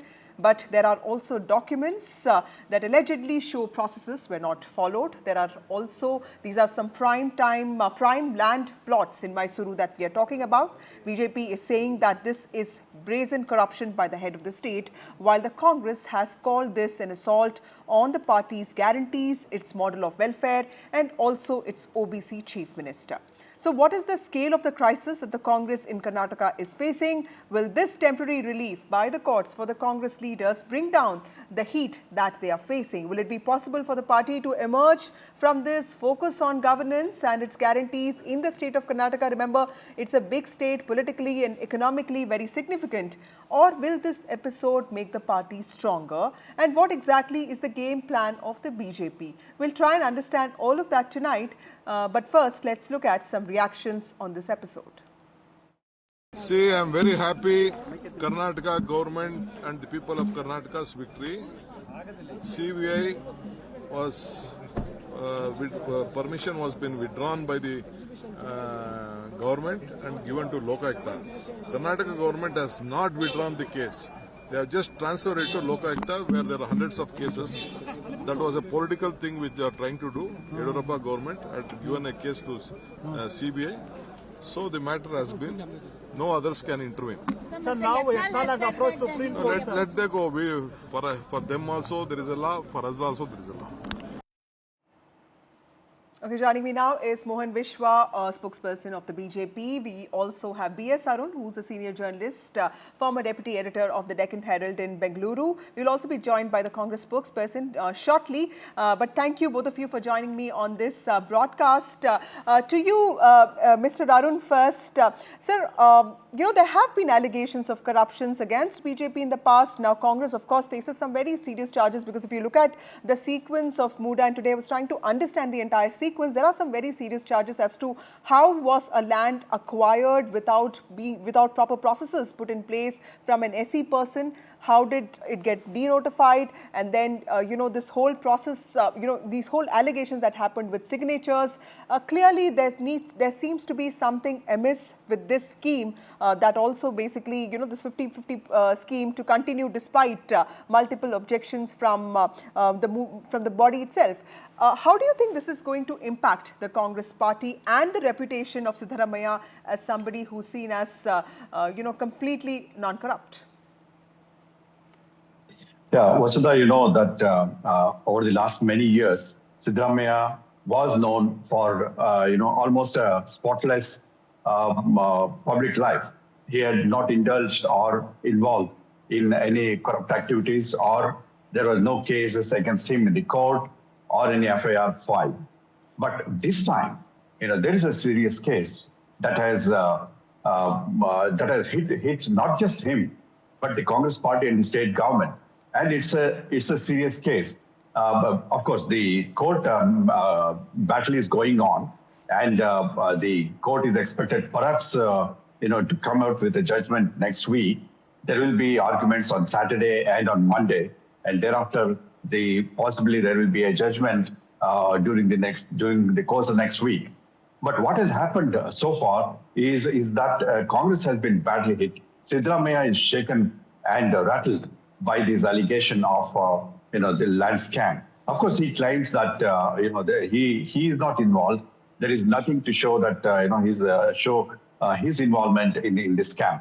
But then the BJP, as well as the three petitioners who have moved the governor and now the court, and this has really roiled the state government as well as Chief Minister Siddaramaiah. Now the fact is, the issue is before the court, and much depends on what the court would say about Siddaramaiah's involvement. If he is exonerated, suppose the case is stayed, right, then Siddaramaiah will get a relief. But then if the court continues without any stay, then it will be a serious setback for Siddaramaiah, and then the things will start moving. So there might be even a threat to his continuance in office, as well as even for his government. So things are moving very fast in Karnataka, so, both Bhavya politically and Narasimhamurthy of legally. the Congress party also joins us. Thank you, Bhavya, for joining us. Before I come to you, Mr. Vishwal, let me go to Bhavya. Bhavya, Chief Minister Siddaramaiah has also released a video where he's showcasing the letter written by his wife, Parvati, to the authorities seeking compensation. The original letter that was written and the video of the CM also shows two different signatures. Now, that has also, again, raised many concerns. We also saw what happened with B. Suresh. He has been, his visits to the Muda office, or for that matter, these allegations of files going missing. Why are there so many loose ends to what the Chief Minister claims was a simple transaction between a brother and sister? Because there clearly seems to be something amiss here. I don't really know who spoke before me because I can't see the video in here. Okay. But they use some words like rattled, shaken and all that. I really appreciate your vocabulary, but this isn't the first time our Chief Minister has been attacked. No matter how many times the same government, the BJP government from center has tried, and the BJP from Karnataka has tried to taint him and his image, he has only emerged stronger back, right? And so I don't think he gets rattled or shook only for these issues here. This is one of many allegations that they have put, and most of these allegations have always gone, bitten them back. So anyways, and regarding what you spoke, if there are anything like this, right? If there is an investigation, no one's against the investigation. Our only problem was how the governor took cognizance of a private person's complaint. When there are so many complaints lying on his table, which were filed by Lokayukta of the state. Like, what was the urgency? There was a protocol, there was a standard operating procedure to follow before considering such complaints. Why has the governor and the position of governor been misused by the central government? That's our only point. Let them go through the right way and let them investigate. No one's going to stop them. Okay. So, Bhavya, you're basically saying that a trial and an investigation is important. Stories like this, all these to create stories like, oh, there is some file missing, this thing. If that's the case, if there is something in that, if CM's name was also in this case, then we would agree there is no substantial evidence in their hands. It's just a complaint based on which the governor has taken, an action like this and given permission to investigate. Okay. Before this, if you take Yadiyurappa's case, 1,600 pages were presented to the governor from the Lokayukta. There are permissions which were, asked by the Lokayukta in case of Kumar Swamy, Nirani, Shashikala Jolle, Janardhan Reddy, by the Lokayukta. But the governor is not ready to give the permission. Okay. But here a private person and who is also a blackmailer. And this blackmailer, I am not calling him a blackmailer, Mr. Abraham.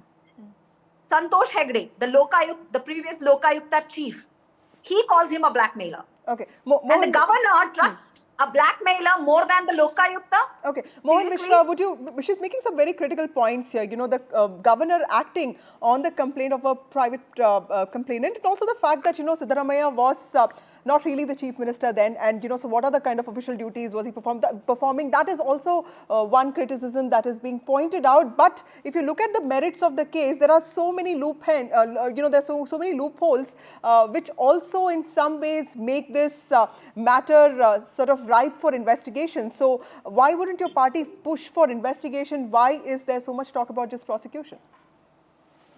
See, Vasu, the Congress is known for spreading lies, okay? I don't know how can my Congress colleague who is sitting in the TV can bluntly say that Siddaramaiah was not involved in the place. First of all, in the year 1998, when the land got denotified, Mr. Siddaramaiah was the leader of opposition. In the year 2004, when the land was bought as an agricultural land, which was developed under Muda, even after having roads, parks and all, by showing it as a fake agricultural land, Siddaramaiah was a deputy chief minister and also in charge minister of Mysore, and his son was part of Muda on the board. Let me tell you on the quotes. And also in the year 2014, when the file was moved, okay, Mr. Siddaramaiah was the chief minister in the state. Come on. He was there in the power in each and every year whenever this file has moved. Let us be very clear. These arguments will come from Saturday onwards. Today and the last week, it was only on one-sided. Can you please keep quiet, Mr. Bhavya? I was keeping quiet. Okay, Bhavya, let him finish. I'll come to you. I'll come to you. Next, okay, I just asked if I could respond. She said he has not shattered. He has absolutely shattered. If he has not shattered, why he did not allow us to discuss in Vidhan Sauda during assembly session? Why did he postpone? Why did he cancel the session itself straight away if he has not shattered? If he has not shattered, why did he form a commission under one IAS officer to investigate the matter? If he has not shattered, why did he constitute a investigation under one retired judicial judge? Come on, he has shattered. He knows the fact that he has done a mistake. Come on, there is an allegation straight away by converting 3 acres 16 guntas. He is eligible hardly for 2 sites, whereas he has taken 14 sites. These are all the blunt blunders which he has done, which is there on paper straight away. And also regarding the governor, my friend said that why is not putting for investigating? Come on, 17(1) talks about only investigation. Why is not cooperating for investigation? If he is clean, let him come out clean. Who is stopping him from? It's not, see, prosecution is the next stage. Let him get into investigation. And also today, if you see the argument, when the cabinet decides that, the governor show cause notice should be withdrawn, Cabinet don't have that rights. In the past also we had a lot of case laws. Okay. Because the allegation against let Bhavya speak again. Let her respond. Bhavya, I mean, this is an interesting point, because if you talk about these 14 sites, the, CM's wife asking for compensation, 62 crore, but also, Muda saying that there are no developed plots available in Devanuru layout, and you talk about some prime lands in Vijayanagar, and all of us who live in cities understand what is the value of this land. So clearly, how would you respond to something like that? No, I would just ask him one question, Mr. Vishwa. You actually blame me for spreading lies, but I just wonder where you got your facts. Is it from your WhatsApp university? Because trust me, these 14 sites were allotted to Siddaramaiah when your government was in power. So you mean to say when your government is in power, you will listen to the leader of opposition had more influence on the government than your government itself? So your chief minister is not powerful. Back then also Siddaramaiah was more powerful. He was ruling the state. He was the head of Muda. Sorry to say this, it was your government who allotted those 14 sites. Why did you do that? Then the problem is with your government and your chief minister. Okay, let us finish. And 1 second, let me finish. All right? We do not, let me again reiterate, we do not have a problem with the investigation.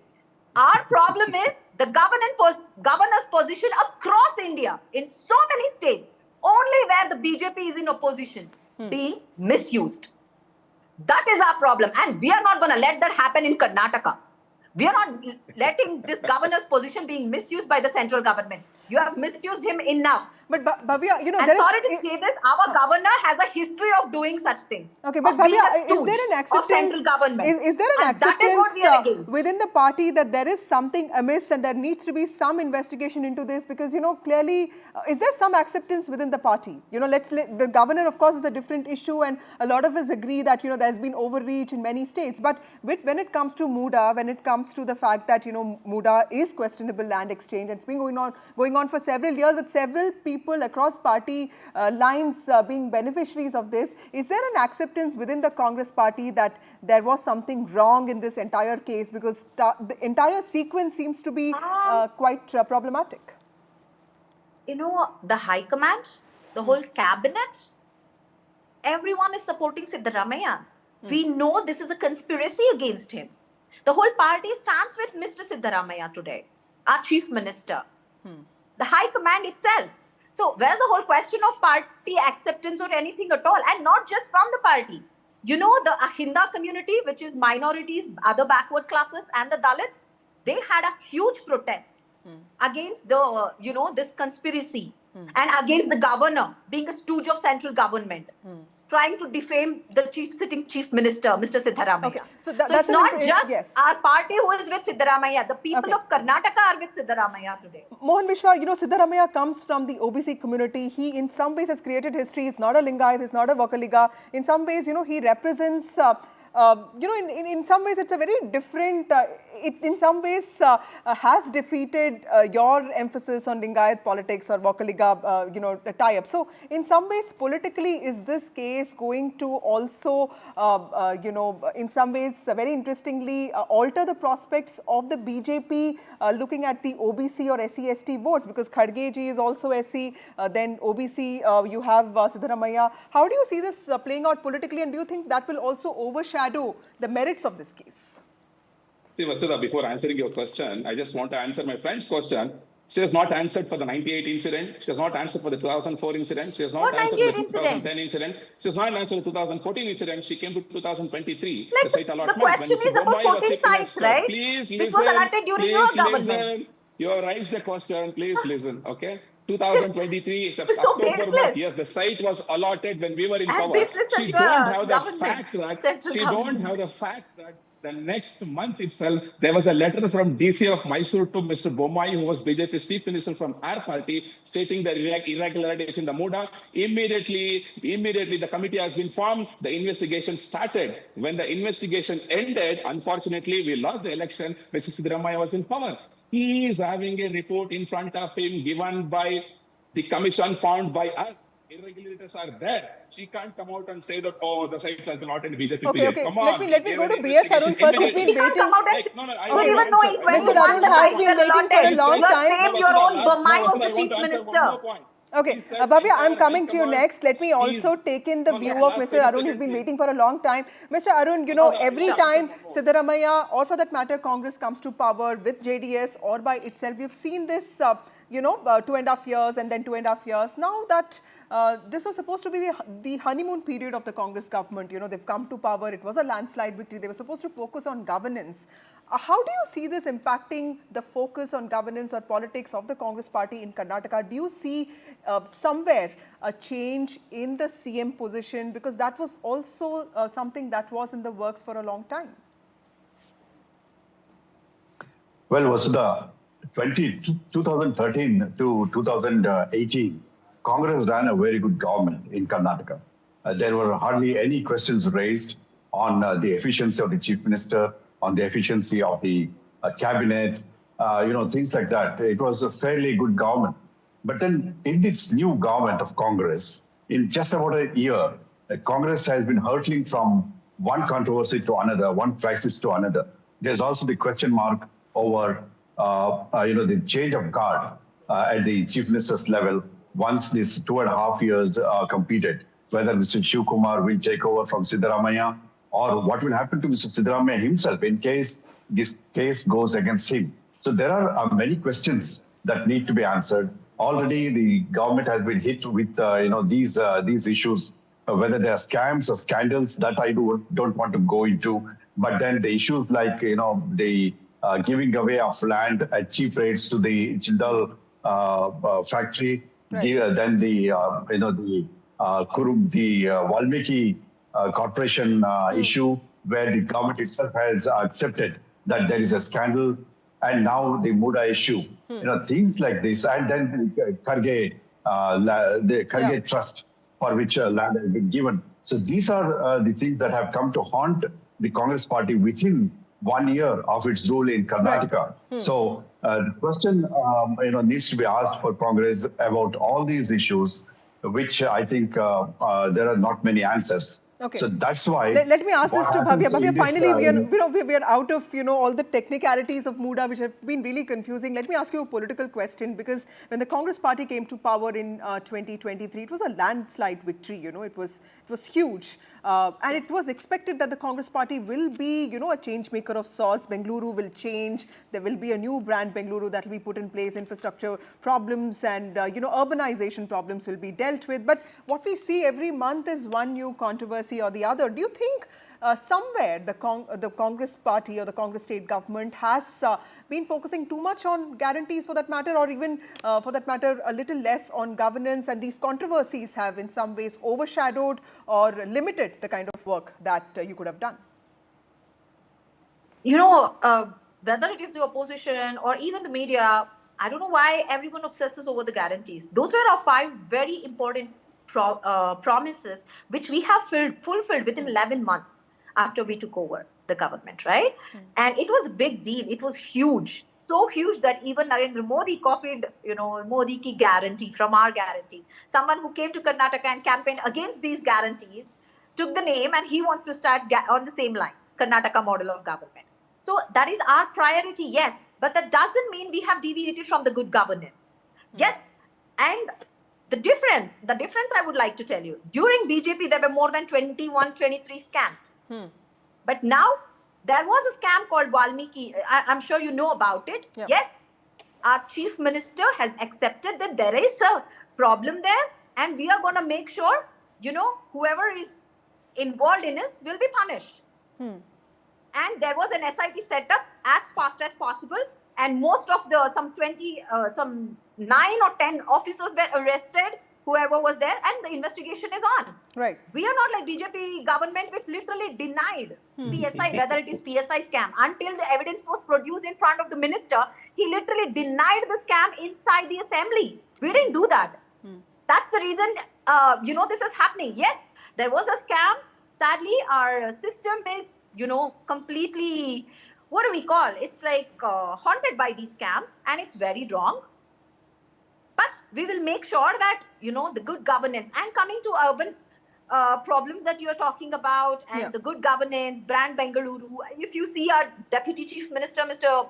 D.K. Shivkumar, right, he's been on field visiting places even before the monsoon. Okay, let me take in. Yes, we saw that. Mohan Mishra, last word from you, because the allegations of 40% Sarkara cannot be forgotten, sir. So clearly, and also Mr. Yadurappa's family controlling your party there. I'm wondering, what is the new thing that you would be offering to the state if you're talking so much about corruption, sir?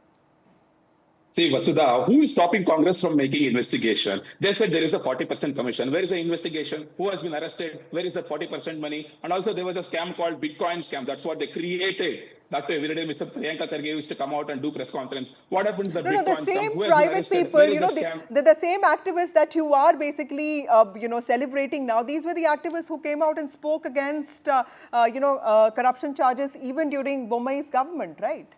See, that is their right. Now, what I am asking Congress government is, they are in the power. What they are doing from past 14 months? Nothing. And Mr. D.K. Shivkumar himself in one of the TV interview told that he bluntly lied just for the sake of getting the votes. He has accepted the fact that he has lied. And also, let me tell you, from past 14 months, if you take out any newspaper in the state, like our friend Arun was saying, every day you can see any one of the scam or price hike. These two are the only 2 headlines you can see in the state. That's all. Okay. As far as Moda scam is also concerned, my friend said High Command is for Siddaramaiah. Okay. Let me ask her one question. Where is the word from Rahul now Gandhi? I'm completely out of time. Now. Thank you, Mohan Mishra. Thank you, Bhavya. Thank you, Mr. Arun, for joining us on this broadcast. Next time, Mohan Mishra, thank you. So also temporary relief for the Congress brass in Karnataka. But really what happened in the court today, my colleague Pratibha Raman, who tracked it very closely, has this details.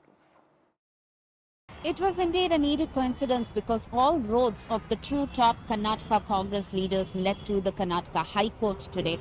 What started off with the battle between the governor and the chief minister regarding the Muda's case started off at around 2:30 p.m. when the hearing continued between Mr. Singhvi, who was representing the chief minister, seeking quashing of the permission for prosecution that was granted by the Karnataka governor there. It has been a battle between 2 constitutional powers in Karnataka, and also this proved to be extremely important for the chief minister as far as the jurisdictional courts are concerned, because it is definitely going to be an interim relief for a span of 2 days. The matter has been posted to August 31st, where the arguments would be carried over and would also be presented by the Solicitor General there. So two things that needs to be closely watched on Saturday as far as this case is concerned. One is whether the jurisdictional courts would be granted the powers to carry on with the investigation as well as the case with respect to the complaints filed by several of those private citizens. And on the other hand, also to find out whether the permission for prosecution granted by the governor stands valid or not. But for DK Shivkumar there, it has been half the battle won, because we're talking of relief that has been provided to DK Shivkumar by the Karnataka High Court that dismissed the petitions filed by both the CBI as well as the BJP leader, challenging the withdrawal of consent given to the CBI by the Karnataka government here. And even though the BJP leader has said that he will be fighting this at the top court, it is a definite big relief for DK Shivkumar, because this worked as a crucial part as far as his political future is concerned. Well, for the Congress government, it is half the battle won. But with respect to the remaining half for the Chief Minister, all eyes are on August 31st. Well, thank you, Pratibha, for joining us with those details. A temporary relief by the Karnataka High Court for both DK Shivkumar, the Deputy Chief Minister of Karnataka, and the Chief Minister of Karnataka, Siddaramaiah. But remember, these are corruption charges that are expected to play out. We'll keep tracking all that for you. But now, time for a short break. More news and updates on the other side.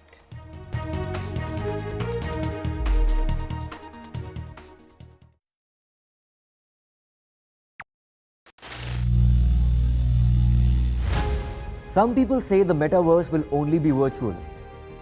One day this lecture hall will be made of code, and driverless cars would be trapped in intersections. But even in this maze of the future, you can't wish away health. It's time to become more resilient.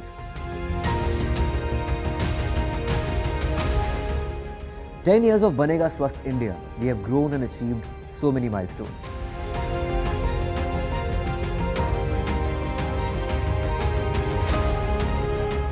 And now I have a plan to beat the urgency, to stop breathing with difficulty, to relieve getting choked with inactivity.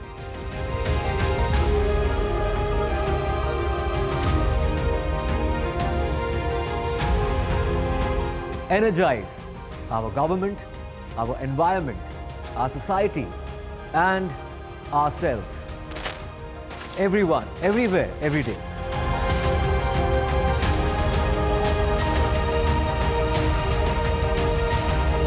Banega Swasth India. One world hygiene. Landslide devastation in Kerala's Wayanad. Join NDTV's initiative. Donate for Kerala.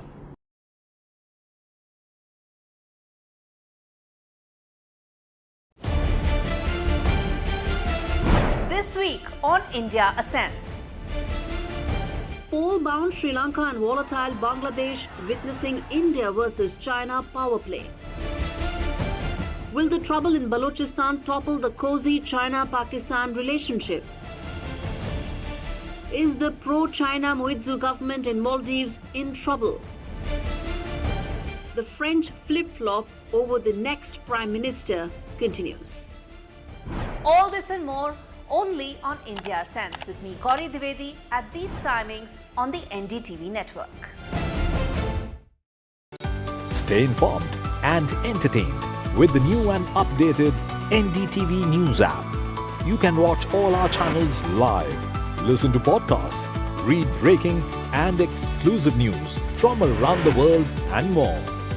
Download the NDTV app today and get access to the best journalism and storytelling on your smartphone or tablet. The NDTV app. News that matters to you. Where authorities have confirmed that the individual who attempted to assassinate former President Donald Trump acted alone, with no evidence suggesting foreign involvement. However, during a press briefing, the FBI officials revealed that the motive behind this attack remains unclear. They described the 20-year-old suspect, Thomas Crooks, as having a mixture of ideologies. In fact, the FBI also shared details about Crooks' search history and released photos of the weapon and improvised explosive devices discovered in his vehicle. The attack, as you know, occurred on the 13th of July at a rally in Pennsylvania, where crooks managed to graze the former president's ear, resulting in one death and serious injuries to 2 others. I must inform you also that the head of the FBI's Pittsburgh office has disclosed that Thomas Crooks had been searching online for Trump campaign events as far back as September 2023.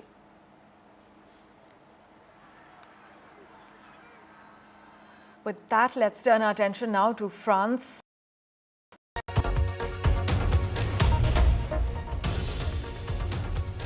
Great to have you with us. You're watching the news at 8 with me, Tanima Biswas. Over the next half an hour, we'll get you all the top stories from across the country and also the latest coming in from Kolkata, where 3 explosive tapes have revealed how the RG Kar hospital initially misled the parents to believe that it was a case of suicide.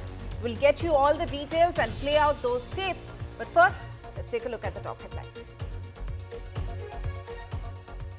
Tapes of 3 phone conversations nail RG Kar hospital authorities, expose how the hospital had misled the parents initially to believe the trainee doctor's death in Kolkata was a case of suicide. BJP knocks on NHRC's door, alleging police excesses on protesters in Bengal.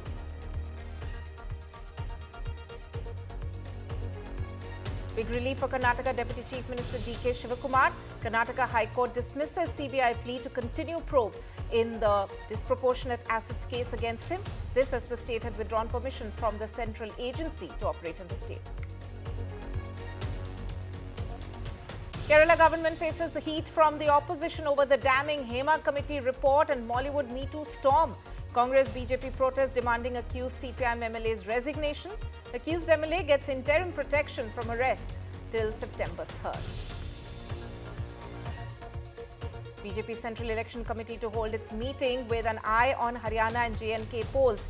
BJP to decide on remaining seats in J&K with a focus on Kashmir and the candidates also for Haryana. And India gets its second nuclear submarine, INS Arighat, to strengthen the country's nuclear triad.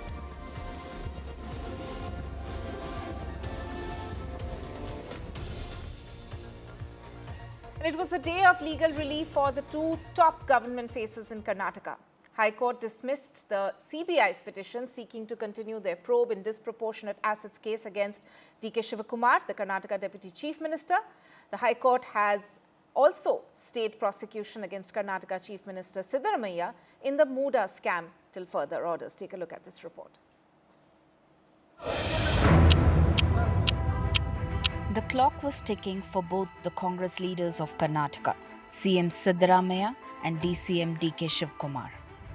While one was staring at the Muda battle with the governor, the other was locking horns with the CBI and the BJP regarding the investigation of disproportionate assets case. In the CM versus Governor case regarding the Muda scam, the High Court adjourned the hearing to August 31st. The jurisdictional courts were asked to defer proceedings till further orders. The High Court dismissed the petitions of the CBI and BJP leader, challenging the withdrawal of consent to investigate the DA case of DK Shivakumar. I am very happy Karnataka government and the people of Karnataka's victory. CBI was permission was been withdrawn by the government and given to Lokayukta. Karnataka government has not withdrawn the case. They have just transferred it to Lokayukta where there are hundreds of cases. That was a political thing which they are trying to do. Yediyurappa government had given a case to CBI.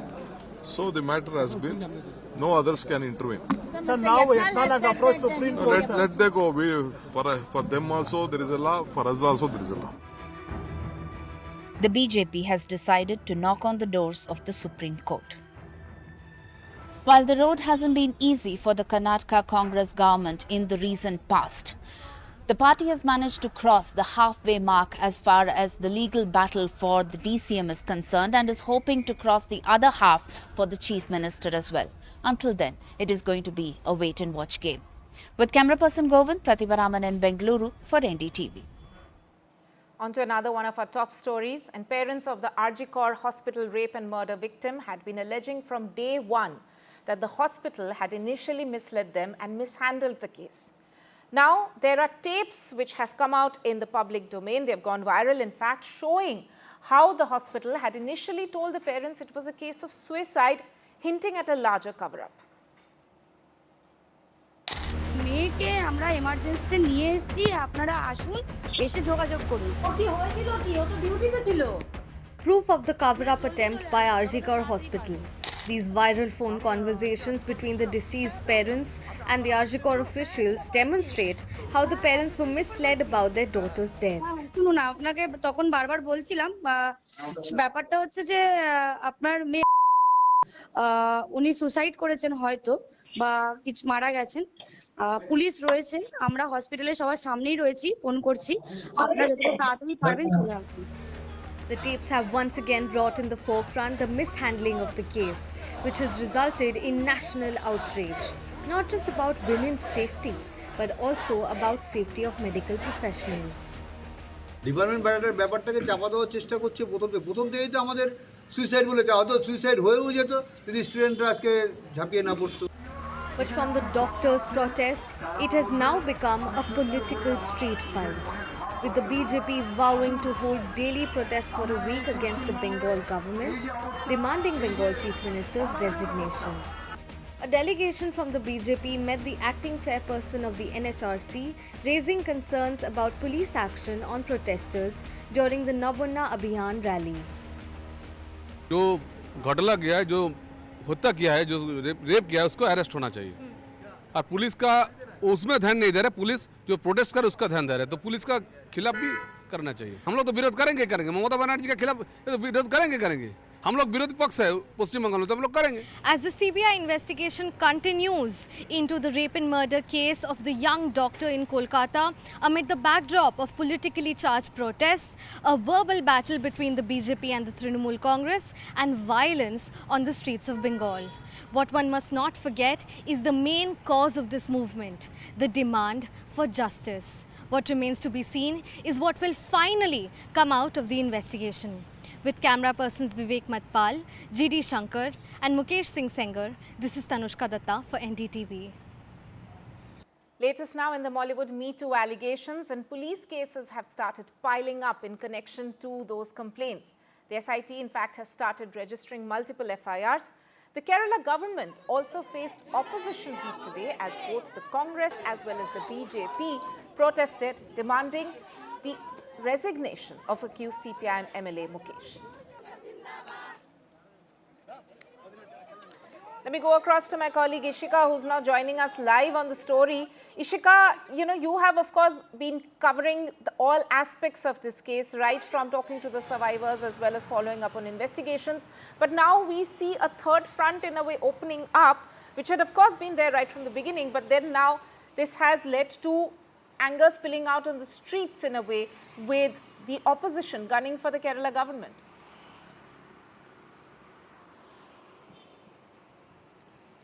Well, yes, as you rightly mentioned, we have in fact seen how the opposition, from the day one, they have been criticizing the government first for the delay in releasing the Hema committee report, and then, the agitation only intensified when the sitting MLA Mukesh, against him the FIR was filed, but yet again the security was given to him, the security protection that was deployed outside Mukesh's residence here in Trivandrum. And in fact, we showed you how there were several police personnel there present, and this comes only after the MLA Mukesh had in fact asked the government to give him the security, because he in fact had thought that there will be protest at both of his houses, that is one in Trivandrum and one in Kollam.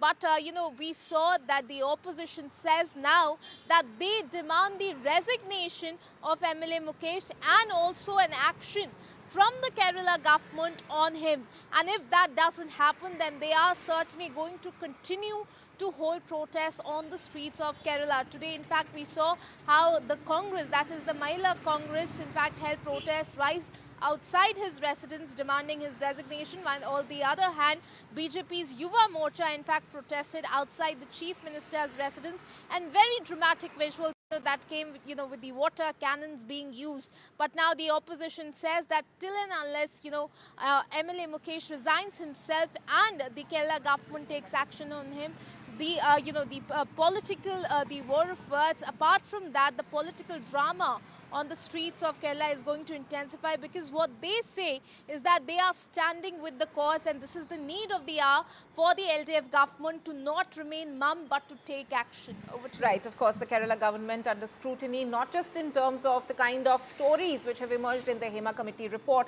but also it doesn't help them, of course, considering that one of their own MLAs is one of the accused in this case. He's, of course, denied all those charges. Ishika, thank you so much for joining us with that. Staying with political news, and the BJP is, in fact, people have already started coming in. They're holding a Central Election Committee meeting in the national capital. There you can see on your screens there, Union Home Minister Amit Shah going in for that meeting. This is a key huddle for the BJP, of course, keeping in mind the Haryana and the Jammu and Kashmir elections. As per sources, discussion on the remaining seats in Jammu and the maximum seats in Kashmir will take place in this particular meeting, besides, of course, discussing potential candidates for Haryana. Now, in the Haryana Assembly, where the BJP is fighting to stay in power and the Congress is aiming to make a comeback, two regional parties are fighting for their survival. Watch this special report by Ashwini Singh.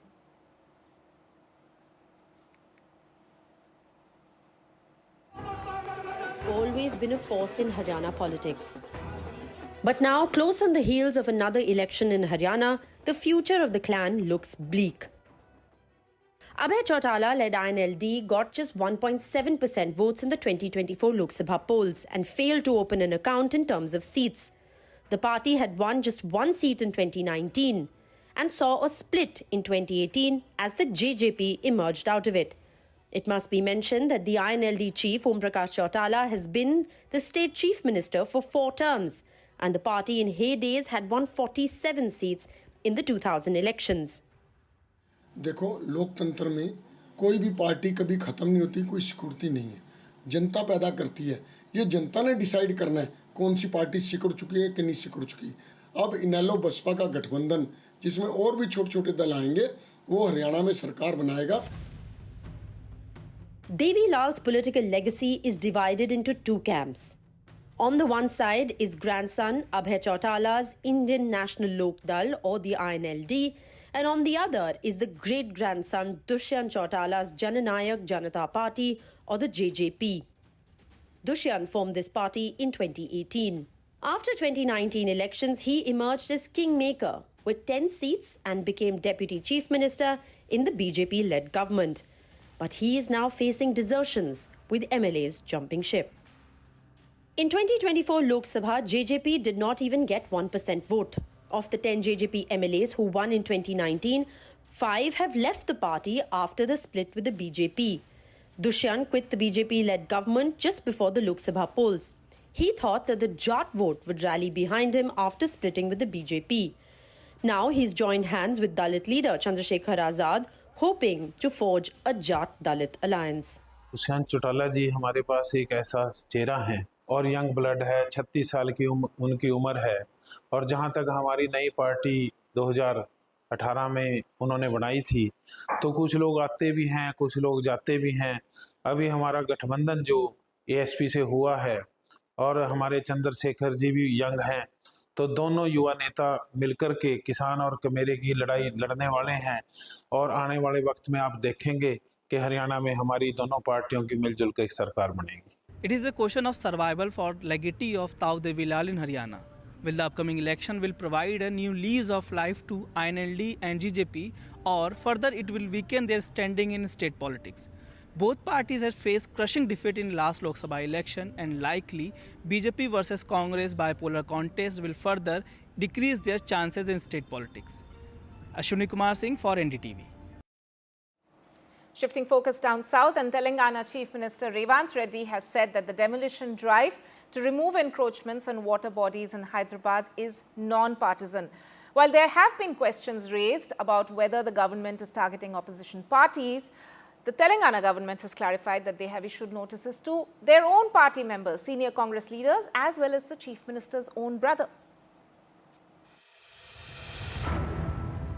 A 30-day notice for demolition issued to Tirupati Reddy, brother of Telangana Chief Minister Resign Reddy, for his home and office that are said to be in the non-development zone of Hyderabad's Durgam Cheruvu. This is among hundreds of notices issued to residential and commercial structures reportedly built encroaching on area that originally belonged to water bodies. Chief minister को क्या कहेंगे sir? एक होता है आपके भाई है, एक पर्सनल आपका रिलेशन एक है और दूसरा वो एक मिनिस्टर वो मेरा अकेले के लिए काम नहीं कर रहे, सब लोगों के लिए कर रहे हैं। वो तो जो करना है अधिकारी करना है, सीएम क्या करेंगे? Political leaders of all hues are among those who have received demolition notices. That includes educational institutions run by MIM's Akbaruddin Owaisi, BRS MLAs Palla Rajeshwar and Mari Rajshekar Reddy, whose father-in-law is a former minister and education baron. The court has given them 1 week to reply, even as the government has had second thoughts and says they will not disrupt the academic schedule of students studying in these institutions. मैं 40,000 बच्चों को पढ़ा रहा हूँ, आप 4 लाख बच्चों को पढ़ा लो, इससे कौन की भलाई होगी ना? मुकाबला करना है तो ये मुकाबला करो। मुझे उनकी परवाह नहीं है, हमारा काम जारी था, जारी है, जारी रहेगा। A team of officers also went to measure the extent of encroachment by a farmhouse in Janwada that KT Ramarao says he does not own but has only taken on lease. Revant Reddy has claimed it is KTR's property and has alleged it violates a government order GO 111 that the BRS government had scrapped.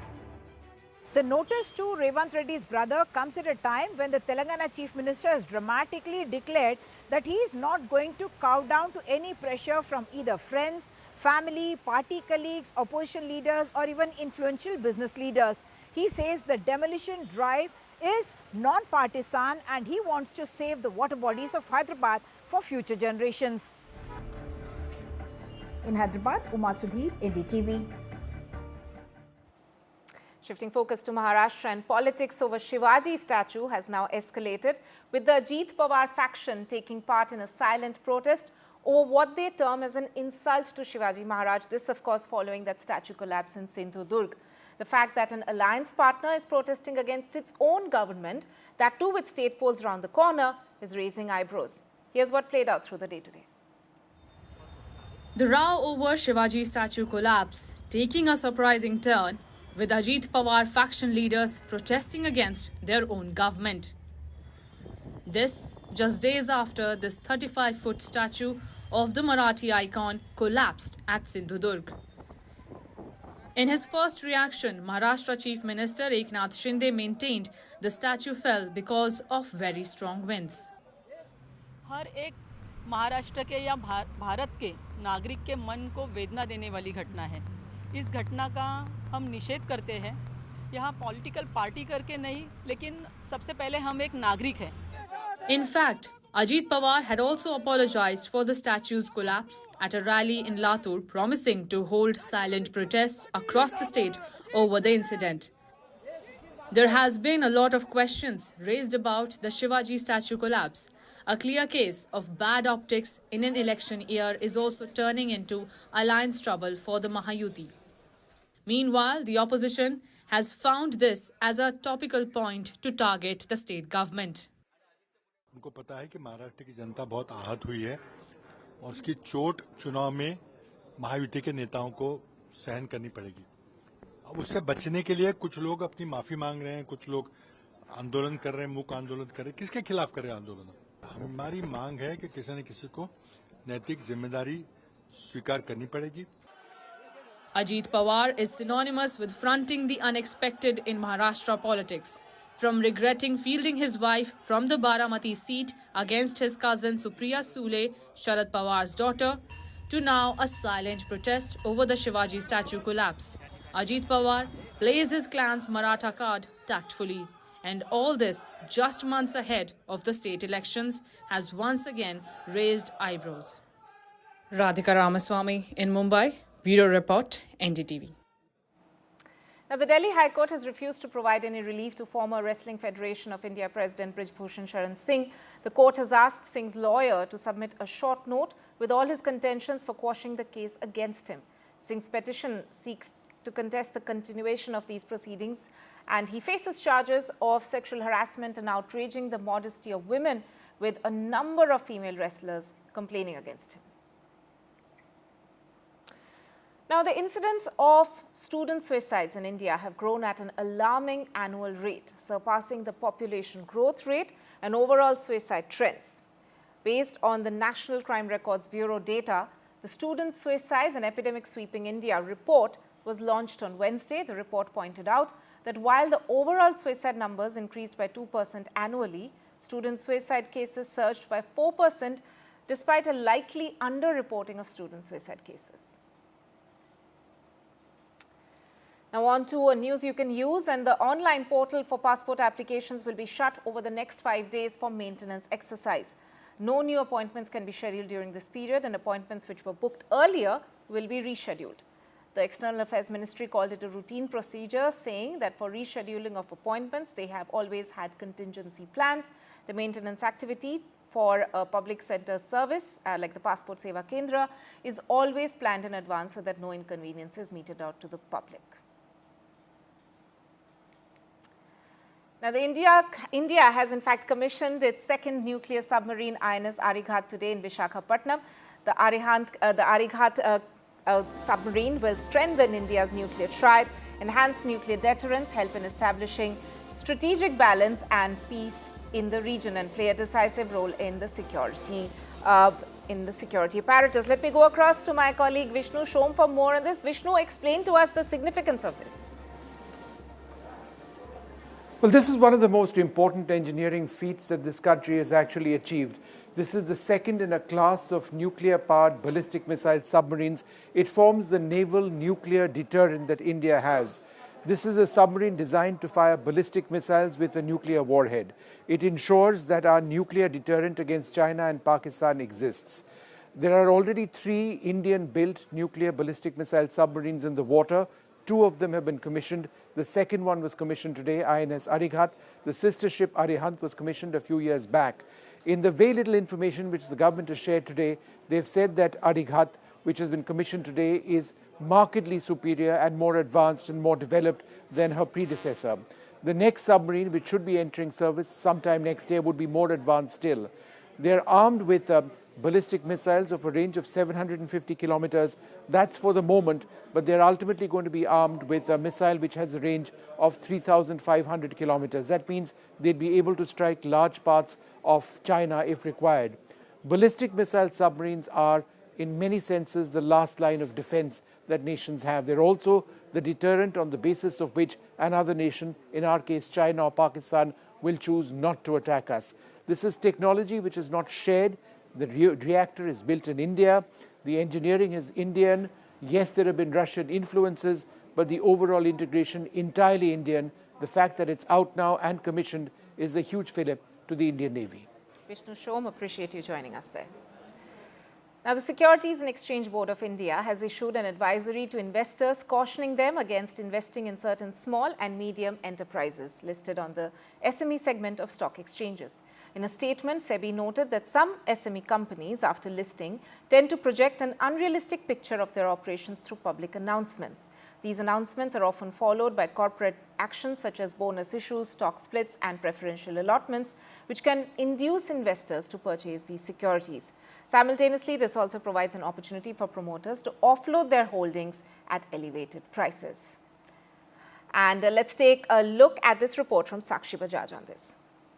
Market regulator really coming down heavily, warning investors at large, saying that, look, you should be absolutely clear as far as investments in small and medium enterprises are concerned. And experts believe this really comes in the face of massive loopholes being witnessed, especially ahead of IPOs. So that really is a red flag from the market regulator, raising that red flag, questioning, practices with unrealistic projections at large. And that's how really this whole story has come to limelight again. Unrealistic projections really is what has caused the regulator, who has always been acting, the regulator has always been acting on such moves, but now coming down heavily as far as investors are concerned at large, saying that, look, this caution is crucial at a time when immense risks are involved. And this really has come to limelight because, remember, there were bids worth 4,800 crore for a 12 crore IPO of a Delhi-based company. That's how the story really has grabbed the headlines. We've seen in the last 2 days or so, this company has just 2 outlets and 8 employees.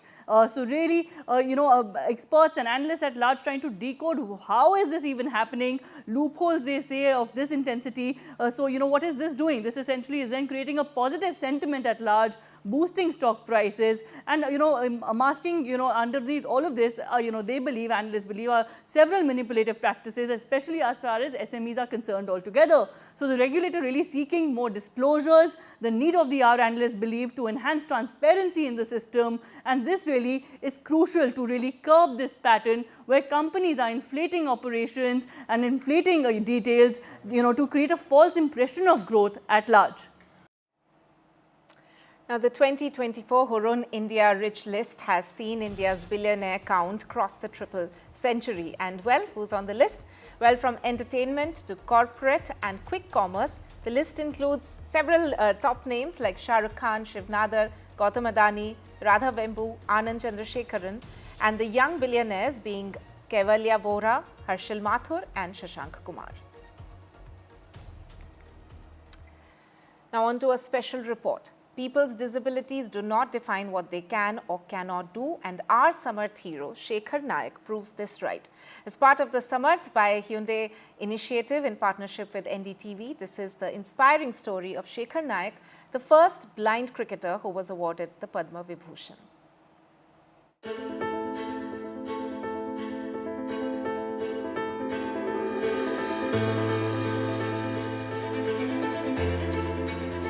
My mother used to always motivate me that you should not think you are a blind person or you are not able to do anything.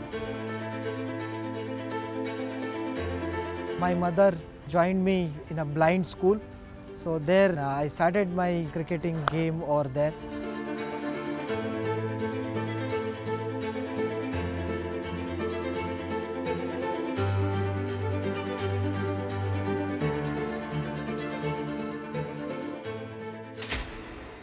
Heading to the pitch, next is Shekhar Naik from India.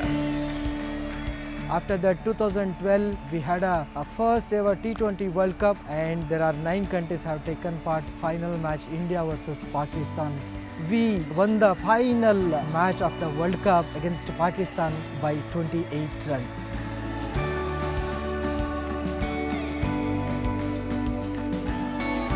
And 2019, I started my own cricket academy, that is Shekhar Naik Foundation. From that time, every year I used to train 100 visually impaired cricketers. मैं समर्थ हूँ और दूसरों को समर्थ बना रहा हूँ.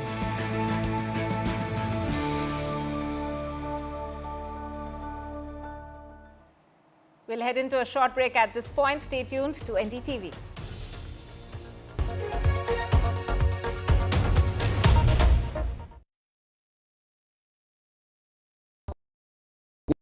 Hi, I'm Shreya Saran. Kerala's Wayanad area is hit by devastating landslides, resulting in loss of lives and livelihood.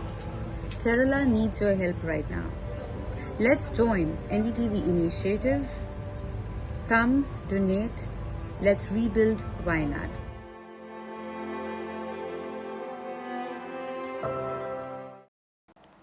Meanwhile, US Democratic presidential candidate Kamala Harris and her running mate Tim Walz took their campaign to Georgia. The state, which actually Democrats narrowly secured in 2020, could be pivotal in this year's election, but their visit focused on energizing young voters. They hit the road in southern Georgia, focusing their efforts on areas with significant black populations. The campaign has recently expanded its presence in this region, adding staff and also opening new field offices. But Liberty County, with a population of approximately 65,000 and around 40% black, played a key role in the 2020 election, having cast a strong majority of votes for Joe Biden. We have a reaction of Kamala Harris. Listen in.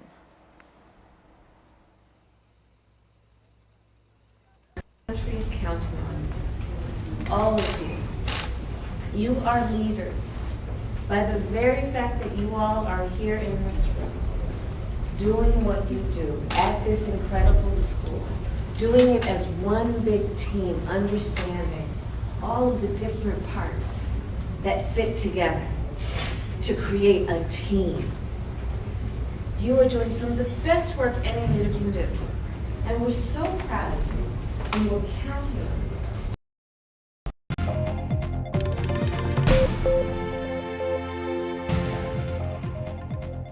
Good evening. You're watching The Last Word with me, Tanima Biswas. Now, politics over Shivaji statue has escalated in the state, with Ajit Pawar faction taking part in a silent protest over what they term as an insult to Shivaji Maharaj in Maharashtra. This, of course, comes on the heels, close on the heels of that of the Shivaji statue in Sindhudurg collapsing just a few days back.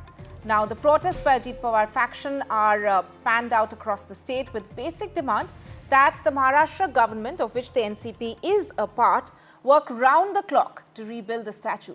The fact that an alliance partner is protesting against its own government, that too with state polls round the corner, is raising eyebrows. Here's what played out through the day today. The row over Shivaji statue collapse taking a surprising turn, with Ajit Pawar faction leaders protesting against their own government. हर एक महाराष्ट्र के या भारत के नागरिक के मन को वेदना देने वाली घटना है। इस घटना का हम निषेध करते हैं। यहाँ पॉलिटिकल पार्टी करके नहीं, लेकिन सबसे पहले हम एक नागरिक हैं। This just days after this 35-foot statue of the Marathi icon collapsed at Sindhudurg. In his first reaction, Maharashtra Chief Minister Eknath Shinde maintained the statue fell because of very strong winds. Shivaji महाराजांचा तळा जो आहे तो दुर्घटनाग्रस्त झाला आणि त्यासाठी काल एक महत्त्वाची बैठक आम्ही बोलावली होती आणि त्या बैठकीमध्ये उपमुख्यमंत्री देवेंद्रजी होते, त्याचबरोबर नेव्हीचे अधिकारी, वरिष्ठ अधिकारी होते आणि आपले सर्व अधिकारी होते. त्या बैठकीमध्ये सगळ्यात महत्त्वाचं म्हणजे एक 2 जॉईंट कमिटी आपण केलं. In fact, Ajit Pawar had also apologized for the statue's collapse at a rally in Latur, promising to hold silent protests across the state over the incident.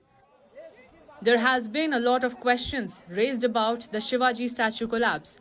A clear case of bad optics in an election year is also turning into alliance trouble for the Mahayuti. Meanwhile, the opposition has found this as a topical point to target the state government. उनको पता है कि महाराष्ट्र की जनता बहुत आहत हुई है और उसकी चोट चुनाव में महायुति के नेताओं को सहन करनी पड़ेगी। अब उससे बचने के लिए कुछ लोग अपनी माफी मांग रहे हैं, कुछ लोग आंदोलन कर रहे हैं, मूक आंदोलन कर रहे हैं। किसके खिलाफ कर रहे हैं आंदोलन? हमारी मांग है कि किसी न किसी को नैतिक जिम्मेदारी स्वीकार करनी पड़ेगी। Ajit Pawar is synonymous with fronting the unexpected in Maharashtra politics. From regretting fielding his wife from the Baramati seat against his cousin Supriya Sule, Sharad Pawar's daughter, to now a silent protest over the Shivaji statue collapse. Ajit Pawar plays his clan's Maratha card tactfully. And all this just months ahead of the state elections has once again raised eyebrows. Radhika Ramaswamy in Mumbai, Bureau Report, NDTV. So what we are asking on the show today is, from statue collapse to cracks in the ruling alliance, is there Maha trouble for Mahayuti with elections just round the corner? Joining me on the show to discuss this further is Krishna Hegde, spokesperson for the Shiv Sena Shinde faction, of course, Anand Prakash Paranjpe, NCP spokesperson, Clyde Crasto, spokesperson for the NCP Sharad Pawar faction, Rohit Chandravarkar, senior journalist. Thank you all for joining me today, gentlemen. My first question is, in fact, to the NCP, Mr. Paranjpe. What is the reason behind this decision taken by your party? We've, of course, heard from some of the protesters who were part of that silent protest today.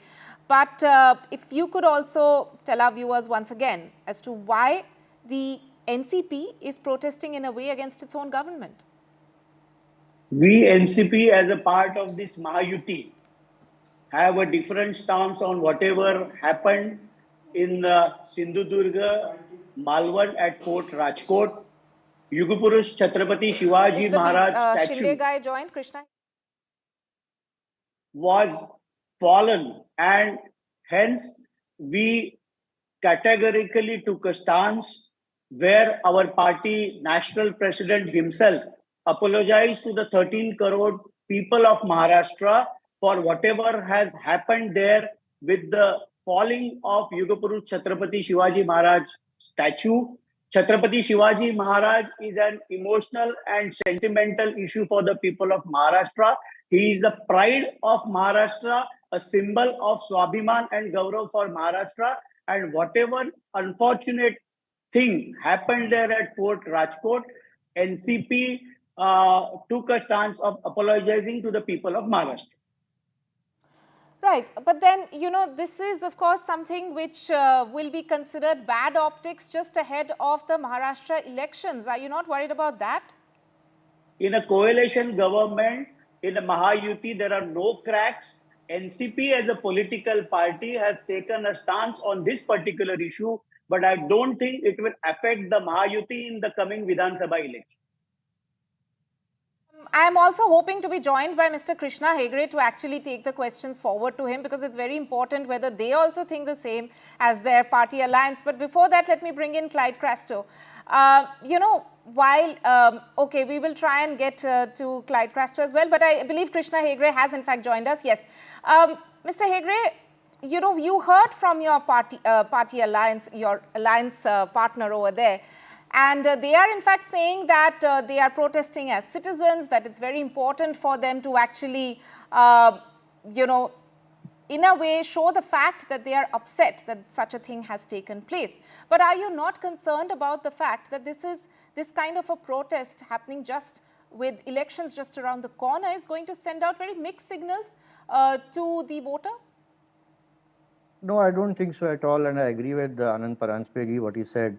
See, the entire leadership and the cadre of the Bharatiya Janata Party, the Shiv Sena and the NCP, we are all anguished and grieved as to what has happened. And Shivaji Maharaj for us, like he said, is a god, is revered by all, respected by all, he's a hero for all, he's a great, you know, Maratha warrior, you know, an icon of Hindutva also. And, you know, such a mishap happening, we don't want to blame anyone on it. But I think the entire state, the entire country and all Shivaji devotees are all anguished. And therefore, Ajit Dada has clearly said that he has apologized to the state. We are also very anguished by what happened. And therefore, I think it's a matter of emotion for all of us. Not, you know, there are no cracks within the Mahayuti, and all three of us are united. We all three have also decided that we'll form a joint technical committee led by the Indian Navy with technical experts and representatives of all three parties who will oversee the statue, the new statue, a magnificent. Sorry to interrupt you there. But if all of you are united, then, you know, I mean, what is the need for a protest? You can just discuss it amongst yourselves. There's no need for a public show, right?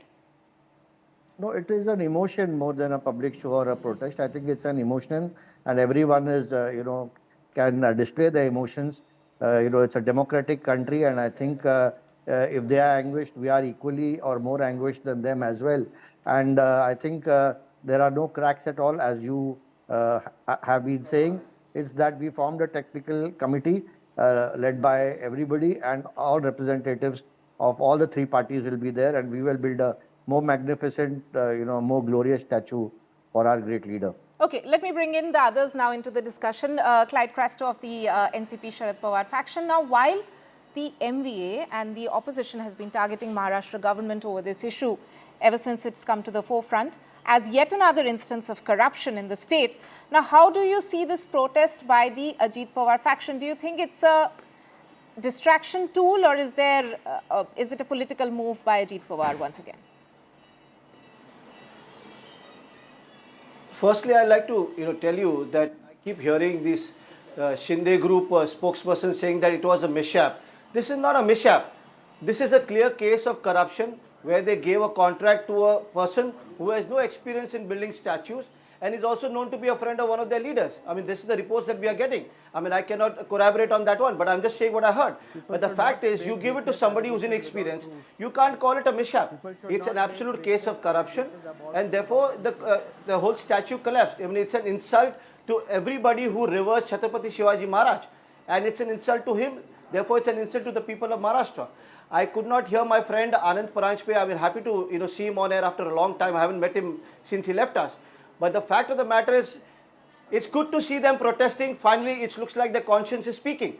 But the fact is, they have to say it openly, bring it out in the open, and at least speak whether there's corruption or not. Because if they do not speak about this corruption, and you do not speak about how an inexperienced person was given this whole contract to make a statue, then the people of Maharashtra will think that they are doing just a drama. So the fact is, it's good to see them protesting because their conscience is still alive. That makes us feel happy. But this is nothing but a clear case of corruption, and that's why the statue has collapsed. And I think in times to come, the people of Maharashtra will give the whole BJP-led Mahayuti a perfectly befitting reply. And also let me tell you one thing, the cracks are being seen in this whole Mahayuti because even the cadre from the BJP, the cadre from the Shinde Sena, they all are talking against the Ajit Pawar group.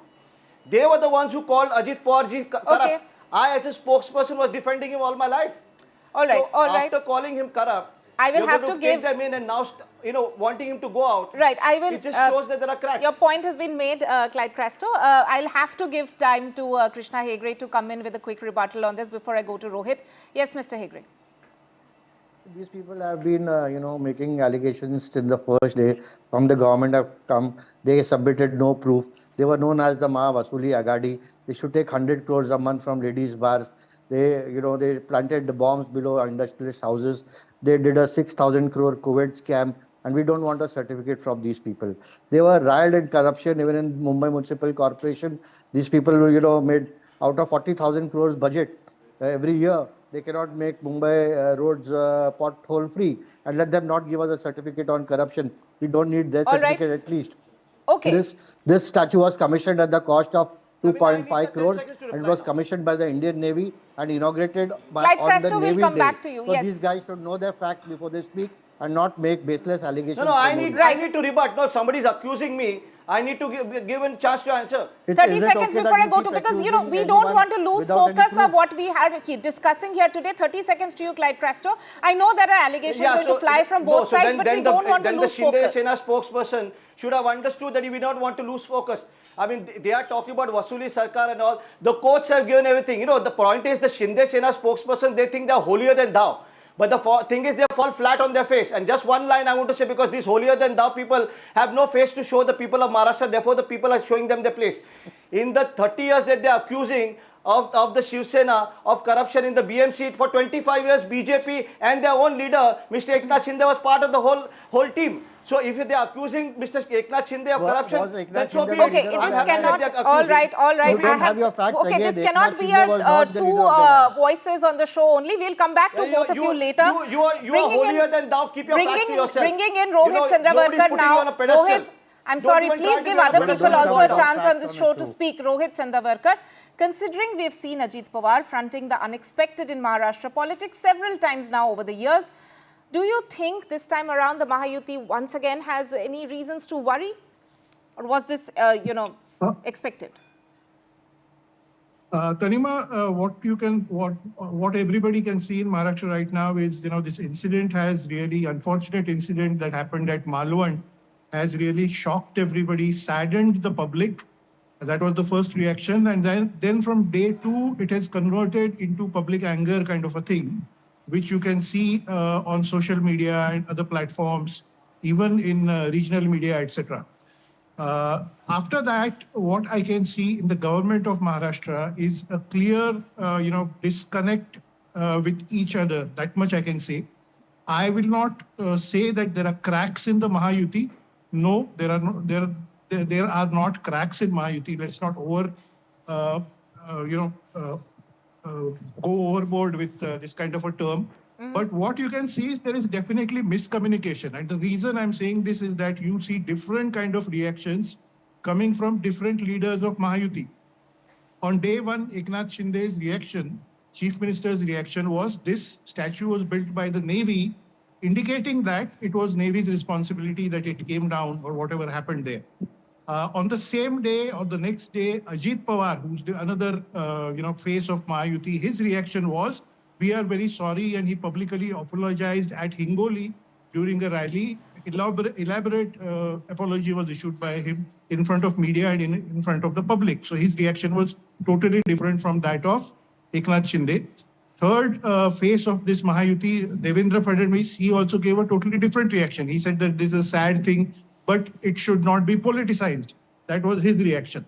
So instead of all three leaders of the Mahayuti, all three phases of the Mahayuti, speaking in one voice, giving one reaction as the government to this incident that happened, you saw three leaders saying three different things, okay? So my point is there is clear miscommunication between the three parties or three leaders of Mahayuti.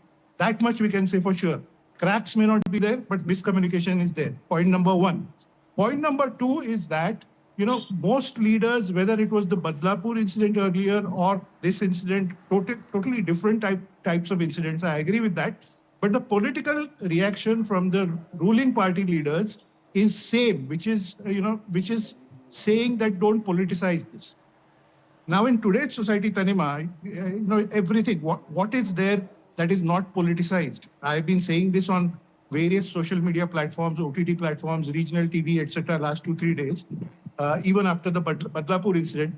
How can any leader, any chief minister, deputy chief minister, anybody say, anybody tell people not to politicize this? Because everything is politicized. Bollywood is politicized, food habits, culture, language, everything we do. The naming of roads, renaming of roads, building of bridges, whom to give, what name to give that bridges. Everything in our society is politicized. After that, when you have elections coming up just 2 months from now, how can you expect the opposition parties or even the public not to give a political reaction to these kinds of incidents? So obviously it is getting politicized. Once it gets politicized, the reactions become very firm, very aggressive from both sides, and different kinds of defenses or allegations, counter allegations start happening, which is what you see right now happening. And then what happens is, there is no conclusion, there is only blame game, and there is no logical conclusion to, who's exactly responsible for this and what action is being taken, etc. That kind of chaos we are seeing, and that is mainly because of elections coming up and this issue kind of going out of control in terms of media discussion and all of that. That is the status that right now you can see, Tanima.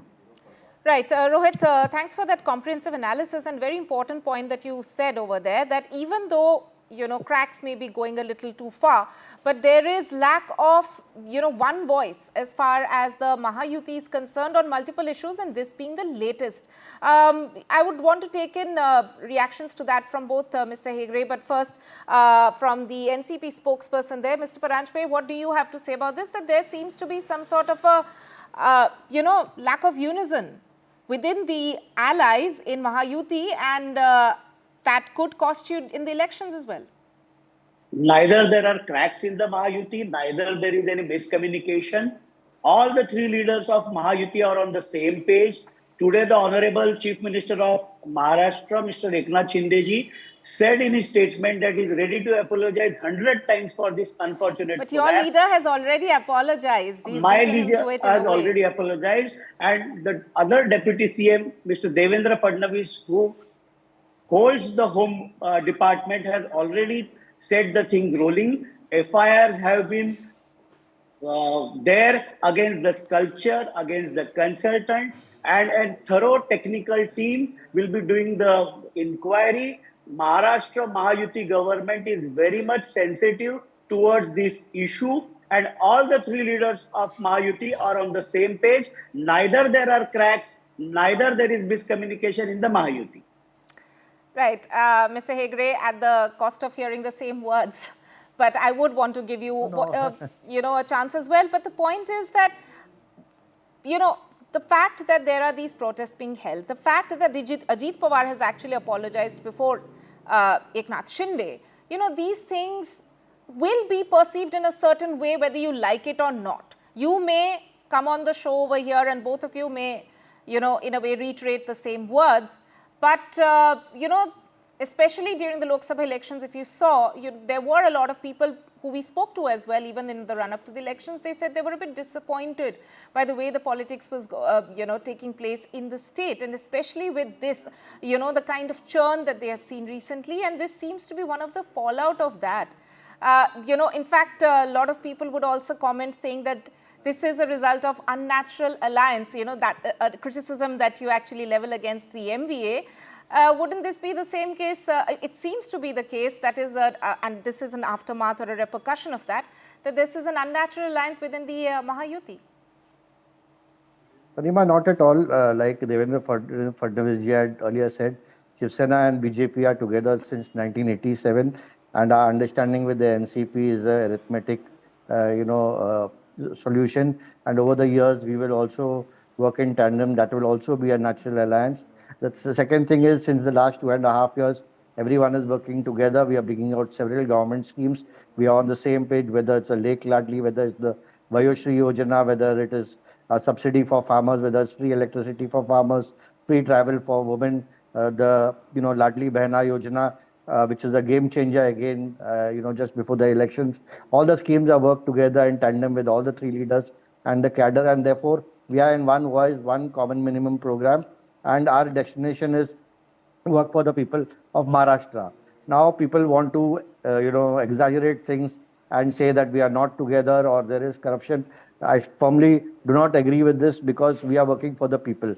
We know what it was called earlier, the Vasuli Agadi, and everyone knows that that was a government which did not work. We are a government which works 24/7 for the people. All our chief minister and deputy chief ministers are working face to face, and that was a government which worked, on Facebook Live. And these words are not ours, but their own ally Sharad Pawar Sahab has written in his book Lok Maze Sangati about the tenure of Uddhav Thackeray ji's regime or rule in Maharashtra.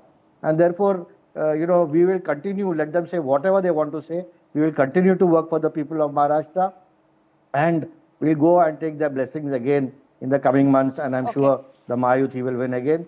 And again, our leaders and our cadre, will work for the people of Maharashtra even after the elections. All right. Clyde Crasto, coming across to you now. And stepping away from this particular incident for a bit, if I may, how do you perceive these, series of actions taking, which is in fact being fronted by Ajit Pawar? We've seen him, the repenting or the regretful comment, the fact that he expressed regret about the Baramati elections, the fact that he had fielded, family members against each other. He expressed regret on that. Now, in this case also that we are seeing, is this an example, and since you've, worked with him closely, is this also an example of him being very unshaky, not being able to don the mantle of the NCP chief from Sharad Pawar? He's always been in the shadows of his uncle there. And, I would want to know your views on this as well, being a former colleague of sorts of Ajit Pawar. How do you perceive this, especially keeping in mind that all these things are taking place in between that interesting interim between the Lok Sabha elections and the Maharashtra state elections? See, Tanima, I'm going to be very candid, okay? I mean, Anand knows me very well. Anand Paranjpe is an old colleague of mine. He knows me very well. I speak the way it is supposed to be spoken. Now you ask me about Ajit Pawarji. The Ajit Dada that I know is a hard-working, impeccable, erudite, a very good politician. And he's worked for the people. He's gone away. There's no chance of us coming back together. We are not going to be together. So if I'm going to say something good about him, I'm only saying it from a perspective that I've experienced him. I hope where he's happy, be successful. We wish him all the luck. But the fact of the matter is, people who accused him, people who kept accusing him, called him corrupt, have taken him with them, and they've tried to use him. The RSS mouthpiece has said that, why did you take Ajit Pawar? The cadre of the BJP are saying, why do you take Ajit Pawar? There are talks among the cadre of the BJP and the Shinde Sena, why you've taken Ajit Pawar. I am telling you, in times of come, they can claim that there are cracks, which are not, there. There are cracks that, people are making out to be. But let me tell you one thing. The Bharatiya Janata Party and the Shinde Sena are going to give Ajit Dada a raw end, end of the rope that is not going to help him anywhere. So the fact of the matter is, like Rohit, he summed it up very well. All three people have different things to say. There's no, sort of unity among them. Each one is making their own statements. Shinde Sena spokesperson are saying that, oh, we are nationalists, therefore we will not build the navy. But the CM of Maharashtra, Mr. Eknath Shinde himself has said that it's the onus is on navy. They built the statue, whereas it was the PWD also involved. So my take is that I feel that Ajit Dada is going to get a bad deal at the end of it all. They're trying to use him. They're using him.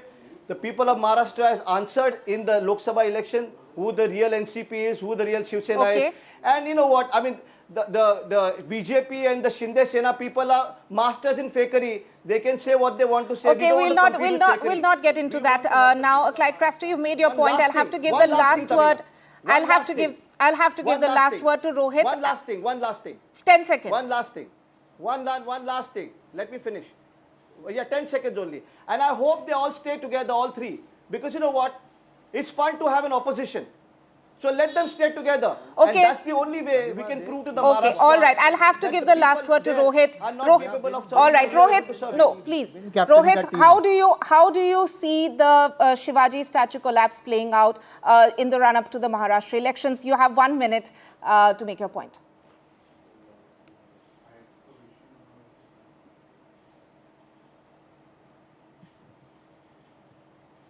Rohit, if you can hear me. No, I think the frame, I think I had an internet problem or something. But all right, so I was basically asking you, how do you think the Shivaji statue collapse, is that going to have any sort of a repercussion in the run-up to the Maharashtra elections? Yeah. You saw these Ajit Pawar party workers, activists protesting Tanima today. And that is, I think, one of the main things that we are discussing, right? Why are they doing? So I think most of the political parties have realized that this is going to damage the image of the government to some extent, and it's going to make a huge impact in the elections. So what you see Ajit Pawar's NCP doing is, kind of trying to hunt with the hounds and run with the hare. Do both things at the same time.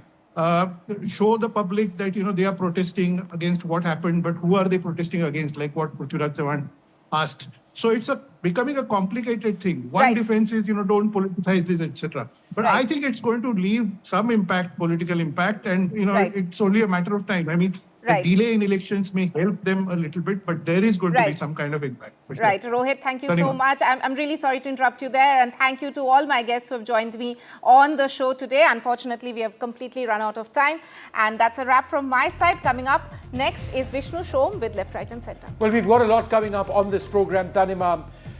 The predators in Kerala, in the film industry, something that's been going on for so long.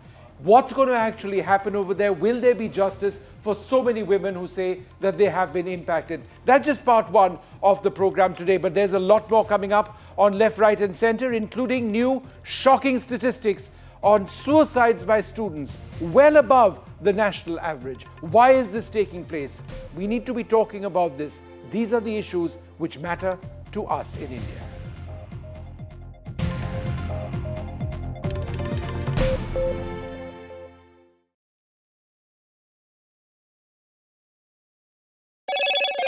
Hello, Moto.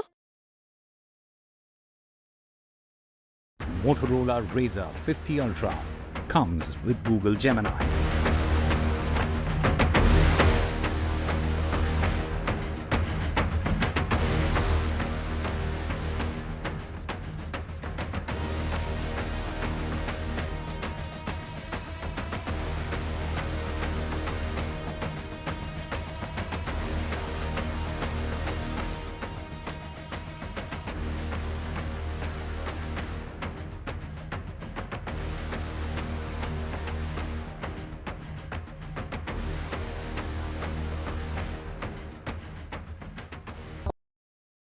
Landslide devastation in Kerala's Wayanad. Join NDTV's initiative. Donate for Kerala.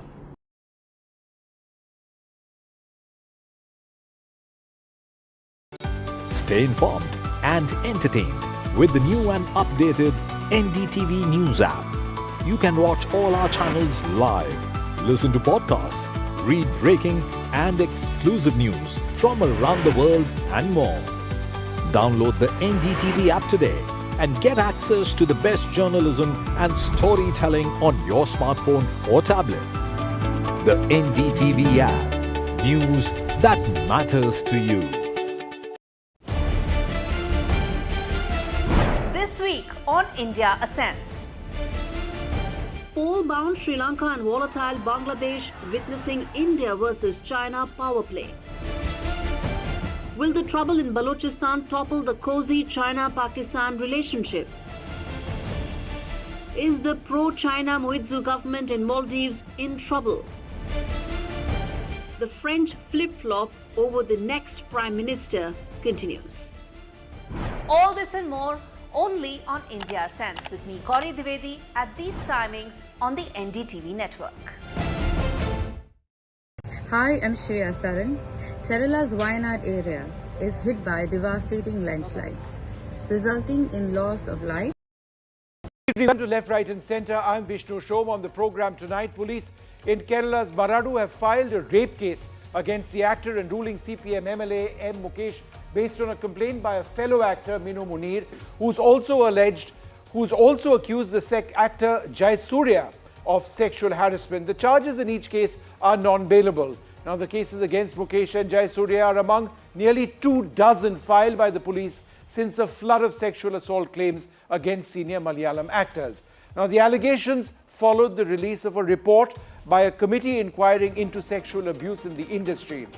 On the show this evening, looking at the situation in Kerala, the Kerala stars who have been booked, and we are asking, will predators pay and will victims get justice? That's part one of the show. But up next on Left, Right and Centre, the numbers of student suicides in India have grown at an alarming annual rate.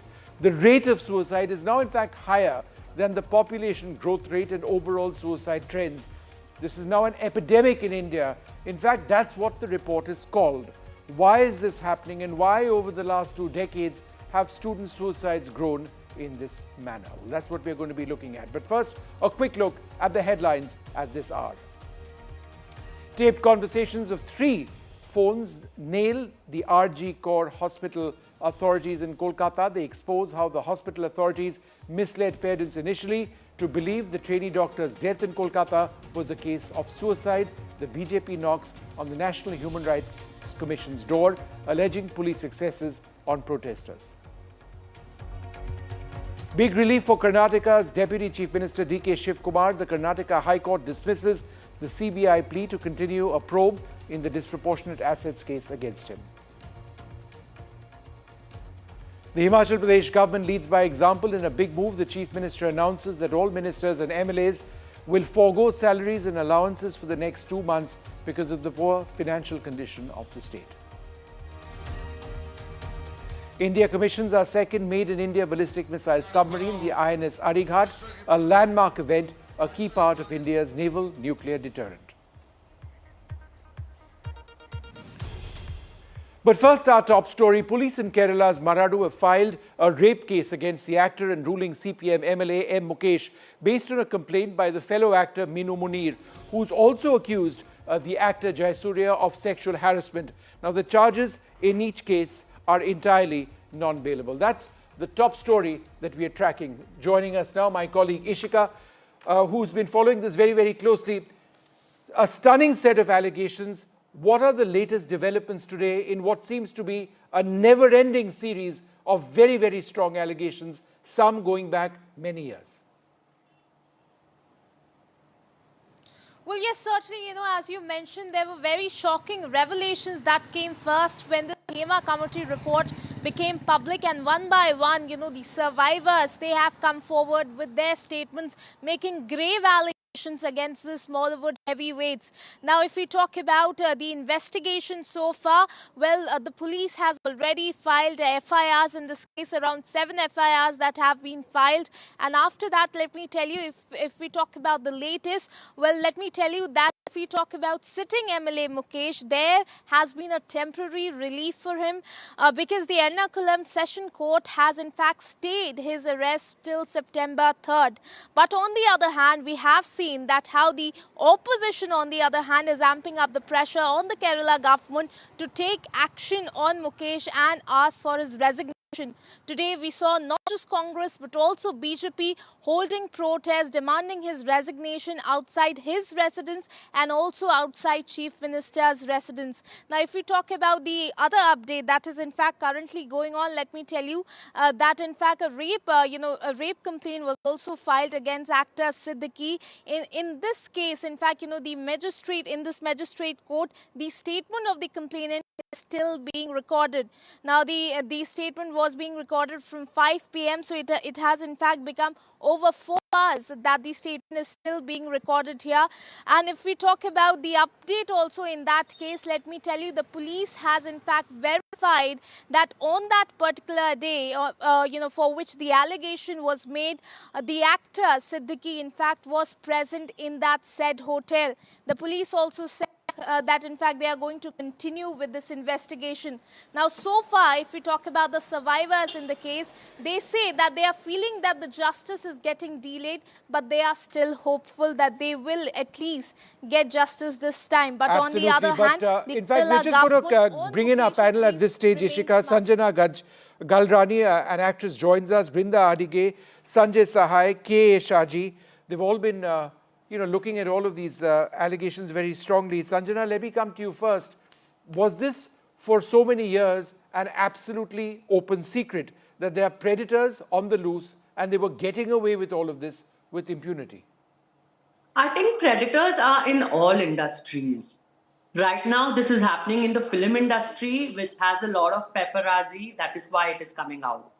Irrespective of whichever industry a woman works, there are 5, 10, 15, 20% of men who are like this to them. And remaining 70, 80% of any industry remains clean. But I'm glad that there's this entire thing which has come to limelight, because I feel really sad for the women who have gone through this extreme peer pressure. And I think it's about time our country itself, indulges in respecting women more and more, from what we are seeing in the Kolkata murder again. And there should be stringent laws, and there's no solution to this. Like you can see, all the Ma members have completely, Amma members have completely resigned.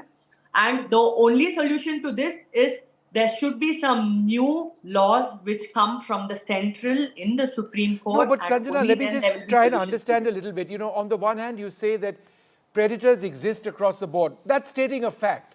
But I'm just curious to understand about how this entire film industry worked. Was it done on the basis of sexually gratifying people in positions of power? Was it done on the basis of women being constantly harassed to fulfill whatever it is these predators sought of them? Is that how this industry worked?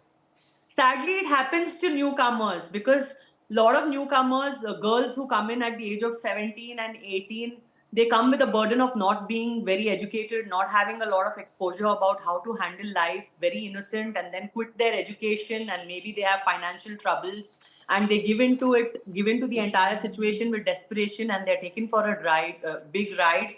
So some things like this, of course, do happen with a lot of newcomers.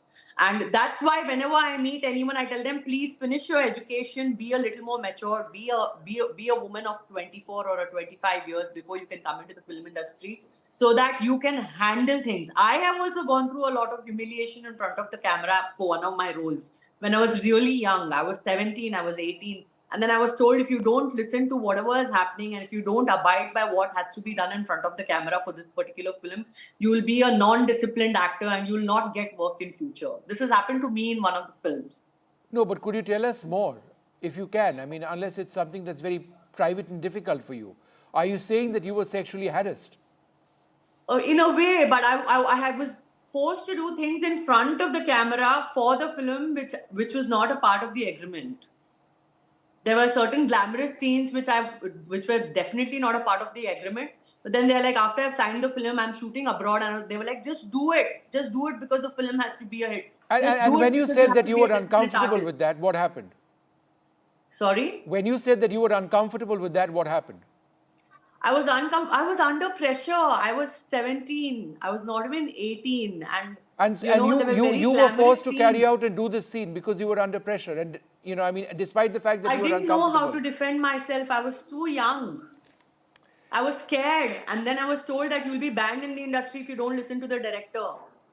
if you're not an obedient artist. So I was like, oh my God, is it? And then I'll not have a career, I'll not have a life. I never thought beyond it at that point of time because I was not capable of thinking beyond it.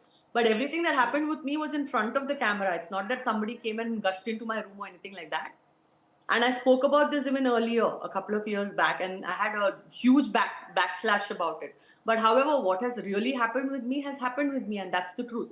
It's very courageous of you to talk about it right now.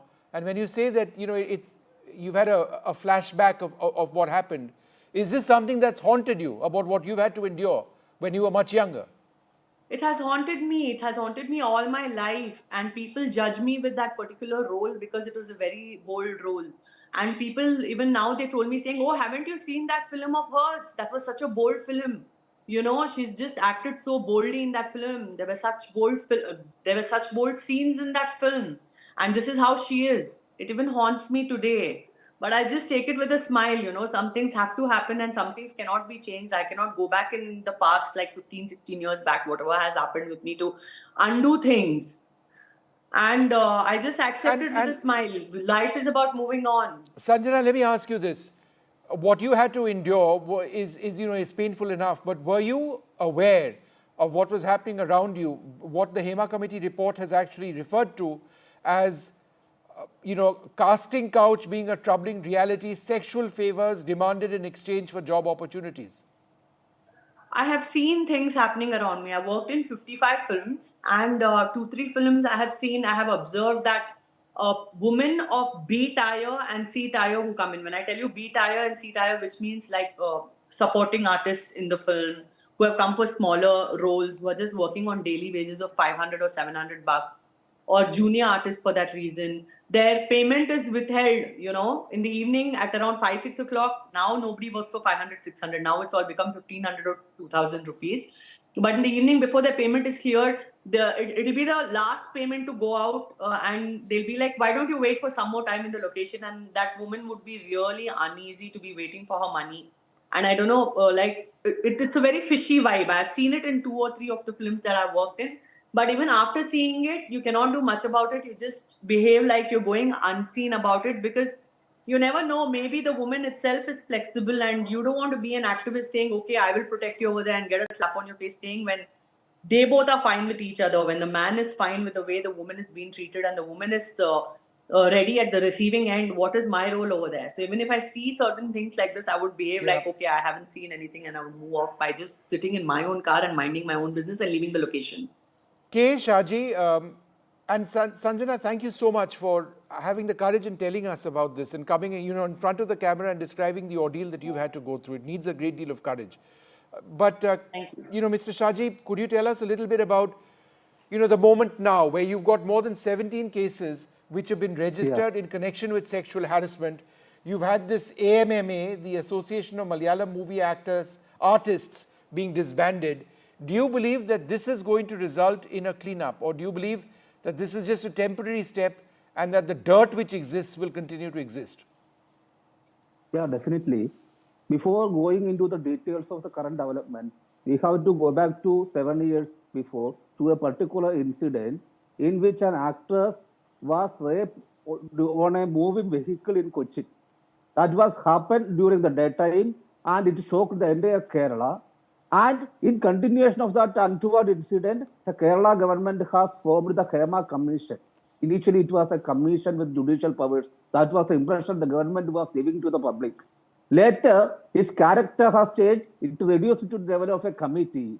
And the committee, given its report 5 years ago, and the government, the left government of Kerala, has kept as a secret till the last week when the Information Commission of the Kerala decided, single-handedly decided to release the content of the report, expunging all the controversial or personal kind of information.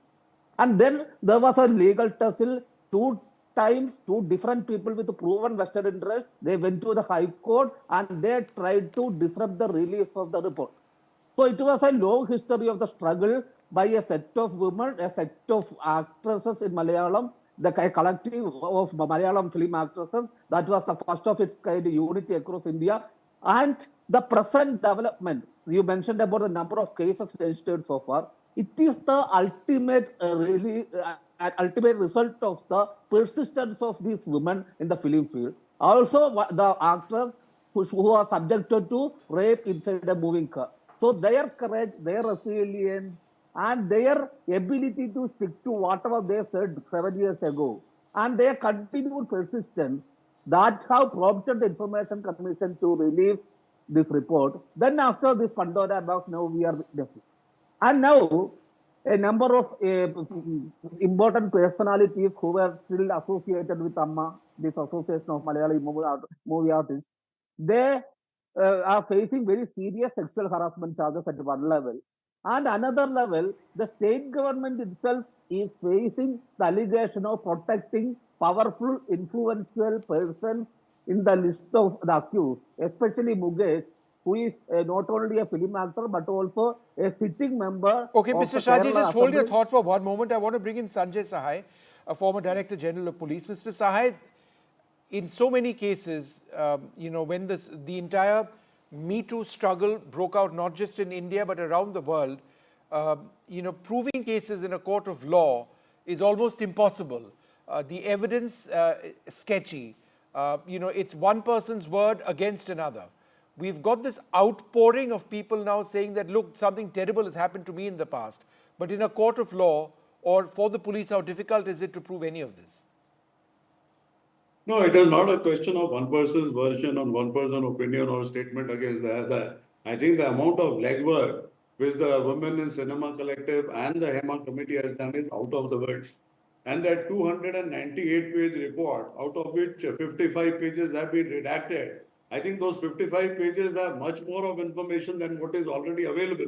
So every incident is narrated, and each of these actresses or the victims or the survivors, so they are coming forth and giving complete details of it. So one is the statement part of it, which you can call opinion. It is not an opinion. It is substantiated by literally every single piece of evidence which you are looking for. And even today, if this couple of evidence is not available, I think that can be taken care. You take the 2017 assault case itself, and Dilip continued to be, I think, on the run or whichever manner he was not caught by the police. But over a period of time, he was taken to book. So my understanding is, with the huge amount of legwork which has been done by the WCC and the HEMA committee, which also had one actress, and there was a retired IS officer, and the detailing to which they have gone. The current report which is available to us, or of whatever is available to us, if you add those 55 pages of redacted stuff, and over that all the material which they have gathered, I think it would be not a great thing to reach a conclusion or to provide both circumstantial evidence, your normal witnesses, and large amount of even technical information, technical data, technical evidence, whatever you call it, in the public domain, what we call as the open source intelligence. There is a large amount of data available. The way these people were getting trolled and the way people have acted, I think if the investigation is done properly, I think we'll be able to reach that level of evidence, which will be sufficient enough. That's an interesting point. And Brinda, that was in fact my question to you. Do you believe, on the basis of this report, and let's use the word landmark in describing this report, it is very extensive, there is enough burden of guilt on people who have been named over there for serious prosecution to take place? Absolutely. Absolutely, because it began as a judicial exercise. It began with all the right officers and officials in that inquiry. Of course, it got a bit diluted later on, but the exercise that was done and is there in front of us, or rather the report that is there, is enough for judicial action. Of course, there must be due process of law, so FIRs are being registered, and the next course of action is to question and take statements from all of the predators. And some predators are threatening to say they are going to quote, maligning character, all of that they have every right to do. But nothing stops our judiciary. Nothing stops the courts from taking action based on this. Of course, if they want another deposition before the court, I'm sure all of the victim survivors will come forward. But when we continuously say that you're talking about fast track court and a judicial officer and a justice of that rank has made all of these depositions, the court must not go again and again questioning the statements or the depositions of the victim survivors. They You know should what, be able Brinda, to what I find most disturbing, or one of the things I find most disturbing, is the impunity with which people in 2017 or 2016, 2017 onwards were doing this. You know, we've all spoken about Nirbhaya, we've all spoken about, you know, how this culture of sexism has to change. We've spoken about the rights of women, we've spoken about new laws. India has some of the best laws in the world. And yet educated people, producers, filmmakers, MLAs allegedly, you know, they were part of this entire culture where they just felt that they could get away with it. So what do we do over here? We just keep talking and nobody listens. It's just, and it's 2017, just a few years back. Impunity continues even today. It hasn't reduced. We haven't seen any kind of lesser degree of people doing it. The impunity continues. Now, what is more terrifying, scary, and very, very sad is our courts have not bucked up. Our courts have not come forward and said that this is a serious, heinous crime. I'm not talking about the Justice Hema Committee itself, but I'm talking about rape, sexual assault, sexual abuse, and harassment, that we go ahead with the laws that are there. Like you mentioned, we have stringent laws. There is no problem with our laws just now. Of course, we can make it better, but everything said and done. Now, everything lies with the prosecution and the judiciary. And fast tracking of this. If a committee has taken 7 years, if the next court also is going to take another 7 years, then everything is lost. I don't really believe that they have excuses, they make the excuses that they make should be valid at all, should be considered at all. It is time for our courts to buck up. It's time for our courts to say, yes, there has been substantial exercise that has been done. We have evidence before us. Maybe there are few gaps here and there that we want them to talk or depose before the court. We will take action because the police have gone ahead and registered. If there was no material, the police would not have filed that FIR because they have to now file the charge sheet and produce it before the court. Right. So it is very important for judicial activism, especially in such cases, because we are seeing increasing such cases and India is almost becoming rape country, and that is not necessary. No, absolutely. But Mr. Sahai, let me come back to you. And expert sure, judges. Brinda, hold on for 1 second. Mr. Sahib, you know, the reason I say that it might be difficult to prove, if you just look at the latest case against the CPM or allegations against the CPM MLA M. Mukesh, it is a case of one person's word against the other. He has serious charges of, you know, I mean, there's a rape case which has been filed against him. But in his response, he says that the person who's been making these allegations has asked him for 1 lakh rupees in the past. He's not ready to surrender. In other words, that he is being blackmailed in this entire case. And there are so many of these cases. So, you know, from a police standpoint, doesn't this get difficult to prove? No, that does not dilute the case in any manner whatsoever, and it is not the job of the police to go behind the accused and take his statement. Unfortunately, they have been given a long rope as far as the social media is concerned, and they also get good amount of coverage in other forms of media as well. If we take whatever complaint has been given, police is not out of its mind to register a rape case just like that. So that's point number one. Point number two, that the HEMA committee, I think the amount of legwork they have done in this particular case, and I keep on repeating that while I was preparing for this particular panel discussion, is huge amount of work. If we add to that technical evidence, I think there are lots of things which will come from the call data record. There will be lots of things which can come from CCTVs, in hotels, in shooting places, and there are lots of other small gaps which can be filled up. And what Brinda was saying, that the evidence which is garnered is primarily a judicial level evidence.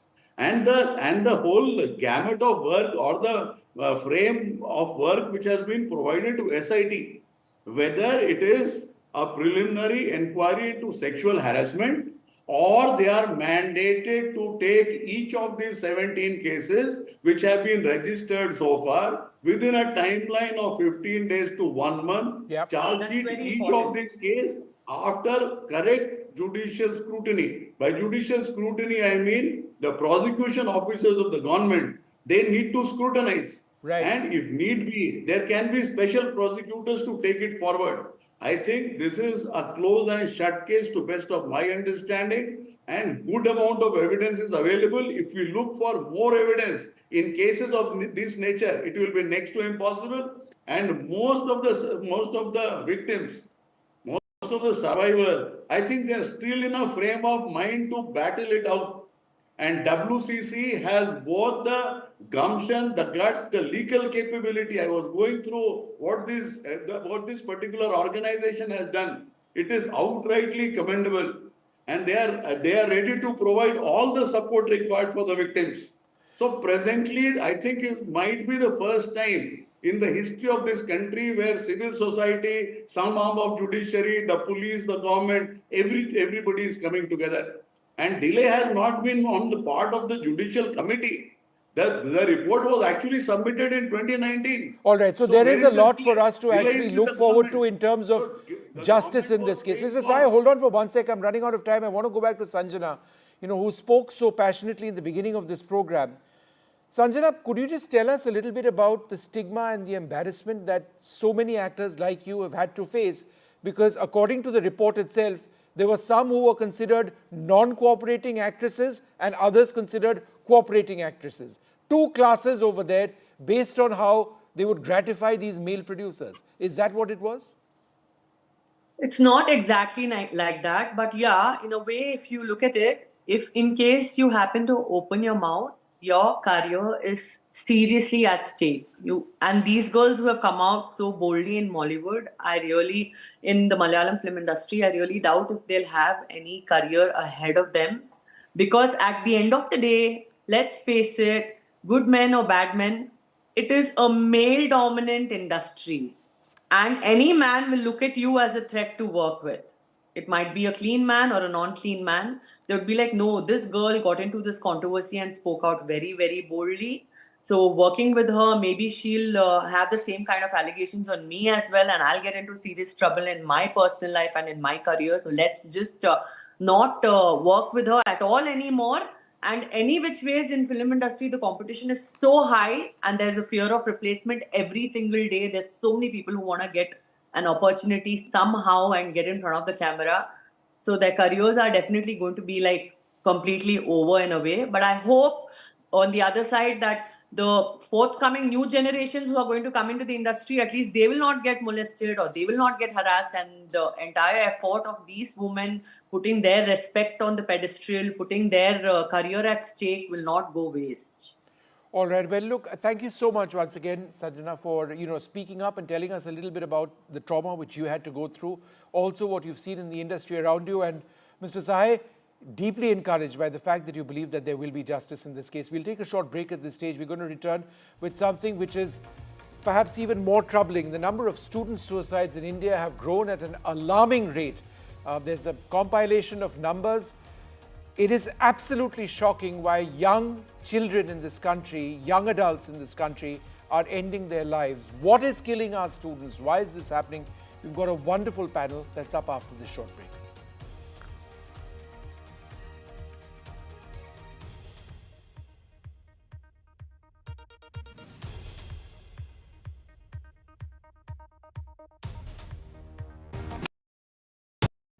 Meanwhile, senior officials from the United States and China have been having some serious talks about stabilizing their relationship. They're working on setting up a call between President Biden and China's top leader Xi Jinping, and also planning discussions between their military teams. The White House dropped a statement saying we can expect a leader-level call within the next few weeks. And the Biden administration has sought to smooth over tensions with China while continuing to turn up the pressure on China by curbing its access to the US economy as well as technology. But the meetings, meanwhile, between Jake Sullivan and Wang Yi following talks between Mr. Biden and Mr. Xi last November in California are also aimed at showing that the rival powers can manage their differences. Well, in other news, the Dalai Lama has returned to his home in Dharamshala in Himachal Pradesh after undergoing a knee replacement surgery in New York in June.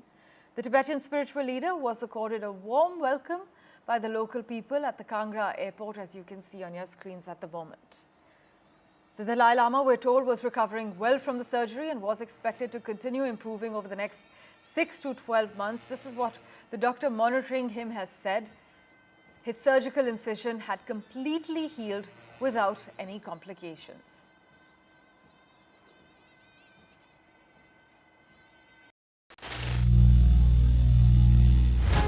Some people say the metaverse will only be virtual. One day this lecture hall will be made of code, and driverless cars would be trapped in intersections.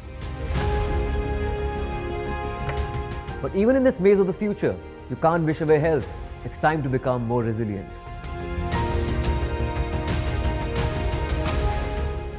"10 years of Banega Swasth India, we have grown and achieved so many milestones.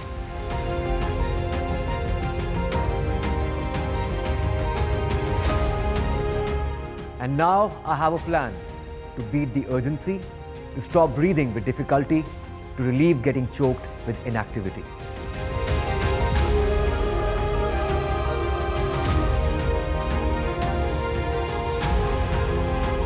Energize our government, our environment, our society, and ourselves. Everyone, everywhere, every day." The number of student suicides in India have grown at an alarming annual rate.